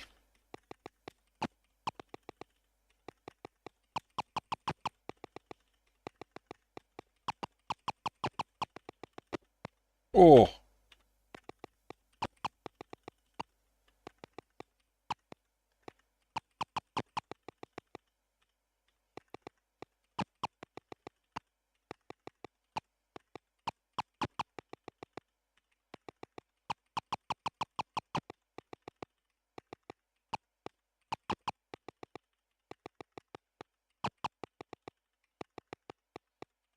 We're getting there with the gold.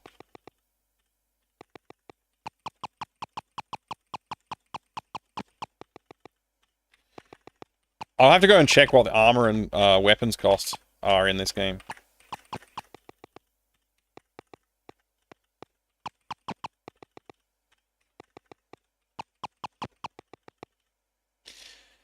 $421. Were you supposed to just fight those enemies and get pittance of gold? How does that make sense? I don't know. This might be the intended way to play the game. I don't know.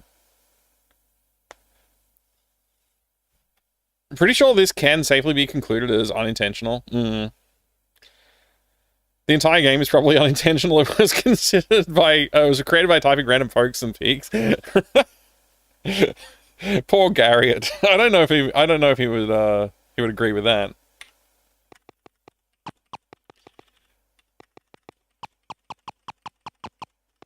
I'm giving the town the stranger treatment. They think I'm a stranger every time I enter town. Oh, this guy just keeps moving around too much. I'm gonna leave and come back.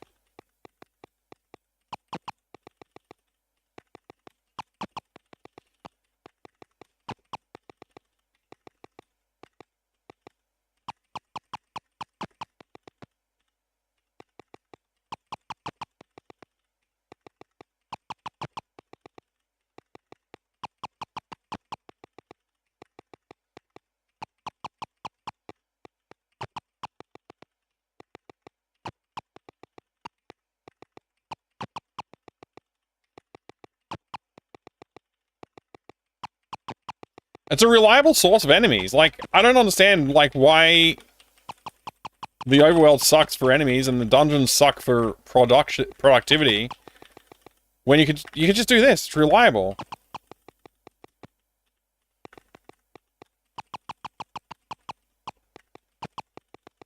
Sort of.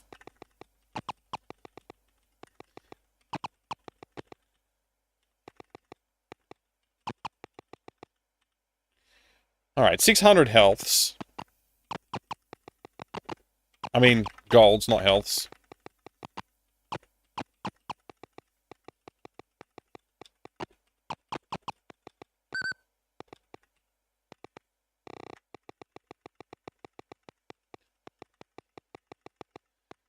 Not having to worry about food for a little while has been, like, such a relief. Thank you very much for the follow, I appreciate it. Stranger danger, that's right, Atreides. That's the real stranger danger. Yeah, Serpents, that was the reference I was making as well. I am the stranger. I've been inducted into the lore of not understanding that this character that we're playing as in the first 3 games is called the Stranger, and not the Avatar. Completely different people, of course. Alright, so we're gonna transact with this guy and get some health.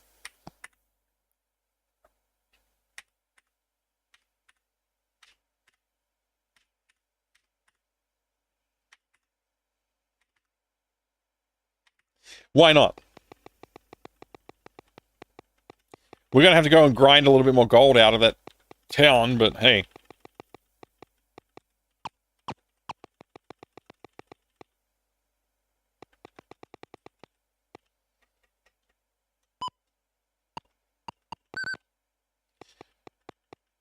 I got paralyzed for a second there, funnily enough.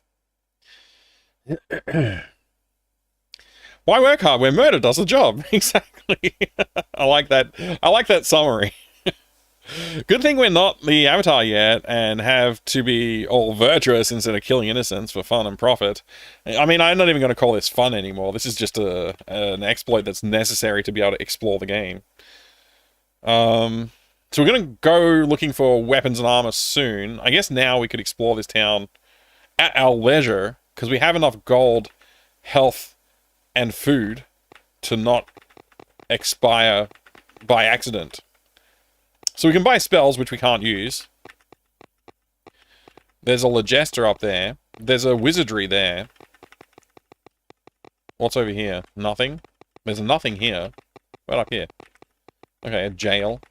Or, I don't even know what to call this area. There's just a random guy over there. Gorky. Whatever that is. Fish and chippery. I mean, I guess I could buy some orphan ships. Max Devlin, g'day, good to see you. Welcome. Alright, a little bit more food? Why not? We're here. We might as well. I'm sure I'm not buying any items for, the low cost of 100 gold or whatever I had, so. This place did not have the weapons and armor, so we're gonna have to find another place. I think there might be another town, like, over yonder from here that we might be able to visit, over to the east. If it's not there, it's just in another time level, zone, region, thing. So, yeah. If the innocent people didn't want to get murdered... They wouldn't be so easy to kill and drop so much gold and experience. It's their own fault, really. Okay. Nice one every gosh darn name.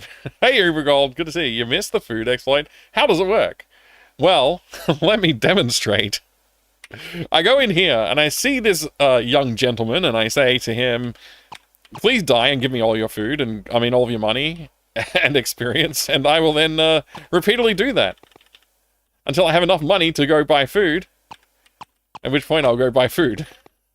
Which I've now done, and I have over 1,000 food. Hey there, Inside Out Boy. Good to see you. How are you going today? I'm having a great time. I hope you are too. Suddenly Ultima 2 is a game that I understand. Kind of. I mean... that guard's too close for comfort.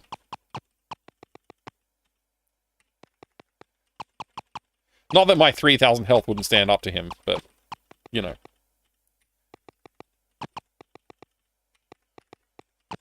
So I'm just using this, definitely intentional, feature of the game to gain enough money so that I can buy some decent weapons and armor.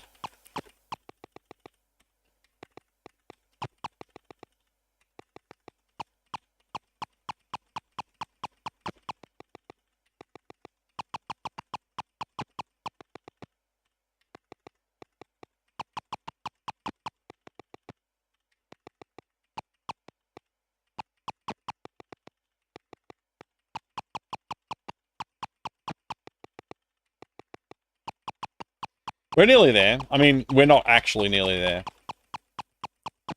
I missed so many times.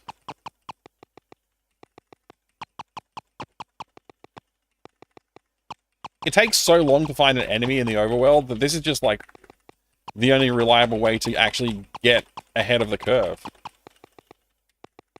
And not like just, you know, trying to make ends meet, basically. Where are you going? I gotta kill you. Oh, hello. An enemy.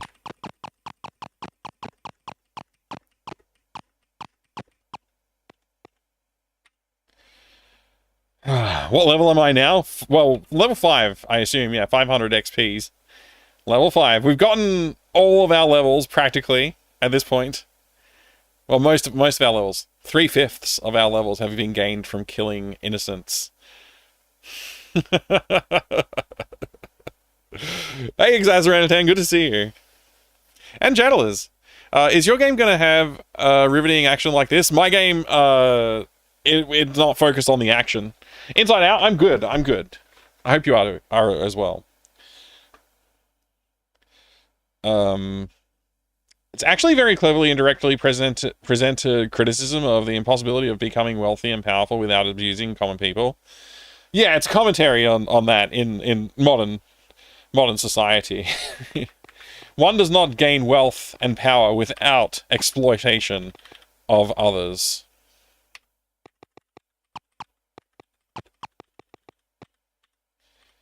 And when exploitation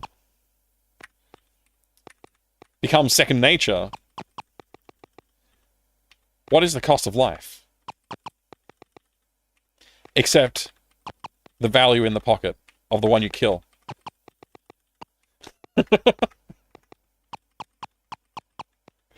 This guy won't die. There we go.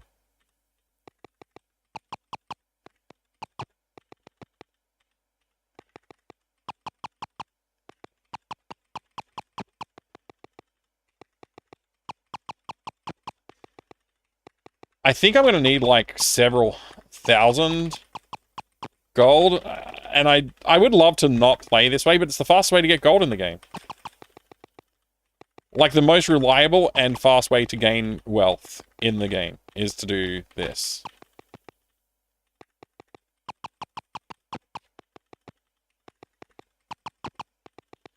And honestly, I am a little disappointed about that.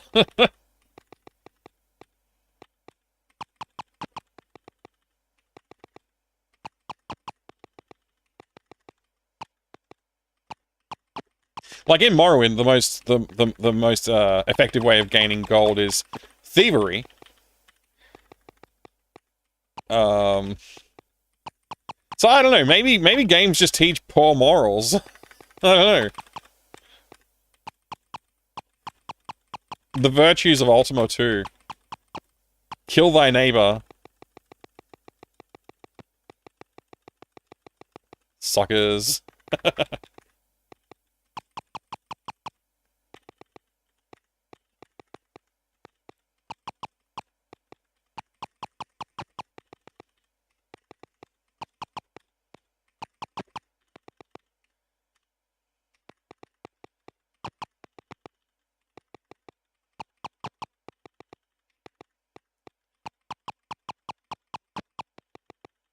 I may as well go exploring the world now, because I'm getting a bit tired of this action.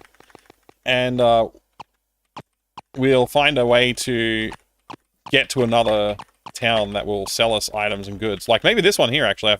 I kind of forgot about the town of Linda. And I do believe this is where I originally stocked up on weapons and armor, actually. If I remember right, there's like a weapons store somewhere around here. Here we go. Alright, so what's the most powerful weapon in the game cost? 576? I can afford the most powerful weapon in the game. I think. I mean, assuming that the phaser is the most powerful weapon in the game. There's also a quick sword, which I didn't see on the menu. Actually, let me press escape, because maybe quick sword is available. No, I don't see it. So maybe this is the second most powerful weapon in the game. Alright, so now I just have to loot this town, I guess. The armory is, like, over here, I think. And they had items for sale, too. Power armor and reflective armor. I'm gonna go for power armor. Let's see how much it costs. Oh, that's actually a lot of money. 3,984? That's a lot of grinding. That's a lot of grinding. Like, a lot. Oh my gosh. Can I sell my old weapons? As far as I know, there's no selling in this game. S is for steal. Steal from a store without paying for this. This may or may not work, and you should have an escape route planned. I mean... I don't know. Ready the... Oh no, my agility! No! Oh, oh no! Why? I forgot about agility. Oh no!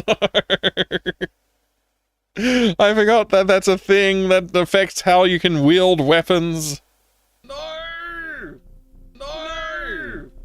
No! No! I love this. This is a great chorus of no's. That's almost 300 civilians. Do you get to level up stats? No, it does not look that way. So here's my stats. And they haven't gone up, despite my level being 6 now. My strength and agility are, and everything else, have remained the same. There appears to be no way to increase them without, I guess, finding... There must be, like, in the last game, you could find signposts, and they would, like, randomly give you ability increases. Not randomly, they were specific abilities. So I don't know, maybe that's something I can look into. The sound of civilians hearing Mike was sighted near town. Yeah, that's all the villagers like, no, please, not him, not again. All right, I feel like I feel very successful though, which is good. Our food and health situation is solved. Our gold situation is basically solved, although 3,000 gold is going to take a little while. Let me see if this guy will sell me the reflect for less than that. Okay, it's like half the price. I mean, it's still a lot, but it seems a little bit more achievable. Yeah, actually, you know what? I really do need to figure out this. How do I increase my agility?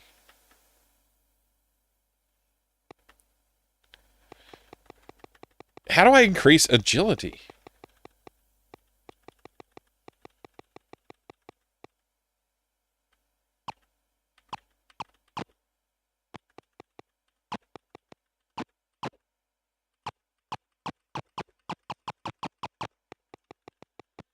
Uh-oh.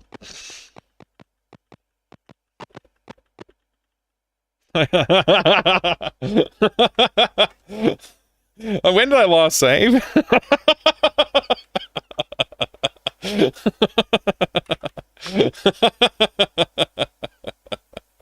I had more money last time I saved, so I figured it'd be quicker to get more money that I'm not wasting on a phaser.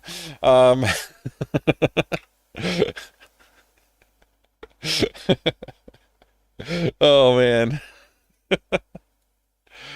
Very well done, Ultima. Very well done. All right. There we go. Yeah. So, like, despite losing the levels, that's not what counts. What counts is actually the gold. And the food, I guess. Oh, you know what? Maybe I should have saved after I bought all that food and health. I didn't do that. That was a mistake. Okay. But it's fine. We had to grind for money anyway. I figured starting with more money was a better idea, but I kind of forgot about not saving. I thought I did save, actually, but okay. Whatever. Let's just do this again. So, how's, what's the plans for tomorrow, everybody? You all got good plans for tomorrow? Ultimate MS Paint Edition is brilliant. I've learned how to play it finally.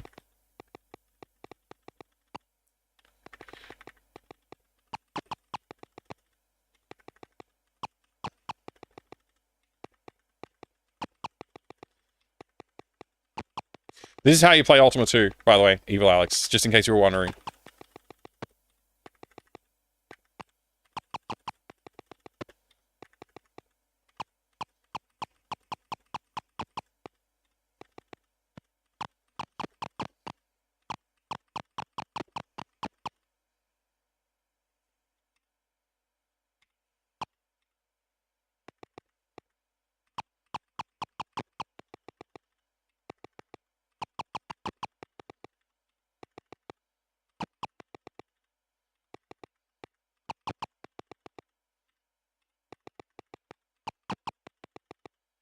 It took me a while to learn that this is how you play it, but this is how it's done. This is what Gary had in mind. This is his grand vision for Ultima 2.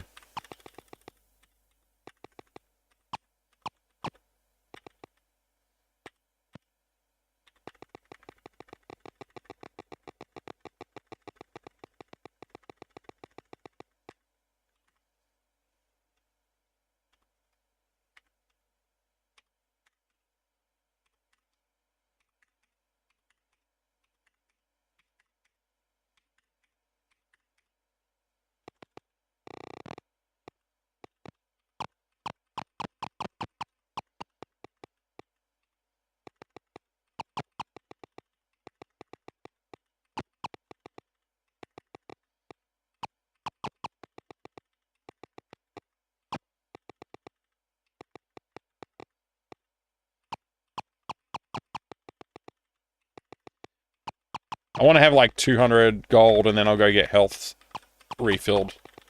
And then I'll save. Well, actually, I might save before I do the health thing, just in case something happens along the way.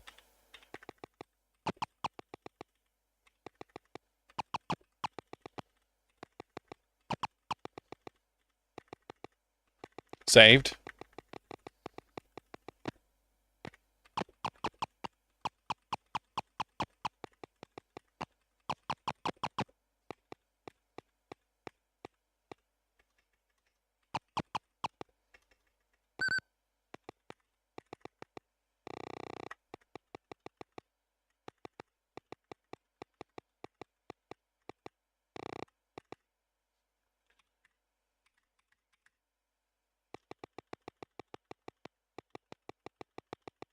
I'm going to have to grind for some more health, aren't I? Because I didn't mind having 3,000 health. Still not enough to survive attacking guards and running around town, though.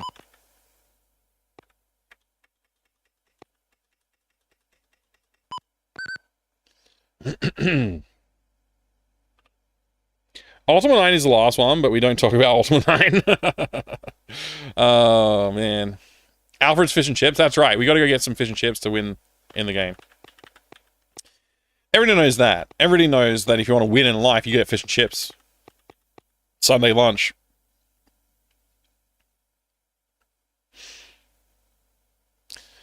What was the last Ultima? 3D third person, wasn't bad. Technically, there's Shroud of the Avatar, which is not an Ultima game, but, you know, arguably might be. Craving fish and chips. I'm going to buy some tomorrow for lunch, I think. Okay, so we got to do a lot of killing. Because we want to get another, probably... Maybe if we had like 500 gold and then went and spent it all on health. And then we do another like 1,500 for armor. I don't think I can upgrade my weapon until I figure out how to upgrade my agility. But I think we can upgrade armor. So 1,500, we're aiming for like, I guess 2,000 gold. Somewhere in that region.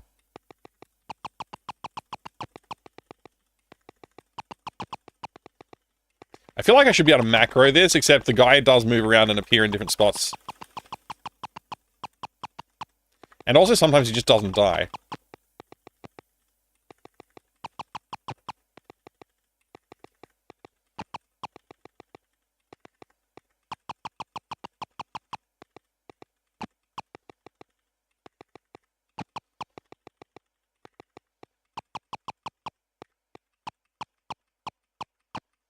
Save? Okay, I'll save again. There you go. And also, hello, hello. Good to see you. Rise, rise, rise. Welcome, welcome, welcome. Oh, there's one more rise there, isn't there? Okay. 4 rises. Is that a joke about wearing glasses? For Rise? I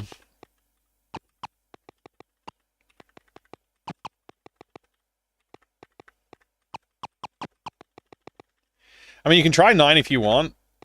Be prepared for crashing and trying to navigate around soft locks, game-breaking bugs. So, like, it would be better if it didn't have, like, the crashes and the bugs, huh? Best Ultimas, from what I've heard, Ultima 4 is good for the start of the series, apparently. And 7 is the best in the series. That's what I keep hearing, anyway. That's, like, the average of what I hear.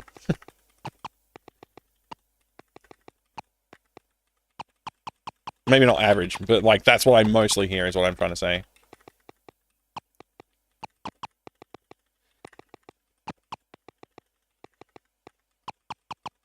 This is going to take a while to get 2,000 gold. But I can't think of any other way I can do it. Because dungeons are not productive. Complete waste of time that dungeon was.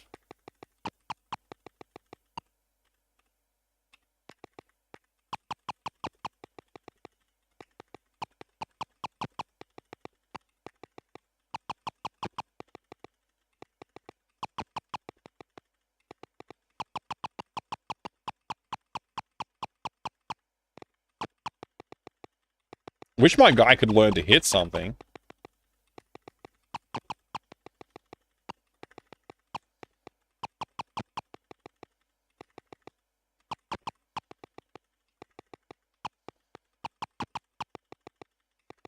I'm gonna be like level 7 or level 10 or something by the time I get the gold I need.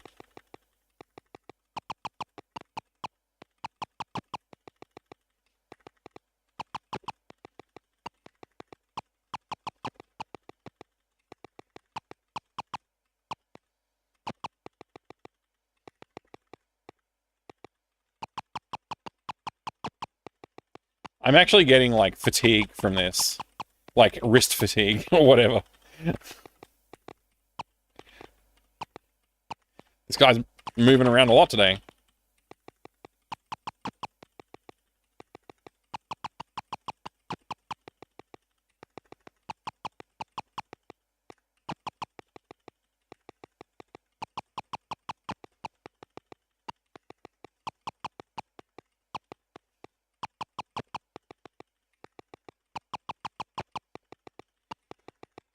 Oh man, come on. Just die already. Alright, we're at 600. What? I've said equip. Power. Hero Quest is the best game ever made, and anyone who says otherwise... Do you have wrist supports? Also high. No, I don't normally need them. Like, I normally don't rapidly press these buttons repetitively. So, you know. Underworld's really good. I do like Underworld. Hi, Entropy Tempest. Good to see you too. Mighty C7, I hope you're well. Thanks for caring about my wrists.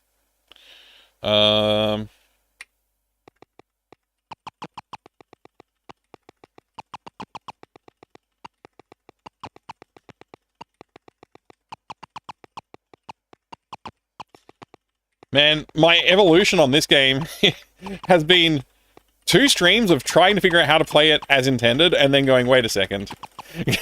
Let me just do this for half an hour or whatever it is, and grind some XP and some gold in order to get ahead in the game. I mean, I still got to figure out, like, literally everything else. This guy seems to be learning. He's running away from me every time I enter town now.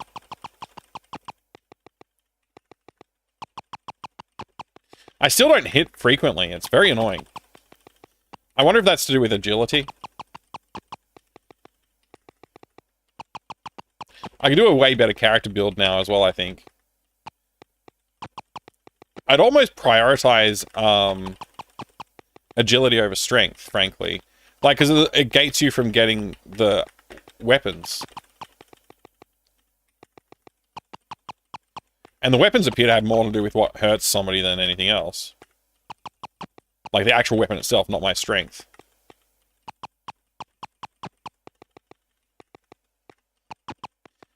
At least that's how it was in the last Ultima.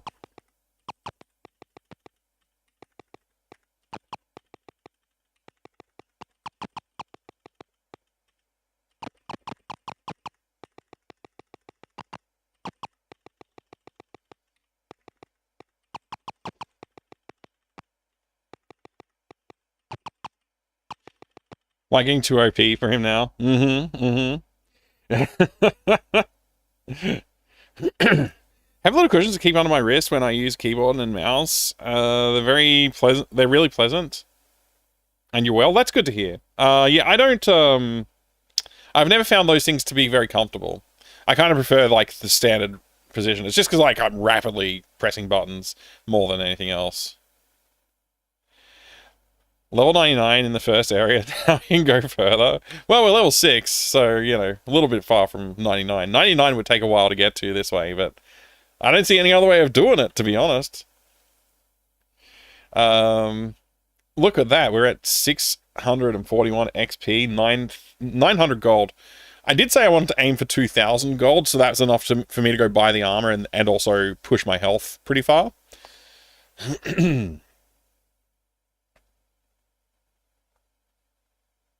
Maybe I'll do it in batches. I'll go and get the armor to feel satisfaction of getting the armor. I don't know. I don't know. This is going to take a little while, though. I think we... Yeah. Man, remember the days when I was like, if only I could have 100 gold. Like 100 gold would like change my life right now. And here I am.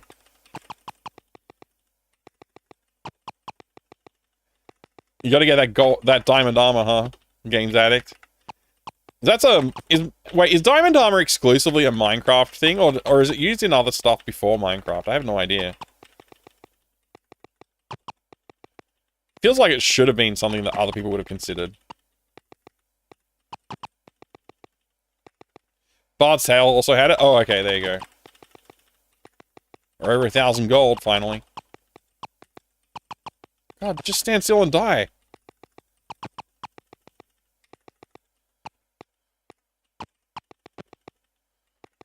Oh, we're under 1,000 health now. We gotta be careful.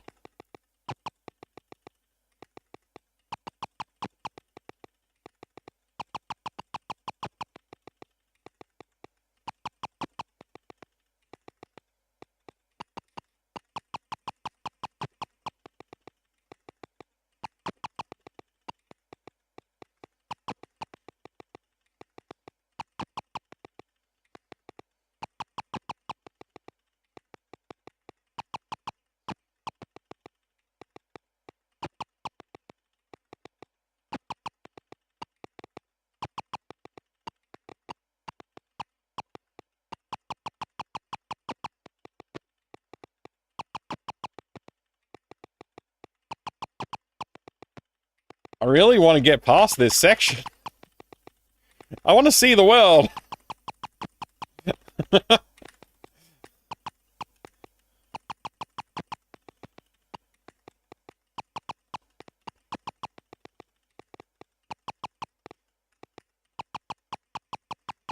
Come on.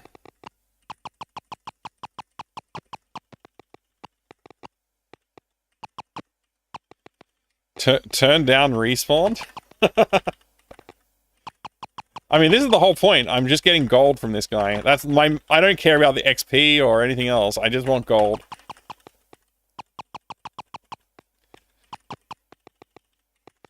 Although you'd think with all the XP I have gotten that I'd be able to hit more frequently.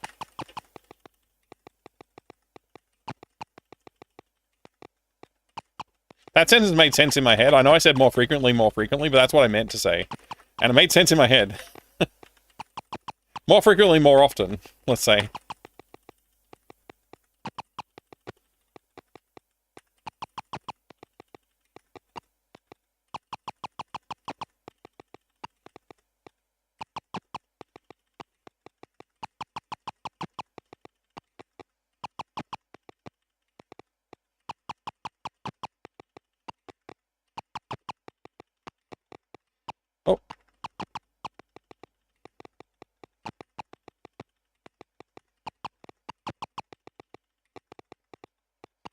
Dude, stop running away from me. I'm getting tired of it.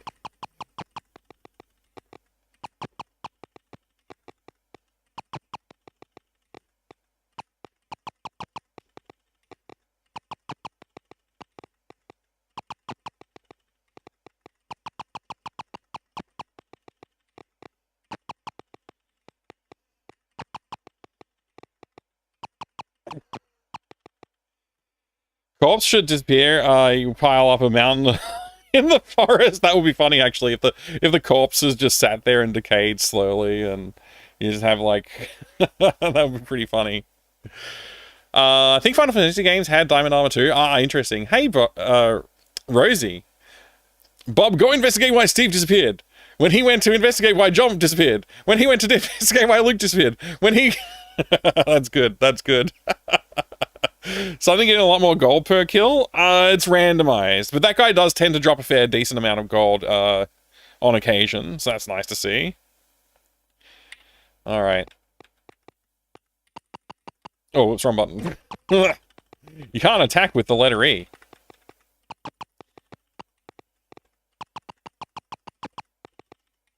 I can't believe it took me so long to like, just try this out, because it's so worthwhile. It's made the game, like, it's going to make the game playable, basically.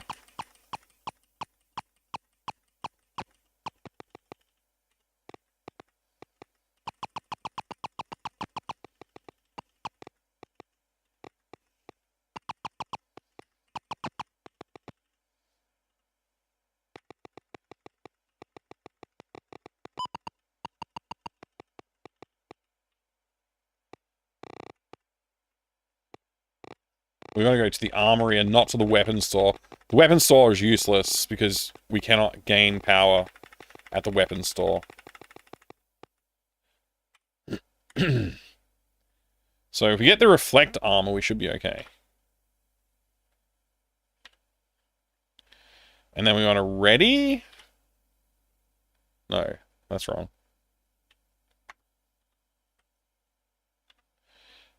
Hands ready? Oh, okay. Ready 3, which is the axe that I have. Equip? No. Wear.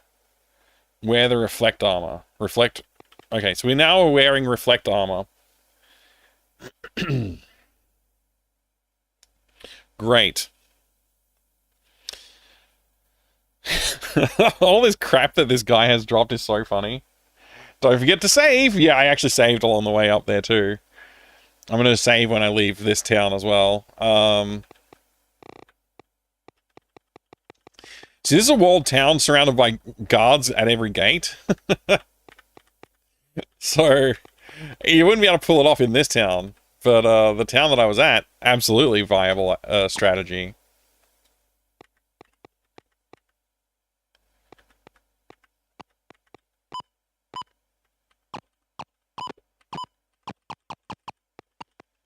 Alright, I need to get that health situation solved.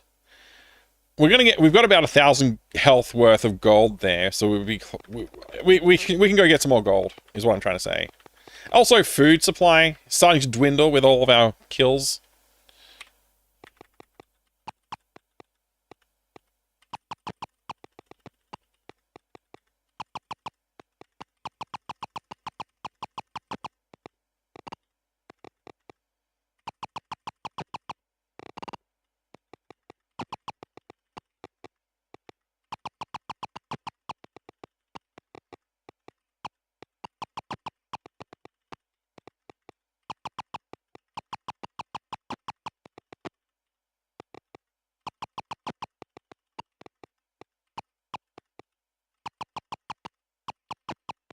I think we're probably going to need, like, nearly 1,000 gold.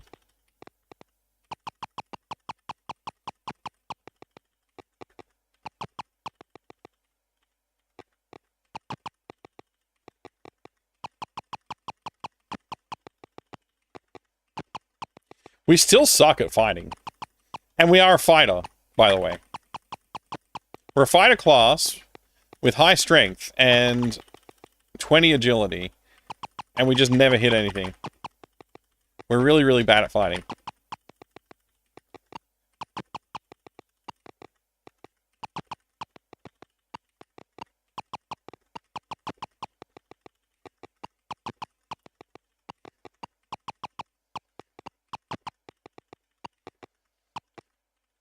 Just drop 1 billion gold and let me go.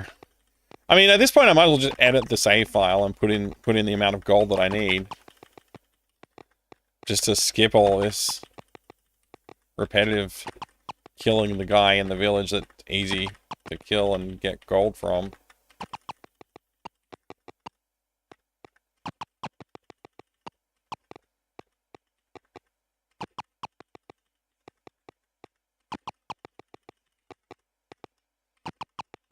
Man, we almost got 1,000 XP. This is great.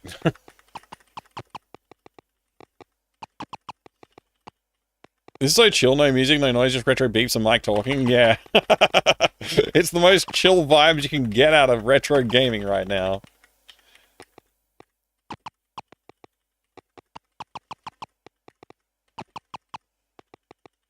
Classic D&D rules where combat is prolonged and made engaging by having a ton of missing. More deadly than nuclear bomb. That's right. Look at this. Look at our gold situation. Our health situation is actually kind of dire by modern standards. By our new standards, that's pretty bad health levels. That is. I haven't really been that conservative with the health though. I probably could have conserved some more if I was being a bit more careful about letting the guards not hit me. Not letting the guards hit me. I mean.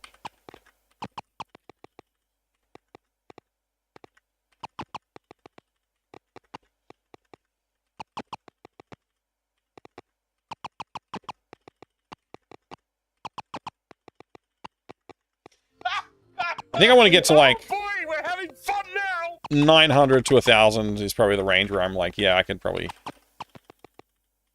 be happy to leave. Go get the health and the food before we go on our adventure. I mean, I can probably look at buying transport now too, which is another thing. Like, imagine if I get an airplane, then I can actually visit all the other continents without worrying about... There was also an airport somewhere. Evil in a Void, g'day, good to see you, welcome. So, what's going on here, Miamiville? Yeah, you know. You're a computer game player as well? Awesome, computer games are the best. I like a good computer game.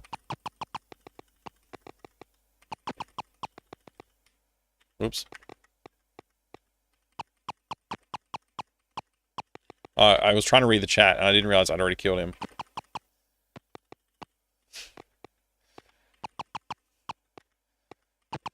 There we go, he's dead.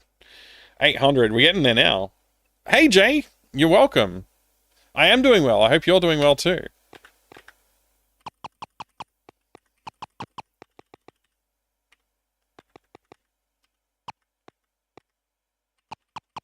Aren't consoles also computers? Yeah.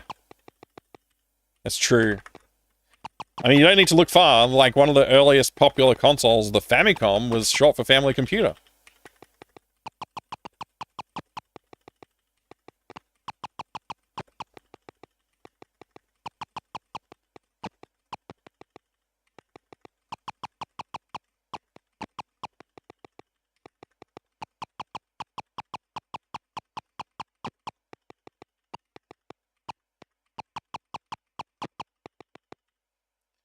Alright, we're slowly getting there. We're over 1,000 XP, so what's our level at?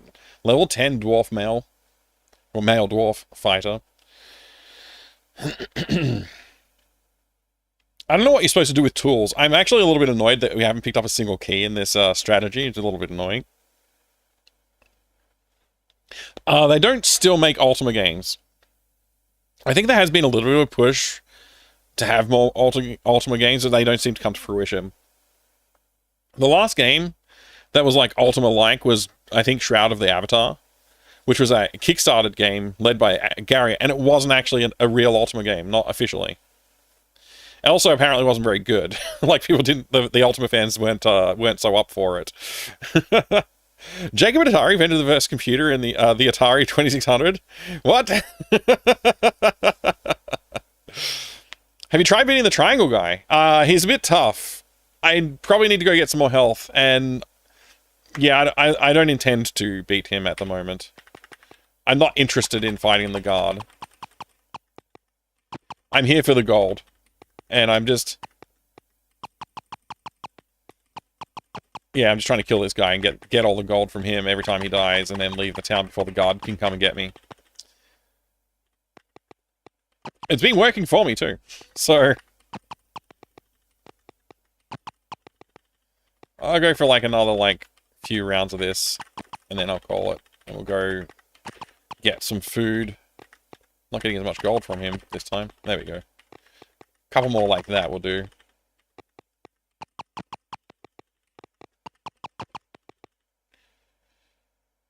What year was this game? 80... want to say 81? Hang on a second. According to the helpful graph, the helpful timeline tells us that this was 1982. So yeah, pretty old. It's pretty old.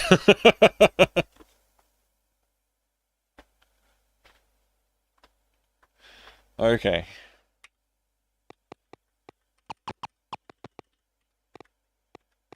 I might as well go for 1,000, right?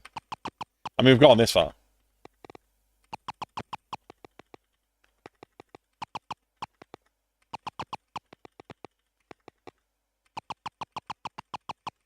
Wow.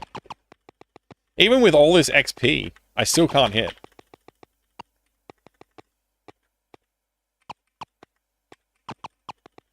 Alright, we're over 1,000. Let's go into town. This time we won't kill anybody, and we'll just go get the food.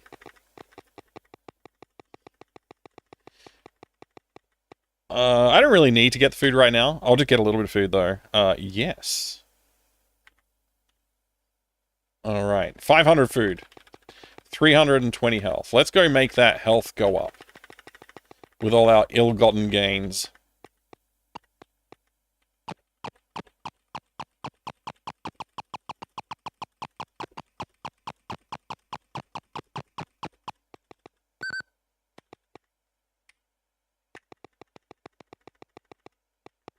So tempting to kill the people of the town, but the guards will attack me. Lord British, give me 300 health for 50 gold.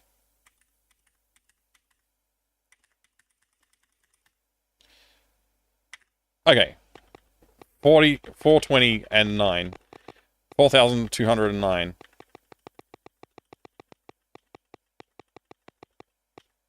And yeah, we've got the second best armor in the game. And the third worst weapon in the game. And saved. Come on. There we go.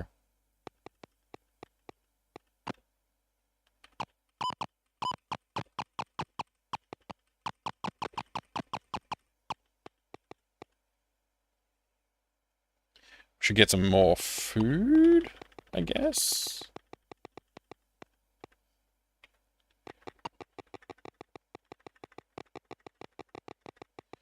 Because I want to be able to explore with abandon, reckless abandon.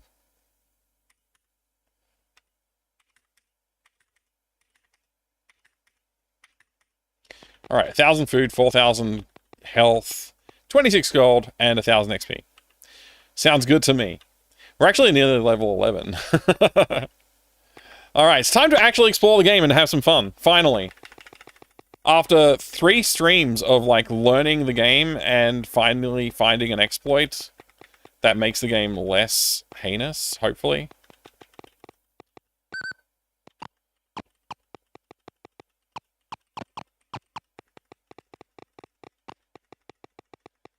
Alright, what do we do here? Okay, this is just like a bad zone to exist in, I think.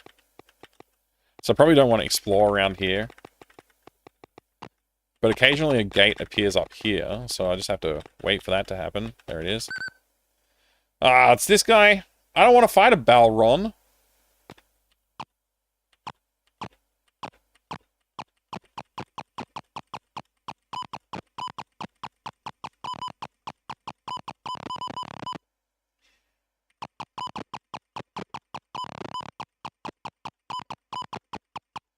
I'm kind of hoping that if I kill him, he'll give me something worthwhile. He gave me 3 XP and 11 gold. Very worthwhile. Did he drop something cool? Maybe. I wouldn't know how to tell. Like, I had so much crap anyway. 3 XP for killing a Balrog by myself. Oh, man. We got 15 boots, 23 stars, 31 wands. We've got cloaks, number 23, 18 helms, 26 gems, 22 anks, red gems, 16, skull keys, 31. So much crap. No idea what to do with it all. Save? Alright, I've saved. What's this sign say? Anos, Legends. Look at all those enemies up there, man. Hold on, Dave. That is a massive pile of enemies up there. Oh, hang on a second. This will take me... So as the gate moves around, it will take me to different locales. This is a good thing. So that will take me to Lord British's zone. That will take me to a new continent. The New World. Alaska, it looks like. Wait. I don't know. I'm confused about the zones. Still.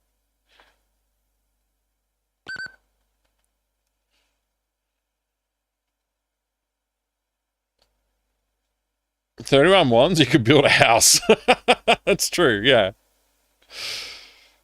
Lord British's zone, aka Britain. You know what you could use? A torch. How many do I have? 6. I've only got 6 torches after all that. Amazing, actually. Well, I have food and armor and health, so... Is there a town over here somewhere? What I need to do is find a place that I can, like, get transport that can get me out of this, like, you're landlocked all the time. I wouldn't mind having a boat or something at hand. There's, like, nothing here. I'm not going through that door, but I'll go through the one that appears down here when it reappears again. Oh, come on, man, really? Okay, where does this one take me? Back here again? For reals?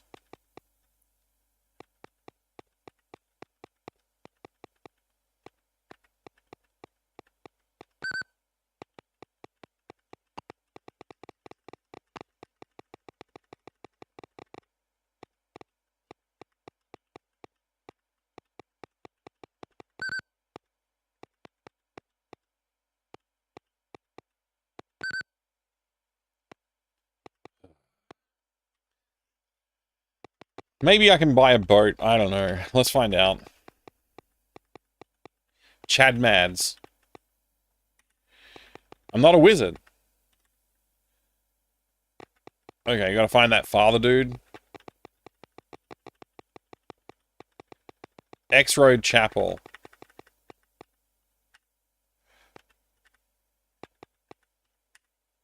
Gorath, you're not a cleric.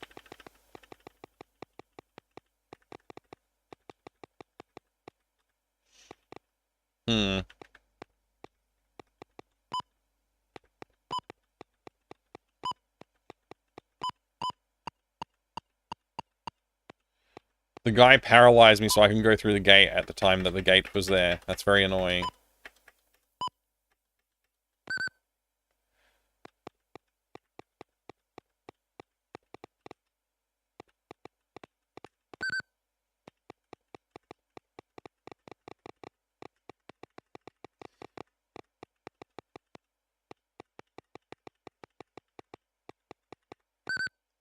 So I think we want to go through the 4th gate.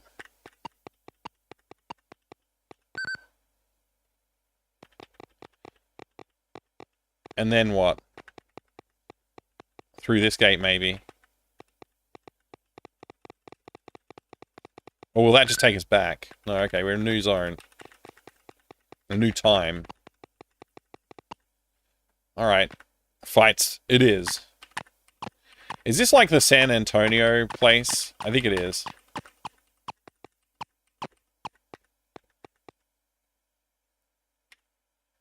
Yeah, New San Antonio.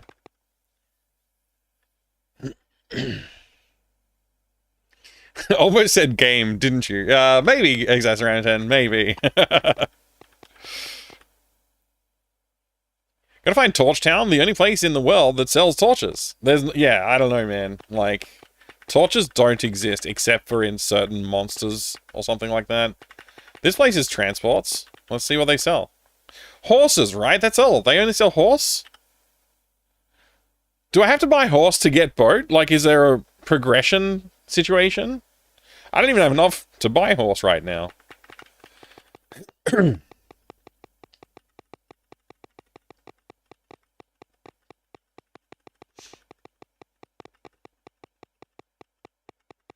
Maybe this guy sells quick sword. No, he doesn't.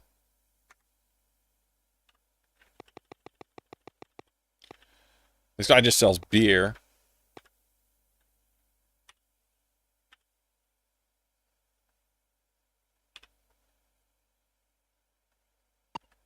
He gave me nothing for 9 gold. Oh wait, I didn't give him the tip. I gotta say tip and then 9. Anks open space. Do I have any Anks? Yeah, I got 21. I don't know how they open space, but good news, I guess. Welcome to Hotel California.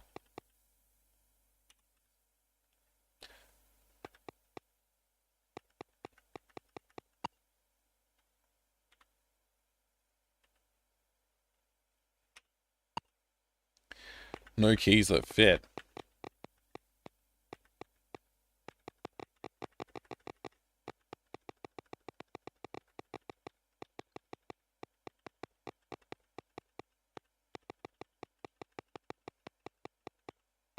There's nobody to kill at the edge of town and then leave and make money from them.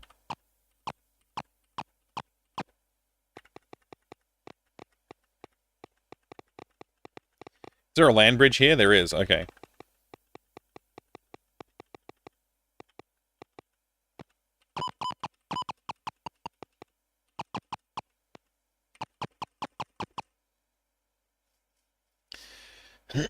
I sell you horse. Ooga booga to you too, my good man.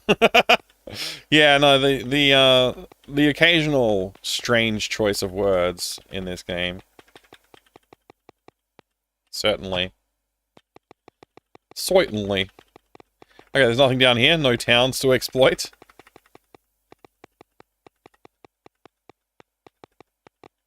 Something down here, maybe? Nope. Man, it feels good to not have to keep a close eye on how much what's it called? Food I've got with me and stuff like that. It would be nice to have some... Like, what's a horse do? Make you move faster, I guess? So maybe if I got horse, I could move faster, and that would cost me less food to move then? Assuming I don't have to feed the horse. Maybe it just consumes twice the food and you move at the same pace. I don't know. I don't know what the point of a horse is in the game. Let me just consult the manual again here. That says something about transport types, doesn't it? Not really. Maybe the actual manual does? You can eat the horse too. Oh, emergency rations. Right. What you need is a horse that, for he flies around in his pose with an aura around him like a Chad. Really? The horse does this? Alright, let's check. Horse. Okay. Lets you get on your horse, climb into a plane, strap into a rocket, board a ship. See exit to change your mind. Okay. Getting around Ultima 2. Traveling on foot will take you far in Ultima 2, but not everywhere. You can purchase, overtake, or steal more efficient forms of transport. Horses. Riding horseback is slightly faster than walking, and horses are cheap. Frigates. A frigate Docks near you. You can commandeer... Wait, when a frigate docks near you, you can commandeer it if the crew will accept you as a seasoned sailor, if you have a certain item. Otherwise, they'll turn broadsides on you. Oh, really? So maybe I shouldn't be fighting all the boats I see? I might have picked up the correct item at this point. I have fought a lot of... Well, one particular dude, and he dropped a lot of random items. So who knows? Planes. A frigate. Frig-8. ATE? Frigate? Frigate? Frigate? I don't know how to say it. Planes. No jets in Ultima 2, but these little Singe prop. I guess single prop. Jobbies are just the ticket for hot-footing it around the world and through time, if you're prepared. Rockets. Probably by the time you find one. Surely by the time you figure out how to procure one, you won't need a manual to deal with the situation. It takes proper armor to launch one and survive. I think I've got the right armor. I was wearing reflective last game and that worked. So reflect armor should be good enough.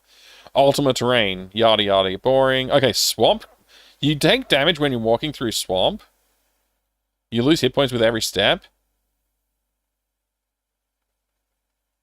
I wonder if you're wearing special armor, it still hurts. I've got to find an aircraft, obviously.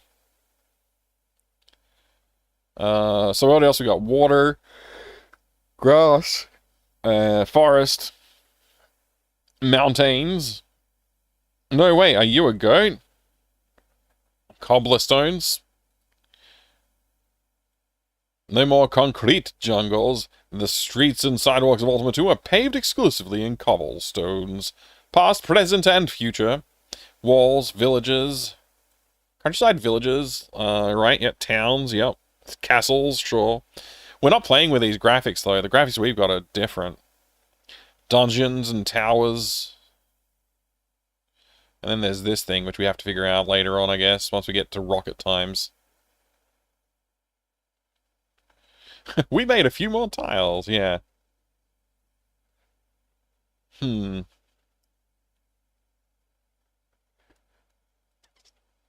Minax, question mark. Jesters.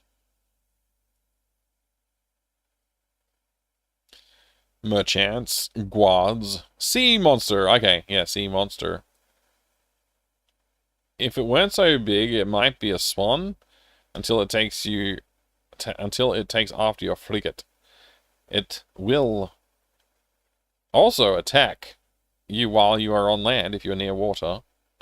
Balron, awesomely recognizable from its great leathery wings. We killed one of these dudes already. It took a lot of effort, but we did it. Why is it throwing devils and demons, the second highest ranked enemies in the game? Like, when I'm level 0. Just in the overworld, in the starting area. Why is that happening? This game's broken. Alright. So I have no idea where to get a plane. I guess we'll have to figure that out sometime. Oh boy, it's nearly midnight. I didn't realize the time had flown by so much. I've been sitting here just burning food, and it doesn't even matter. Because I got piles of it!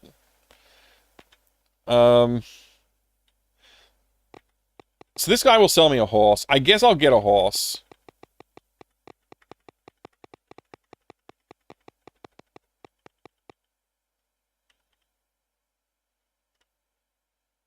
Wait, I am now a horse.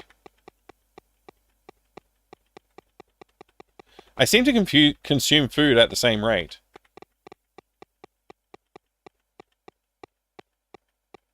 And the enemies seem to move at the same rate as me. I don't think being a horse does anything.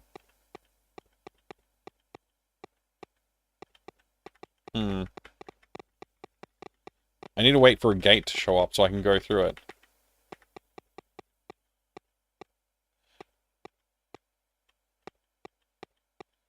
Okay, I can get away from enemies now. So I do move faster than them.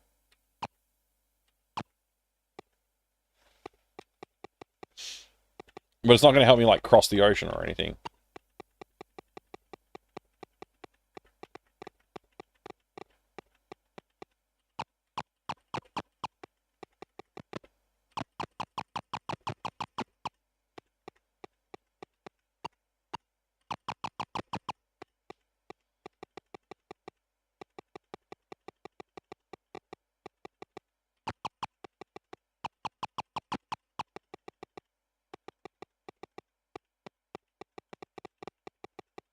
I thought I saw a gate show up. I mustn't have.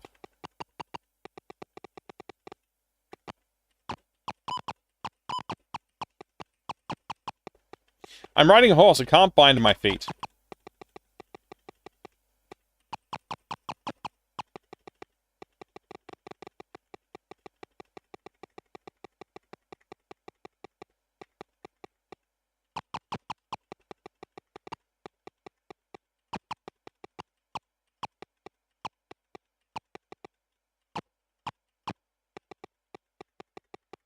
I should be able to find a gate here, shouldn't I?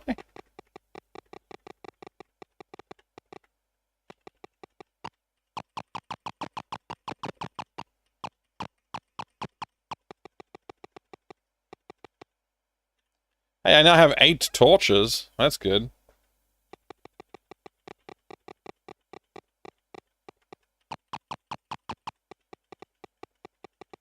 Maybe I need to go this way to get back out of this zone.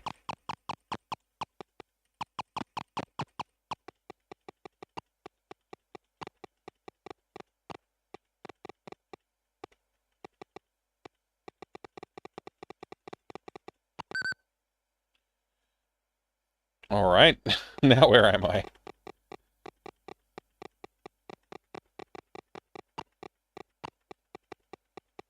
That land bridge is gone. Is there a town down here? Nope.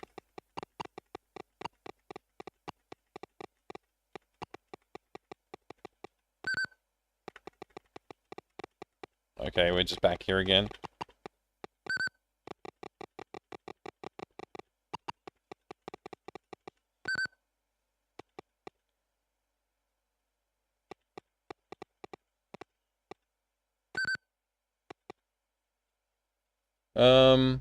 How does this help me? It doesn't, I don't think. Are there frigates here that I can enter?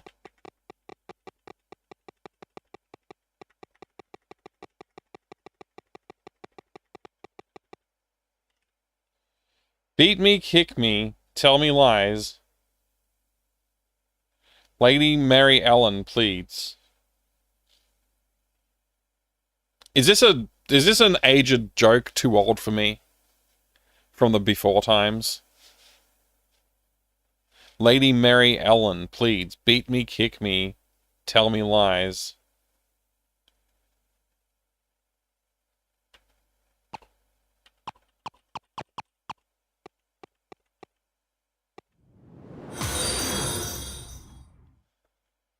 It's a music joke from a song. Okay. Hey, thank you very much for the follow. I have anonymous follows. There's a Timegate Knights Chase. I mentioned it a long time ago. Probably nobody remembers me mentioning it, but if you do, there it was. Timegate Knights Chase. Great game. I didn't see how much gold this person dropped, so I'm going to kill them again and see if they drop a lot of gold or not.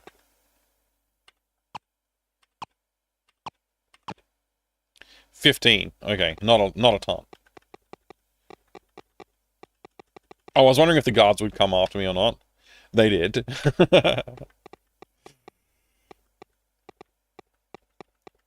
Also, Voynich cheese. Does that make you an expert on the manuscript? Fascinating thing. And welcome, ZXPSY. I'll just say Psy2K for now. Or Psy. Greetings. OMG, the horse is terrorizing the town. That's right. That's right.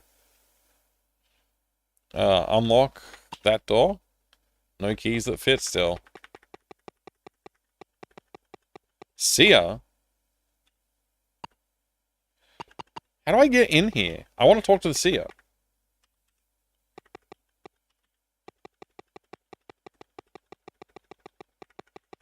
Maybe there's a boat nearby here somewhere.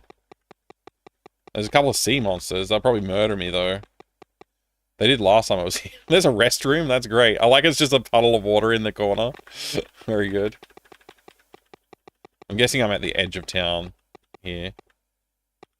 Takeout. Oh, this is McDowell. This is McDonald's. McDonald's. Do I need food? I am low on food.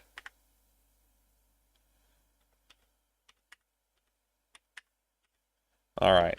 Hi, guy. Hey, Board Game Heaven, how you going, mate? Raymond? I hope you're doing well today. I'm gonna kill Ronald McDonald. Actually, I'm gonna talk to him first. Ronald McDonald sings, try our new ride-through. I mean, I guess I just did. Oh, well, that's good to hear.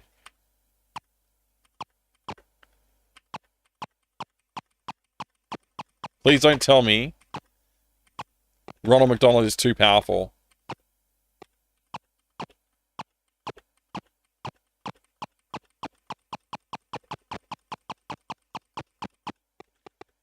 I didn't even see what he dropped, but it wasn't gold. I can tell you that much. Alright. Man, my health was really depleted too. That's kind of crazy. Took some big hits there. Or at least I think I did.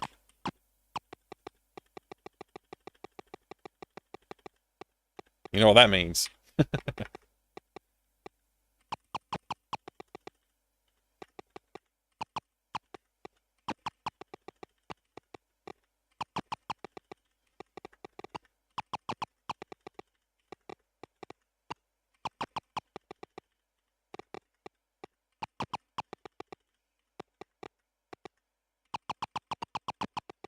I don't actually have a plan of what to do next. I thought I would be able to find my way around the world and maybe get a craft that can take me across the oceans. And I haven't solved that problem yet, so I don't really know what to do.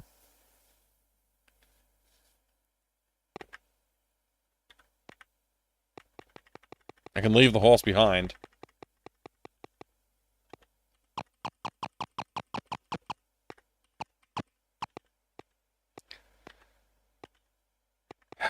Maybe there's something in this town that I can learn. I want to talk to this guy, but he's running away from me.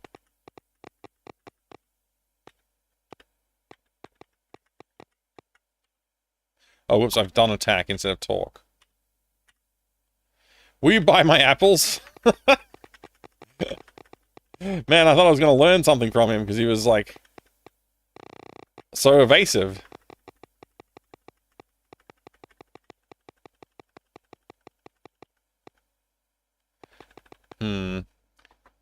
Surely I can carry a better weapon. I mean, I can't use the phaser, but maybe I can carry a better weapon than the axe. 20 agility would only allow me to carry the axe when I started, but maybe that's no longer true. Oh, me tough. What about you? What about you, Mr. Wizard? Okay, Hexy Poo Hex on you. Same to you, buddy.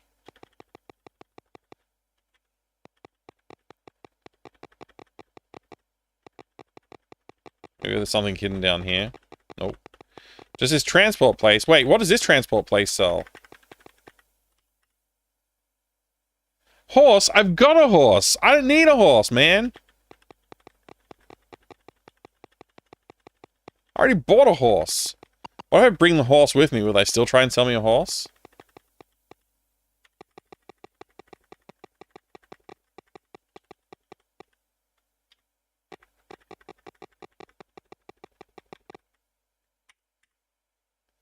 Yep.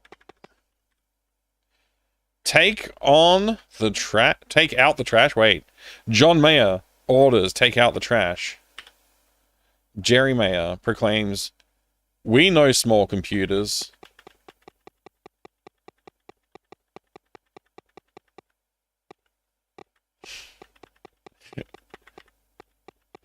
Okay.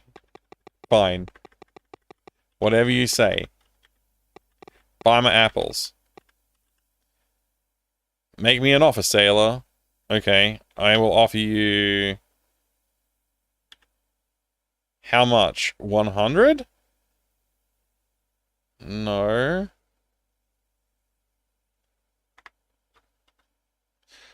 Thank you very much. I just gave this person 100 gold. I said 1, not 1. Oh, it's times 100. Okay, I get why the star 100's there now.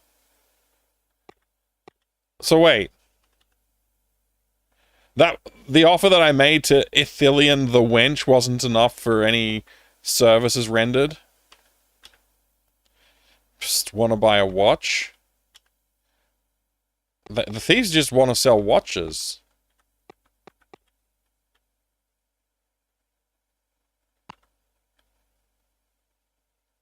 I don't have enough to buy a beer?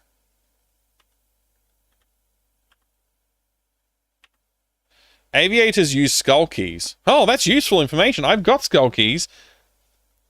And that's, I guess, what's needed to fly an aircraft? I'm gonna write that down. Horse Gruber. Oh, I like it. I like that a lot. Alright. This is the 5th piece of knowledge we have earned during the course of playing this game.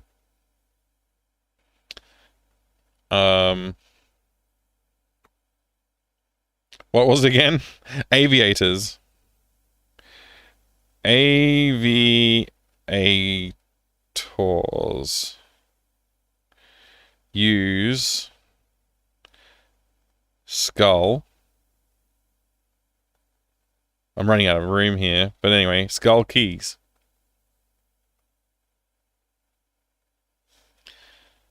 Information captured. We've got it.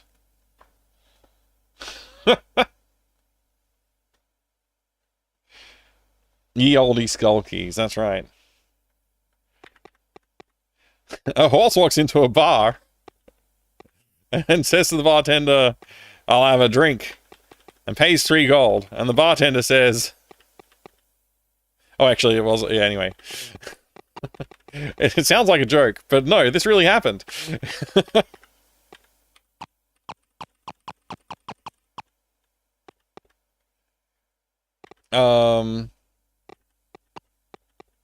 If I'm not careful, I am going to run out of food. I better go back down here and save my game. I think we're going to call it a night, because it is after midnight now. We've made it all the way after midnight. IO2 dope box, I forgot about it. I forgot about the box. Bartender says to the horse, why the long face? After midnight, so early. Yeah, it is. I mean, I have been trying very hard to stay to a more regular sleep schedule, otherwise known as a skeep, apparently. Yeah. Hey, thanks, Inside Out Boy. Appreciate it. I appreciate you being here too. Thank you. The other guy in the bar, I stop drinking and go home to family with when a horse comes in and orders a drink. Yeah. Hey, thanks, Games Addict and Max Devil. I appreciate it. Yeah, I had a good time today, actually, learning the true way to play Ultima 2. I just couldn't get over how annoying the game design was at first, but now that we're in a position where we at least know where we can go to grind XP and gold. We're a level 11 fighter now, which is good to see. Level 11 male dwarf fighter. With a pretty decent amount of kit, honestly. We just need to find some keys. No idea where to find a key. But we'll get some eventually. I did save my game, right? Yes, I did. Yep, level 11, Deluxe Paint Tim. We made it. We made it to level 11. GG for mass murder and gold farming. I mean, I didn't design the game. I'm just playing it, and I found a way that made the game playable. So I actually got to explore the world and find some information. So maybe soon we'll get even further into the game, but at least now we've got a foundation that we've built up, and I can learn how to play Ultima 2 a little bit better next time. So I've been having a good time with it though. Like, despite all of my complaining and griping, at least I found a way to progress, because if I didn't find that, I think I might not be enjoying it as much anymore, but I have enjoyed my playthrough of Ultima 2 so far. It is interesting to find the flaws, though, for sure. Hey, Integer, good to see you. Thank you. Tune in next time for Ultima Horse Z. That's right. That's right. I'll have to remember to grab UT 2003 and bring it in to show for 2Dope later on. I totally forgot to do it. And I'm pretty sure 2Dope's gone to bed or going to live their life because I totally forgot to actually do that. I apologize. But anyway, I'll see you all next time. Thank you very much for being here. I'm going to put on some background music while we go find someone to raid. I look forward to seeing you again soon, everybody. Take care of each other. Take care of yourself. And have a good one. Good night.